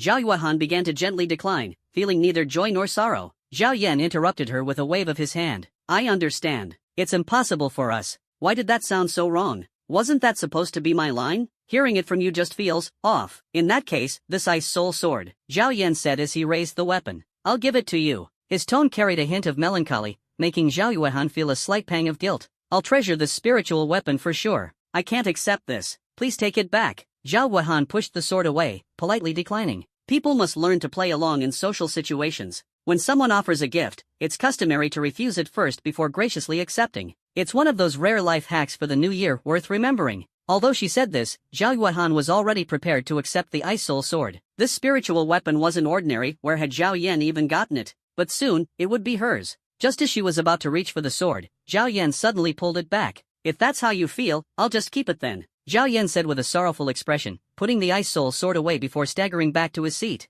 leaving Zhao Yuehan completely dumbfounded. What the? Could you be any more shameless? A gift meant for someone, and you take it back? Are you even human? Damn, I feel like the class monitor just got played by Zhao Yan. Haha, why is this so funny? Same here, this Zhao Yan guy is truly a character. Sun Gang, carry on. Zhao Yan said while munching on sunflower seeds, cheering Sun Gang on. You must win over the class monitor. Everyone turned to look at Zhao Yan. The sadness from earlier had vanished completely. He was truly one of a kind. System, I gave her the Ice Soul Sword, but she didn't want it, so I kept it. Host, I didn't choose the wrong person. You're absolutely brilliant. Not just brilliant, you've outdone yourself. The spiritual weapon is yours now. What about the spirit beast? Don't ask. It's in the process of being captured. Ha, goodness. So the system's rewards are improvised on the spot? Isn't this as absurd as a cow stepping on a power line, electrifyingly cow-level awesome? Zhao Yan was utterly shocked. Whether others were shocked or not, he couldn't say, but Sun Gang was so angry he could curse his ancestors. This brat interrupted my long-prepared confession, then just turned and left. How am I supposed to proceed with the next steps? He was so furious his face turned purple. Young master, Uncle Sun, step back. I'll handle this myself. Sun Gang's expression was heavy, but he decided to grit his teeth and persevere. Yuehan, Sun Gang, stop. I just want to focus on my cultivation right now. I'm not interested in romance. You're a good person. Zhao Yuehan cut him off before he could finish, deciding to strike first. After Zhao Yan's earlier antics, she was utterly dumbfounded, her mind in chaos like a tangled mess of thread. All she wanted was some peace. Her head was filled with the image of Zhao Yan walking off with the spiritual artifact. It was just too embarrassing. Sun Gang, come down here. Both of us just got handed good person cards. Let's talk it over, yeah? Zhao Yan said with a cheeky smile, looking every bit the spectator enjoying the drama. Ding! Congratulations, host. You have received the reward, Heart of Detachment. Heart of Detachment, no women in your heart, draw your sword with ease. Women will only slow your blade. With this skill, you are immune to any mental harm caused by the opposite sex. Heart of Detachment? Immunity to mental harm? Does heartbreak count as mental harm? Probably does. Zhao Yan thought back to his high school classmate who, after being dumped, was so heartbroken he was on the verge of despair. Wasn't that mental harm from heartbreak? With this skill, he'd never have to fear being dumped again. Who wants to sit with you? Sun Gang stormed out of the room, face dark with frustration. Whoa, Zhao Yan, no, brother Yan, from now on, you're my bro. You're too awesome. Lu Chu gave Zhao Yan a big thumbs up, his face full of fawning admiration. Zhao Yan was definitely destined for greatness. Humph, he just made enemies of both the class monitor and Sun Gang. For all we know, they're already plotting how to deal with him. Lu Chuan sneered. Happy now? Soon, you won't even know how you died. Sun Gang's diamond ability was a powerful talent. Beating Zhao Yan would be as easy as beating a child. Zhao Yan, do you actually like my sister? Zhao Wu asked, casting a suspicious glance at Zhao Yan. That confession was way too casual. Such a straight guy move. When he took back the spiritual artifact earlier, her sister's expression was priceless. Zhao Wu almost died laughing. It was the first time she'd seen her sister so flustered. Zhao Yan was just too amusing. Like, maybe? Zhao Yan hesitated before answering. Originally, he wanted to just say he didn't like her, but then he remembered Zhao Wu was Zhao Yuehan's sister. If she told Zhao Yuehan, his life would be over. This answer left Zhao Wu feeling ambiguous. She frowned slightly, crossed her arms, and looked at Zhao Yan with a serious expression, pouting adorably. So, do you like her or not? Zhao Yan, let's talk about the personal bodyguard job, shall we? Changing the topic, Zhao Wu got down to business. Bodyguard I get, but what does personal mean? Zhao Yan squinted slightly, seeking clarification. After all, he'd never been a personal bodyguard before. Would he have to do her laundry, cook, or accompany her to bed? Personal bodyguard means being by my side 24/7 to ensure my safety. As for you, just keep me company. Company? Zhao Yan gave Zhao Wu a once-over. This doesn't seem quite right. To be honest, Zhao Wu was indeed a great beauty, no less stunning than Zhao Yuehan. It was hard to imagine that a 16-year-old girl could be so perfectly developed, with such an open mind to boot. What are you thinking? Zhao Wu shot Zhao Yan an annoyed glare. I mean keeping me company shopping, dining, and exploring secret realms. Oh, that's what you meant. Zhao Yan nodded in realization. At the same time, he couldn't help but wonder why she chose him. He hadn't revealed his true strength yet, and everyone thought he was a weakling. Why pick him? And you must listen to me. If I tell you to go east, you can't go west. As Zhao Wu puffed up her cheeks and rattled on, Zhao Yan started to grow impatient. Alright, are you done talking? Zhao Yan grumbled, rubbing his ears in irritation. This little girl sure was chatty. Fine, that's all. Zhao Wu took a sip of her drink to moisten her throat, finally finishing her spiel. Alright, so, which position am I applying for again? Zhao Yan asked calmly. Personal bodyguard. Didn't he hear her? Zhao Wu gave Zhao Yan a long, exasperated look. If she hadn't witnessed him wreaking havoc in the air yesterday, she wouldn't even consider him for the role. Okay, I refuse. What? They were so close to finalizing things, and now he says no? Zhao Wu nearly choked on her breath. She felt like dousing Zhao Yan with a bottle of fizzy salt water. Was this guy toying with her? Not only was Zhao Wu stunned, but Lu Chuan, who had been eavesdropping nearby, was also dumbfounded. Such a sweet gig, and you're turning it down? This wasn't a bodyguard job, it was practically a boyfriend position. What a world, some have too much, others have nothing. He couldn't help but feel bitterly envious. Why? Zhao Wu couldn't understand how she'd offended Zhao Yan. She leaned forward, her small head filled with confusion. I've got plans this summer. No time. Zhao Yan casually tossed out an excuse. What plans? Wasn't he just gaming and sleeping all day? Did he suddenly come up with some new ideas? Zhao Wu's eyes lit up. She wanted to tag along. She was very curious about Zhao Yan's secret to growing stronger. My second granduncle's brother's sister-in-law's grandmother passed away. I have to attend the funeral. Zhao Wu was utterly speechless. Turns out she'd been playing the lute to a cow all along. Ding! Congratulations, host, you have received a reward. Ha! Where's the reward? Just as Zhao Yan was eagerly awaiting his prize, he realized the system had bestowed him nothing, like the emperor's new clothes. What the heck? System? Oh wow, you noticed. Omega. This system is a scam. Even withholding rewards, what a rogue. Ding. Compensation reward, 1 bear-patterned pair of underwear. Underwear? What kind of trash reward is this? Is the system trying to bribe me with this? Whatever, it might come in handy someday. Better keep it for now. The system really knows people too well. Lu Ko, what's wrong? Are you okay? Zhao Miao and her friend Lu Ko were wandering through the black market when she noticed Lu Ko suddenly shudder, her expression a bit off. Was she tired? Lu Ko touched her skirt. Why did it feel so airy below? Something felt missing. No, she had to check. Something was definitely off. Meow meow, I'm heading to the restroom. Wait for me here. After saying this, Lu Ko dashed off. Zhao Miao watched her best friend's departing figure, frowning deeply. She wasn't wearing anything? She could vaguely see an afterimage. So bold, huh? Zhao Yan, we're good brothers, right? Of course. We're like family. Then, bro, can I ask you for a favor? Lu Chu clasped his hands together, his face full of pleading. Bro, shouldn't I be the one calling you bro? Zhao Yan teased Lu Chu, hoping he'd know better than to push his luck. Fine, you're the bro. Alright, speak up, what is it? Can we just skip this bag of onions? I really can't eat anymore. Lu Chu looked at the large bag of onions on the table, tears streaming down his face, feeling utterly hopeless about his life. Why did he have to run his mouth and bet against Zhao Yan? That guy isn't normal. Now he finally understood Zhao Yan was actually serious about forcing him to eat onions. This bag contained nearly 100 onions. Lu Chu had only eaten one and was already overwhelmed. The stinging smell was unbearable. He had initially planned to back out,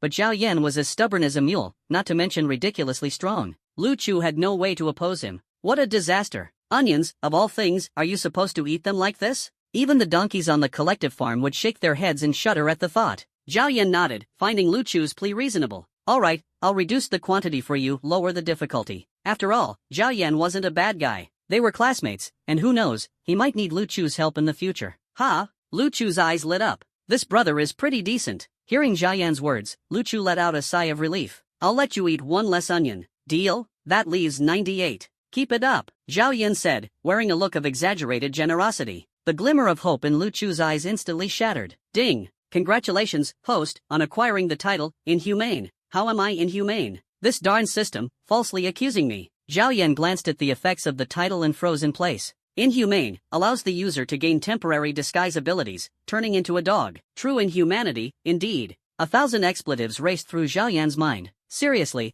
I have no intention of using this. Damn. Lu Chu looked up at the sky and sighed. Are you even human? Giving me hope and then smashing it to pieces with a kick. Reducing one onion? Do you think that's where the problem lies? You're the devil. By 3 in the afternoon, the gathering finally ended. Zhao Yan looked at Lu Chu, who was slumped over the table, unable to get up, and patted him on the head. Bro, I'm not a devil. Let's call it a day for now. Remember, next time, you better trust me. Trust you, my ass. This guy is truly wicked and shameless. Lu Chu glanced at the pile of onion skins on the floor and began vomiting uncontrollably. For the rest of his life, he swore he'd never eat another onion. After giving Lu Chu a few simple instructions, Zhao Yan left Changhua restaurant. Before leaving, he even grabbed 2 packs of Zhonghua cigarettes and a bottle of mutai. When you're out and about, you have to be thrifty. Young master, should we make a move? Uncle Sun and Sun Gang happened to see Zhao Yan alone and made a throat-slitting gesture. Are you sure about this? Sun Gang was still somewhat wary of Zhao Yan. After all, Zhao Yan's dominance yesterday was no joke. Tiger and Jack, both E-level ability users, had ended up utterly humiliated at Zhao Yan's hands. He needed to ensure that Uncle Sun could truly defeat this kid before making a move. Otherwise, losing again would be far too embarrassing.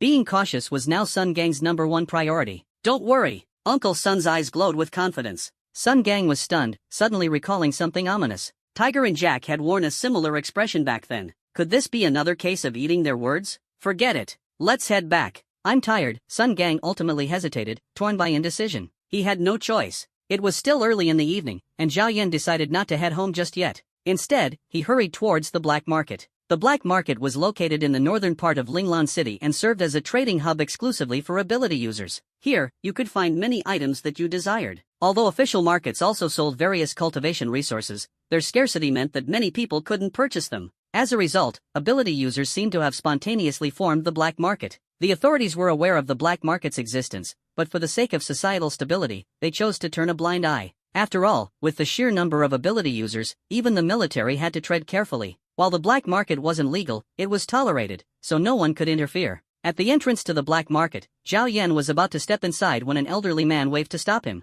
Dressed in a uniform, he appeared to be a security guard. "Old one, what are you doing here?" Zhao Yan asked curiously. He hadn't expected to run into someone he knew. Wasn't this Old Wan, the school gatekeeper? His heroic posture of carrying the school gate had left a deep impression on Zhao Yan. "Don't try to get chummy with me," Old Wang said sternly, his expression serious. He had just been dismissed from the school yesterday and was now working as a security guard in the black market. Determined not to get fired again, he was resolved to become a competent security guard. "What do you want?" Old Wang asked coldly. "I'm going to the black market, obviously. Wasn't it obvious? Did he even need to ask? Go back. I'm not letting you in. It's clear you're a newbie who's just awakened their abilities. You want to enter the black market? I won't allow it. The black market isn't a place just anyone can enter." After saying this, Old Wang nodded, feeling he had explained himself quite well. Really? Could he really tell someone's ability level just by looking? Zhao Yan was baffled. "I want to go in." A middle-aged man in combat attire walked boldly into the black market with his son, but Old Wang stopped him as per protocol. Without a word, the man slapped Old Wang across the face and entered unscathed. "See? Strong ability users enter the black market just like that. You should leave." Old Wang rubbed his sore face and waved Zhao Yan off. "This kid doesn't play by the rules, huh?"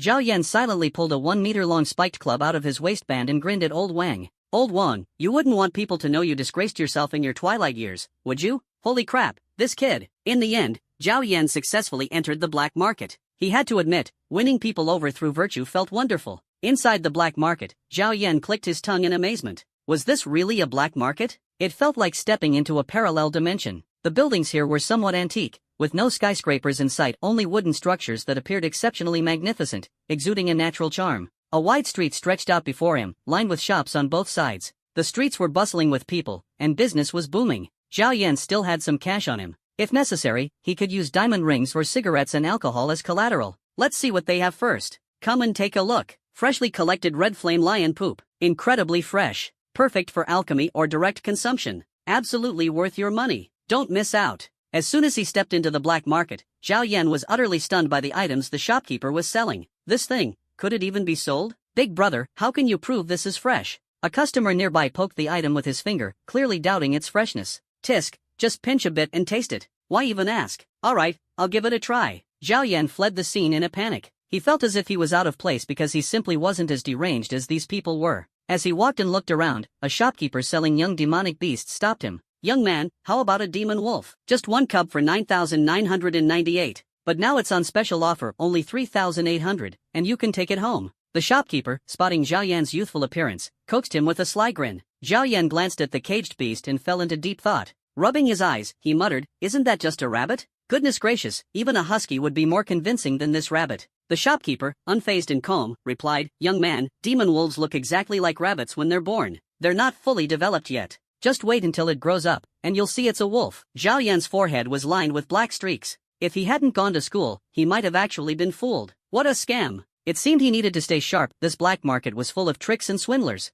"Alright, then. I want a rabbit. Do you sell those?" Zhao Yan asked. The shopkeeper froze. What the heck? This kid wasn't playing by the rules. "Here, take it." After much hesitation, the shopkeeper finally handed over the so-called demon wolf he had just tried to sell to Zhao Yan. "This is a demon wolf. I asked for a rabbit. Kid, I admit it. This is a rabbit, not a demon wolf." The shopkeeper patted Zhao Yan on the shoulder, his face full of regret. "Heh, you think I can't handle you? Fine, then I don't want it anymore," Zhao Yan said, turning and walking away, leaving the shopkeeper bewildered in the wind. Damn, what was up with this kid? Was he cursed or something? Ding. Congratulations to the host for receiving an epic reward, 1 legendary brick.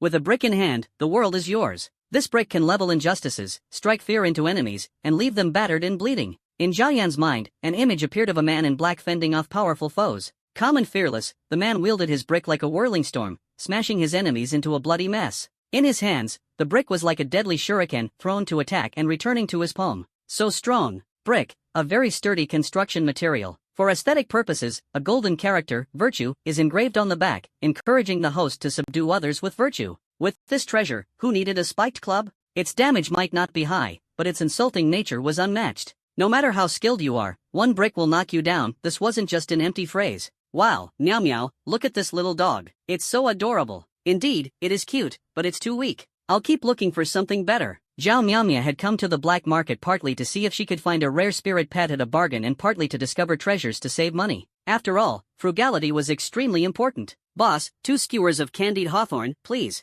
Luke paid the vendor cheerfully. Here you go, meow meow. Enjoy. Thank you. Don't mention it. We're good friends. Once I hit E rank, we can buy whatever we want. Alright, system, when will my spirit pet arrive? After wandering around for a long time, Zhao Yan hadn't bought anything. He didn't seem to lack anything, after all. Host, please be patient. It's still incubating. What the heck? So it wasn't even born yet? And you already had your eye on it while it's still in the egg? That's just too much. Boss, how much for this laxative? Zhao Yan stopped at a stall, asking with great interest. Laxatives, while not as potent as poison, were cheap and unrivaled for pranks. Zhao Yan thought to himself that once his ability reached E rank, he'd have to visit a secret realm, and for that, he needed some defensive items. This laxative seemed perfect and paired wonderfully with his telekinesis ability. The fake medicine seller, spotting a potential customer, held up 5 fingers. 50? The seller shook his head. 500 per pack. So expensive? Do you even know who I am? Zhao Yan's expression turned serious as he clasped his hands behind his back, exuding the air of a leader. The seller's heart tightened.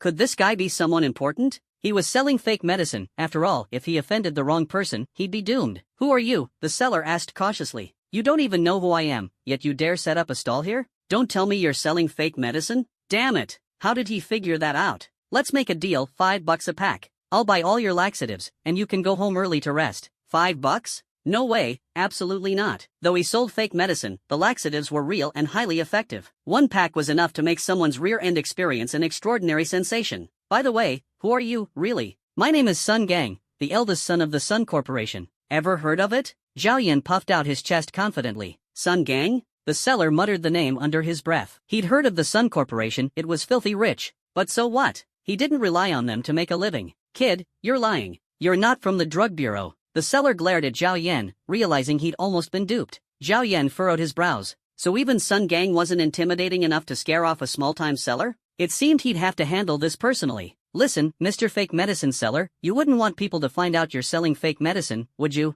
How did Zhao Yan know he was selling fake medicine? It was simply because of the system's detection. In the end, Zhao Yan bought 10 packs of laxatives at $50 each. He had to admit, these packs were quite hefty, each one weighed a whole kilogram. Wah, I never want to see you again. The fake medicine seller felt like crying. He deeply regretted this deal, his guts were practically twisting with remorse. How did this kid know he sold fake medicine? This was too eerie. This time, he'd only made $100, while he used to earn thousands. To console himself, the seller secretly added a small amount of antidote to the laxatives. It made him feel slightly better. Help! Someone's assaulting me. A woman's cry for help suddenly rang out in the distance, instantly catching Zhao Yan's attention. Ha! Could this be my chance to play the hero and save the damsel in distress? Was this really something an opportunist like me could experience? Without hesitation, Zhao Yan sprinted toward the scene. Stop! Stop right now, or I'll call the police. In broad daylight, someone dared to commit such an atrocious act? Absolutely shameless. A female bystander couldn't stand it any longer. She picked up her phone, ready to call the authorities.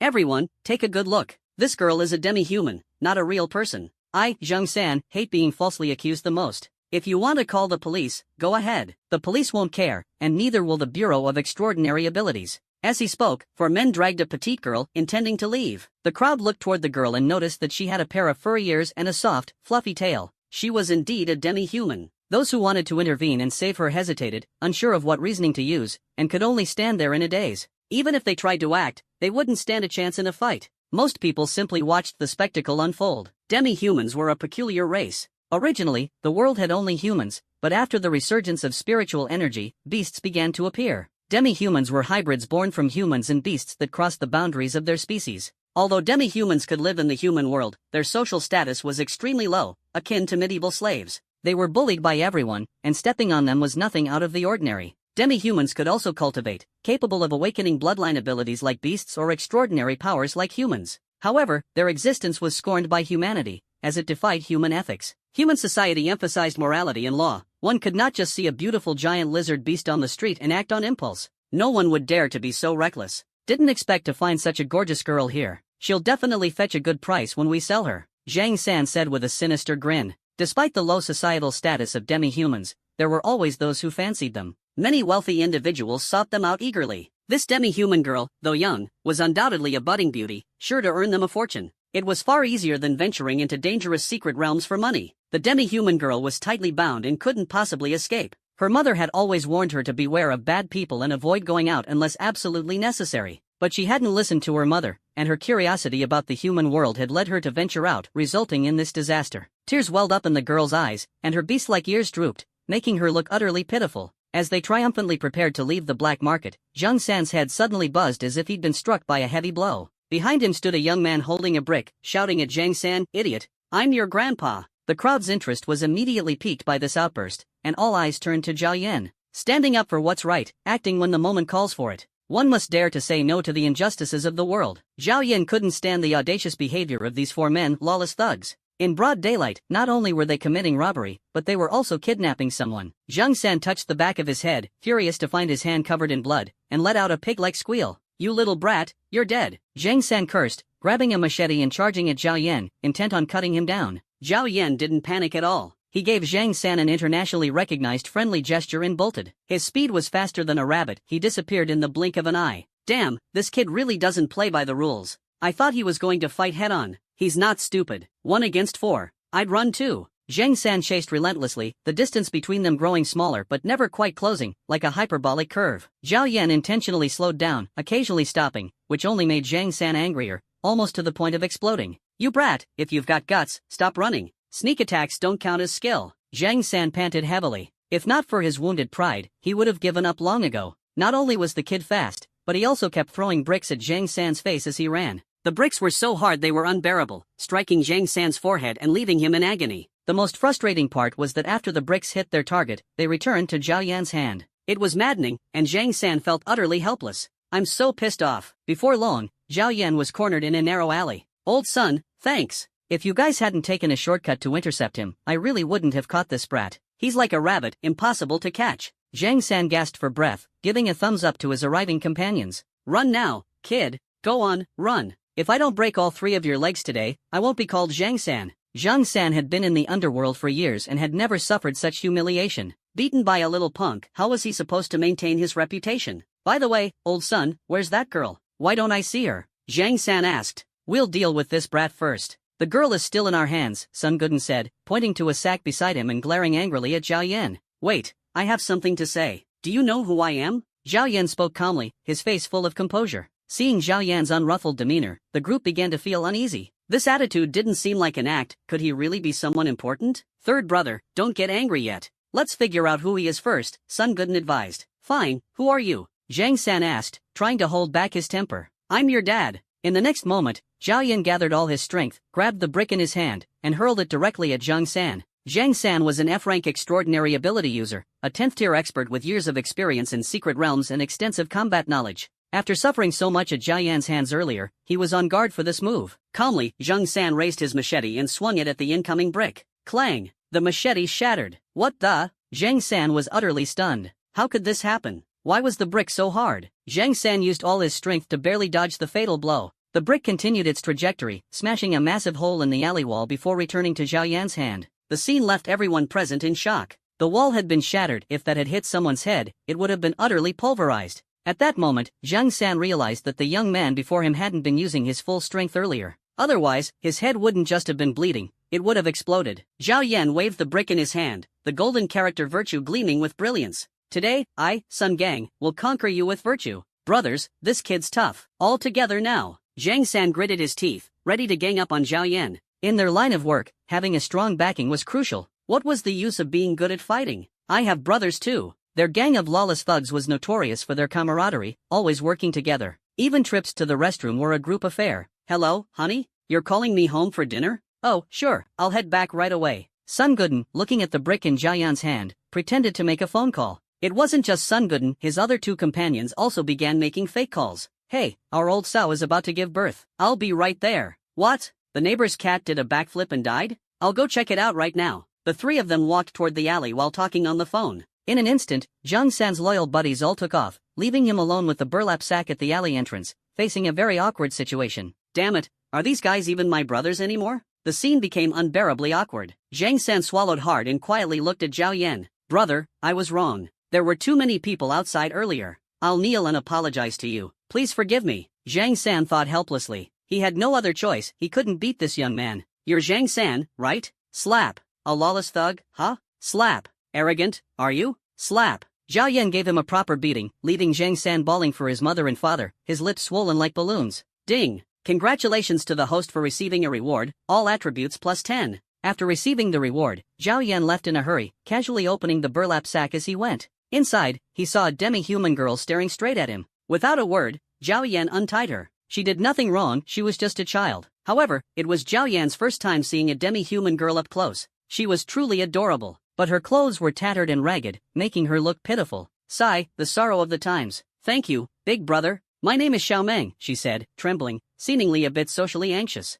"All right, run along now." Zhao Yan waved his hand and turned to leave. "Benefactor, please tell me your name." "Zhao Yan." Back at home, Zhao Yan happily took a shower. Where the heck did that little sister and Luca go? Why aren't they back yet? A day went by, and there was still no sign of them. Could it be they stayed out all night? Outside, the setting sun cast a unique beauty over the horizon. "Hey, you little punk, still playing video games? Where's my 7 Wolves cigarette? Don't hit me, Dad." From downstairs came Zhang Erden's screams, as loud as a pig being slaughtered. It was almost enough to make anyone feel sorry for him. "Xiao Lu, turn on the computer and look up information about secret realms." The computer booted up instantly, and the interface jumped straight to a search engine, showing all the information about the secret realm near Linglan City. Since it wasn't far from Linglan City and the government was lax about it, the place was simply called the Linglan Secret Realm. The Linglan Secret Realm appeared near Linglan City 10 years ago. Rich in spiritual energy, it contained all sorts of rare spiritual herbs, minerals, and beasts. Every day, large numbers of ability users ventured there to explore. By regulation, ability users had to hand over 1/10 of their loot to the military, while the rest they could keep for themselves.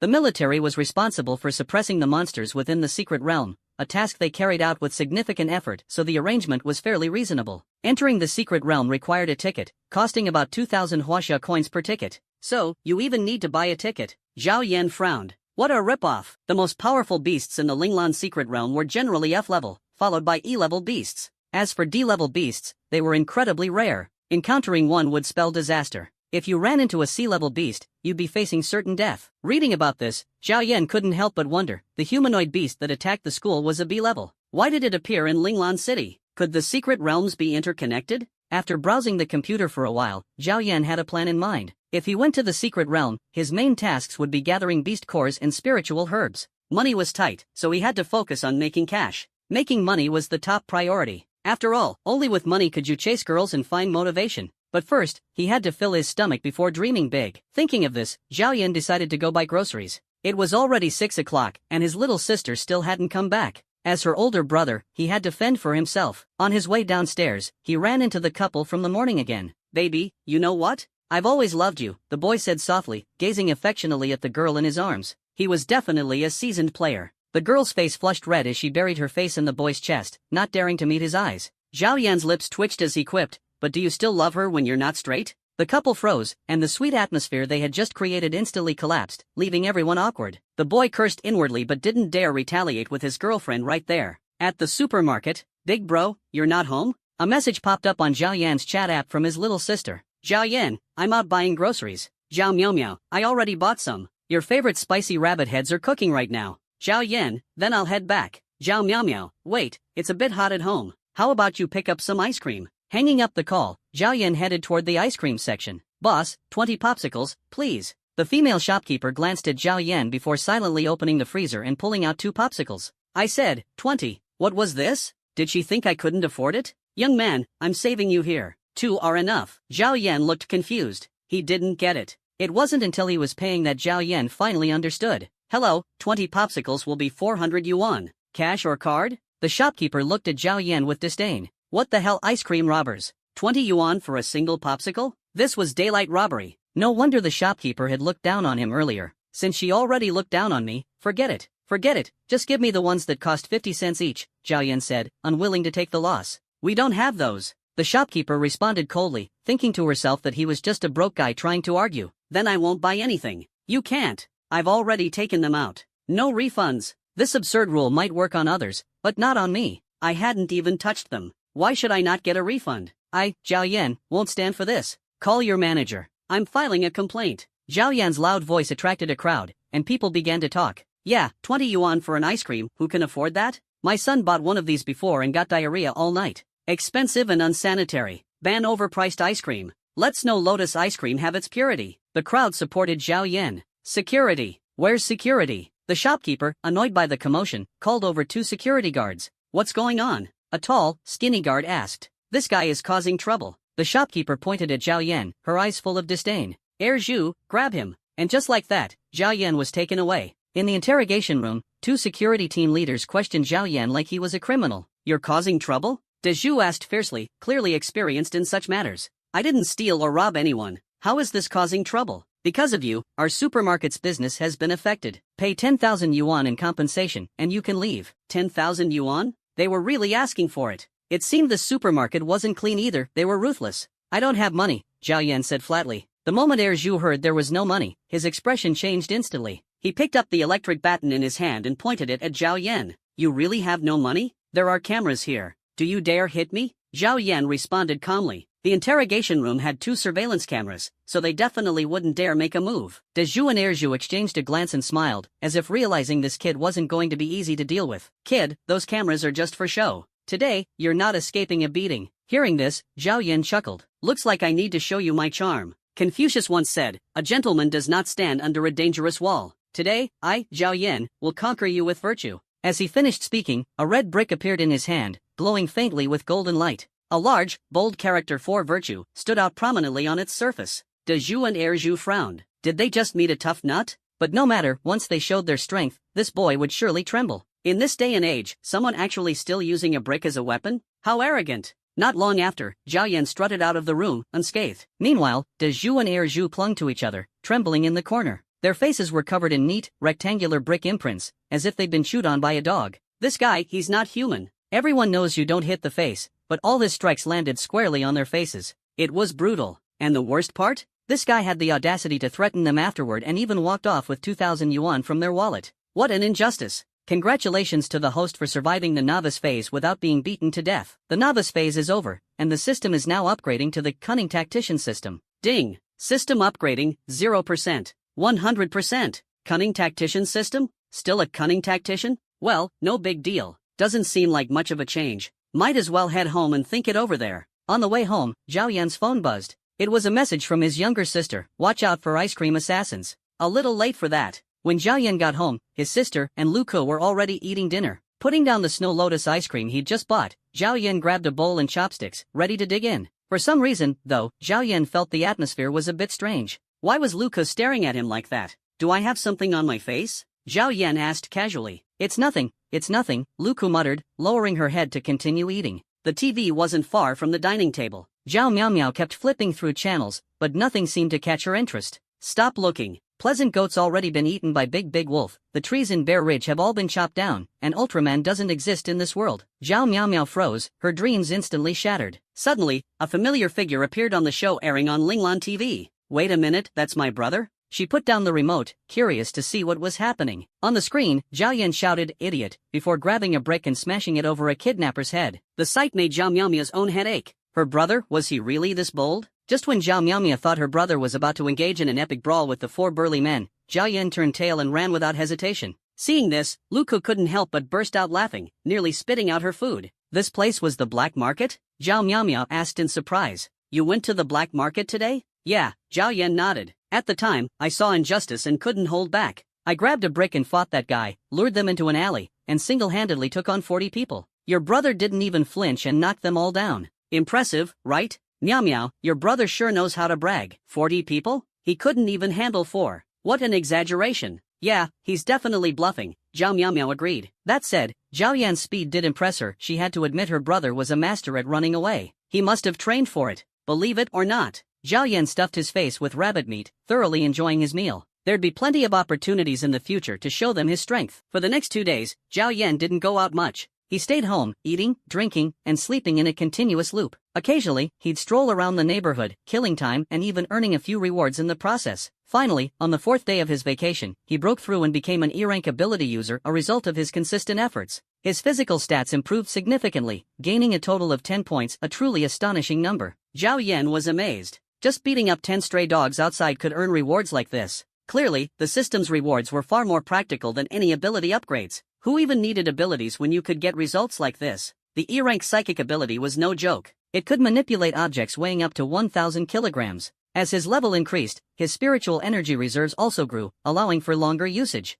It was exponentially more powerful than F-rank abilities. Looks like it was time to explore the secret realm. Zhao Yan packed lightly before setting off. He brought only a few items: an ordinary spiked club, a phone that wouldn't work in the secret realm, a brick for conquering with virtue, laxatives for self-defense, and a lighter. It was a decent preparation. As for food, Zhao Yan scoffed. He could survive off the land with ease. Dressed in a black shirt and blue jeans, Zhao Yan kept his outfit simple. After some thought, he also grabbed a hood. Let's go! With a single thought, he soared 100 meters into the air, heading toward his destination. The psychic ability allowed him to fly, and his speed was tied to his agility stats. The faster he could run, the faster he could fly. In the sky, flight MH3000098 was cruising along. Wow, this plane is so fast. The city below looks stunning from here, a passenger said, leaning against the window and marveling at human technological achievements. People say abilities are amazing, but how could an ability user ever fly this fast? Ridiculous. Just then, the man noticed a handsome young man outside his window smiling and nodding at him.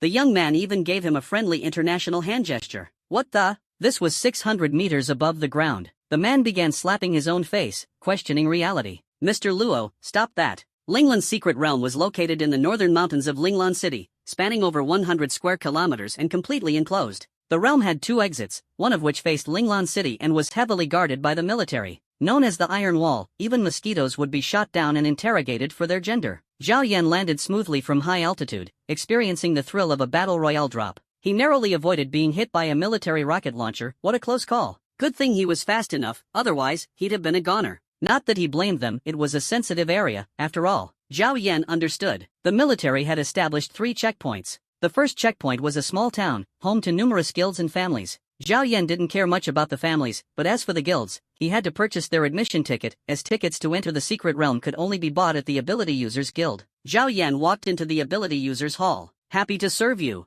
My name is Jinjin. How can I help you? A beautiful young woman with an impressive figure approached him. Her blue uniform seemed a bit mismatched with her figure, with the buttons on the verge of popping off. It made one genuinely concerned for her. You're happy too soon, Zhao Yan said. The young woman nearly fainted on the spot. Taking a deep breath, the buttons on her chest strained dangerously. Zhao Yan's heart skipped a beat. He almost wanted to help fix those buttons. But she maintained a professional smile, clearly no stranger to all kinds of characters like Zhao Yan, and she wasn't the least bit intimidated by his sharp tongue. I need a ticket to the secret realm. Do you have an ability user ID card? No, Zhao Yan replied truthfully. This is my first time here. I haven't gone through the guild's certification yet. Not only was he sharp-tongued, but he was also a rookie. Alright, please follow me. Jinjin led him into a room. Take off your clothes.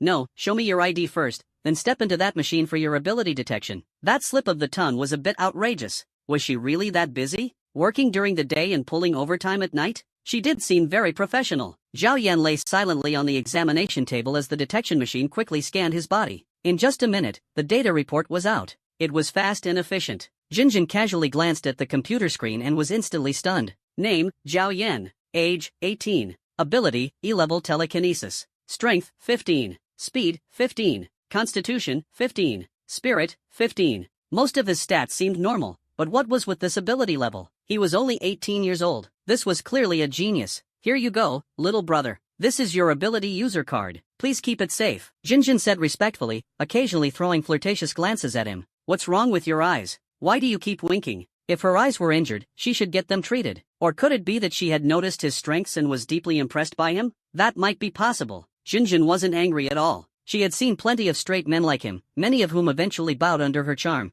thanks to her little whip and black stockings. It's nothing, handsome. Add me on Super Chat, it's for work purposes. Zhao Yan nodded hesitantly, agreeing. Her reasoning was so absurd that he couldn't argue. Her profile picture looked decent, no different from the small cards scattered near manhole covers on the streets, but quite pretty. Alright, handsome. As a citizen of Huaxia, your first visit to the secret realm entitles you to a free pass. Please take it. Jinjin handed Zhao Yan a card. An entry ticket to the 555 Wellness Club? Zhao Yan was stunned. Were girls these days this direct? Not even trying to hide their intentions? My apologies, wrong card. Jinjin, looking embarrassed, took out a golden card with the official stamp of the Ability Users Guild. Now this looked authentic. Without a word, Zhao Yan pocketed both cards. Fish and bare paws, why not have both? After all, who could resist a man who knew how to take care of himself? As Zhao Yan walked out of the Ability Users Guild, Jinjin watched his back with anticipation on her face. Deep down, she hoped this handsome young man understood her feelings. Her colleagues, upon seeing Jinjin's smiling expression, knew exactly what was going on. She was raising fish again. The title of Master of the Sea wasn't given lightly. They couldn't help but sigh. After all, she had the charm to back it up. Zhao Yan arrived at the second checkpoint, where a woman with a commanding presence came forward to carefully inspect his documents and pass. After giving Zhao Yan a brief once-over, she allowed him to pass. Start by exploring the outskirts of the secret realm. Don't dive straight into the deeper zones, it's too dangerous there. Take it slow, it's for the best, the female officer advised him before turning to leave. In her heart, she marveled at the young man's E-level ability. At such a young age, his potential was limitless. She hoped he would proceed with caution and build his strength steadily. Although the military had already wiped out most of the powerful beasts, there was no guarantee that greater threats didn't remain. Every day, countless ability users entered the secret realm, hoping for a stroke of luck, but not all of them returned safely. Zhao Yan thanked her and continued on to the third checkpoint. When he arrived, he found this checkpoint far stricter than the previous two. Groups of military personnel patrolled the area, while 20 spiritual cannons were aimed at a pitch-black mirror. Everyone was on high alert, maintaining a state of readiness. This mirror was no ordinary object, it was the entrance to the secret realm. 10 meters in both height and width, the frame was engraved with strange patterns that Zhao Yan couldn't begin to comprehend. Near the third checkpoint, many small teams of ability users had gathered. They were all here to strike it rich, each dreaming of overnight wealth. The sound of idle chatter filled the air. Did you hear? Yesterday, some kid got super lucky and found a 100-year-old soul-reviving herb. He sold it for over $1 million right away. Anyone want to team up with me to check out the Nether Valley? One night to strike it rich isn't just a dream. The speaker was Zhang Daiden, leader of the 666 Beast Hunting Squad. An E-level ability user, he was notorious for his reckless courage. His reputation preceded him. Yeah right, the Nether Valley? Are you not afraid of dying? Those ghostly women will suck you dry, someone retorted. Zhang Daiden laughed instead of getting angry. If I really need ghostly women, I'm not afraid. I guarantee I'll tame them completely. His bold words made those around him look at him with newfound respect. What a savage, he made Su Xian seem tame by comparison.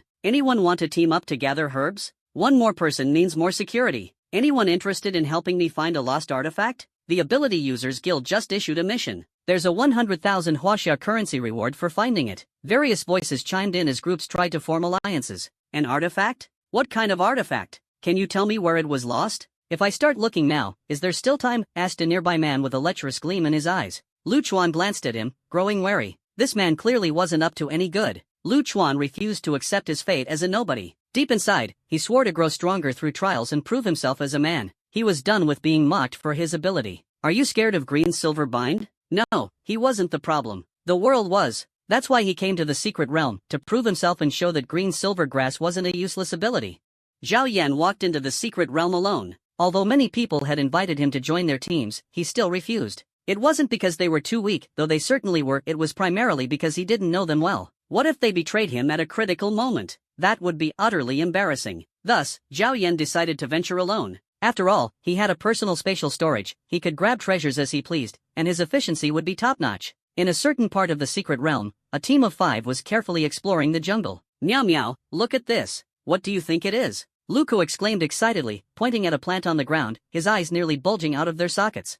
Luko, that's just an ordinary weed, not a spirit herb. I can't sense any spiritual energy from it, Zhao Miaomio said with a helpless shrug. Luko let out a sigh of disappointment. It turned out to be another false alarm. According to their plan, they had decided to make a big haul in the secret realm today and had arrived early in the morning. There was no other reason, they simply wanted to strike it rich. Along the way, Luca's curiosity led to constant exaggerations of every little thing, making him seem like a country girl visiting the city for the first time, much to Zhao Miaomio's headache. The other 3 teammates had been recruited outside the secret realm. They were university students from Linglan University, all F-rank ability users at the 7th or 8th tier. Their strength was only sufficient to handle F-rank beasts. Encountering an E-rank beast would be a fight for their lives. Thus, they didn't dare venture too deep and could only linger around the edges. So far, they had only found 2 ordinary grade spirit herbs, which weren't worth much at all. They'd have to keep looking. Ladies, we're thinking of heading a bit deeper into the mountains. The resources here are too scarce, and wandering around isn't yielding anything, said a tall young man politely. His name was Lu Rinjia, the captain of this team of ability users, who had come to explore the secret realm with 2 of his roommates.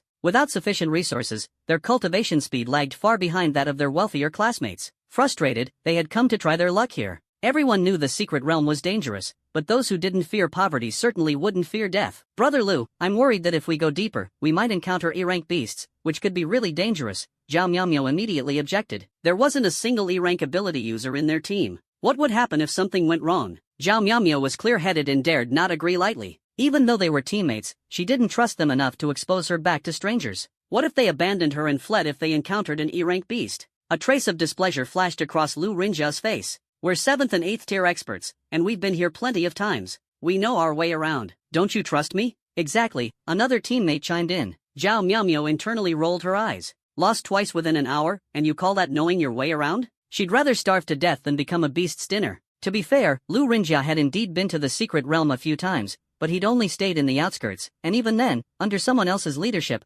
without encountering any danger. Later, he started acting on his own. Today marked the first expedition for this team since its formation, and they'd unexpectedly come across 2 lovely young ladies, one ordinary-looking and the other voluptuous. Lu Rinjia was secretly smug about his good fortune and hadn't expected them to question him. Big boobs, no brains, he thought disdainfully. Here's the deal, we 3 will head deeper to gather spirit herbs, and you 2 can stay here, Lu Rinjia said. But these 2 spirit herbs? Zhao Miaomio wanted to argue but ultimately handed over the spirit herbs in her pocket and then dragged the pouty Luku away. Oomph, ungrateful. Let's go, Lu Rinjia said, leading his teammates deeper into the realm. Boss, wasn't that a bit rash? Zhao Miaomio is a healer, we could save on medicine with her around, one of his teammates remarked. A 3rd-tier healing ability user? Not much use. We'll just be careful, Lu Rinjia replied dismissively. Ah, what a pity. I was planning to add her on Super Chat after this mission. Who knows, maybe she'd become my girlfriend. Bro, that's criminal. Get lost. Meow meow, those were the spirit herbs we found. You just gave them to them like that, Luca complained in a small voice. Although she understood the need to bow her head when under someone else's roof, she couldn't help feeling a bit down about losing the hard-earned herbs. It's okay, we'll keep looking. There's bound to be more. Besides, those 2 spirit herbs weren't worth much. Zhao Miaomio comforted her, gently stroking Luca's head. If I'd known this would happen, I'd have asked my brother to come. Luca thought of Zhao Yan, who had wielded a stick to beat down beasts on campus. She didn't know how Zhao Yan, newly awakened to his abilities, had managed to kill F-rank beasts so easily, but he must be incredibly strong. Achoo! Zhao Yan sneezed, puzzled as to who might be thinking about him. Never mind, he had more important things to focus on. Zhao Yan didn't linger at the edges but headed straight into the depths of the secret realm. While the outskirts were safer, the resources were scarce. Even if there were resources, they'd have already been taken by others, leaving nothing for him. Danger and opportunity went hand in hand. As soon as Zhao Yan entered the secret realm, he moved 5 miles in 2 minutes. Passing ability users only felt a gut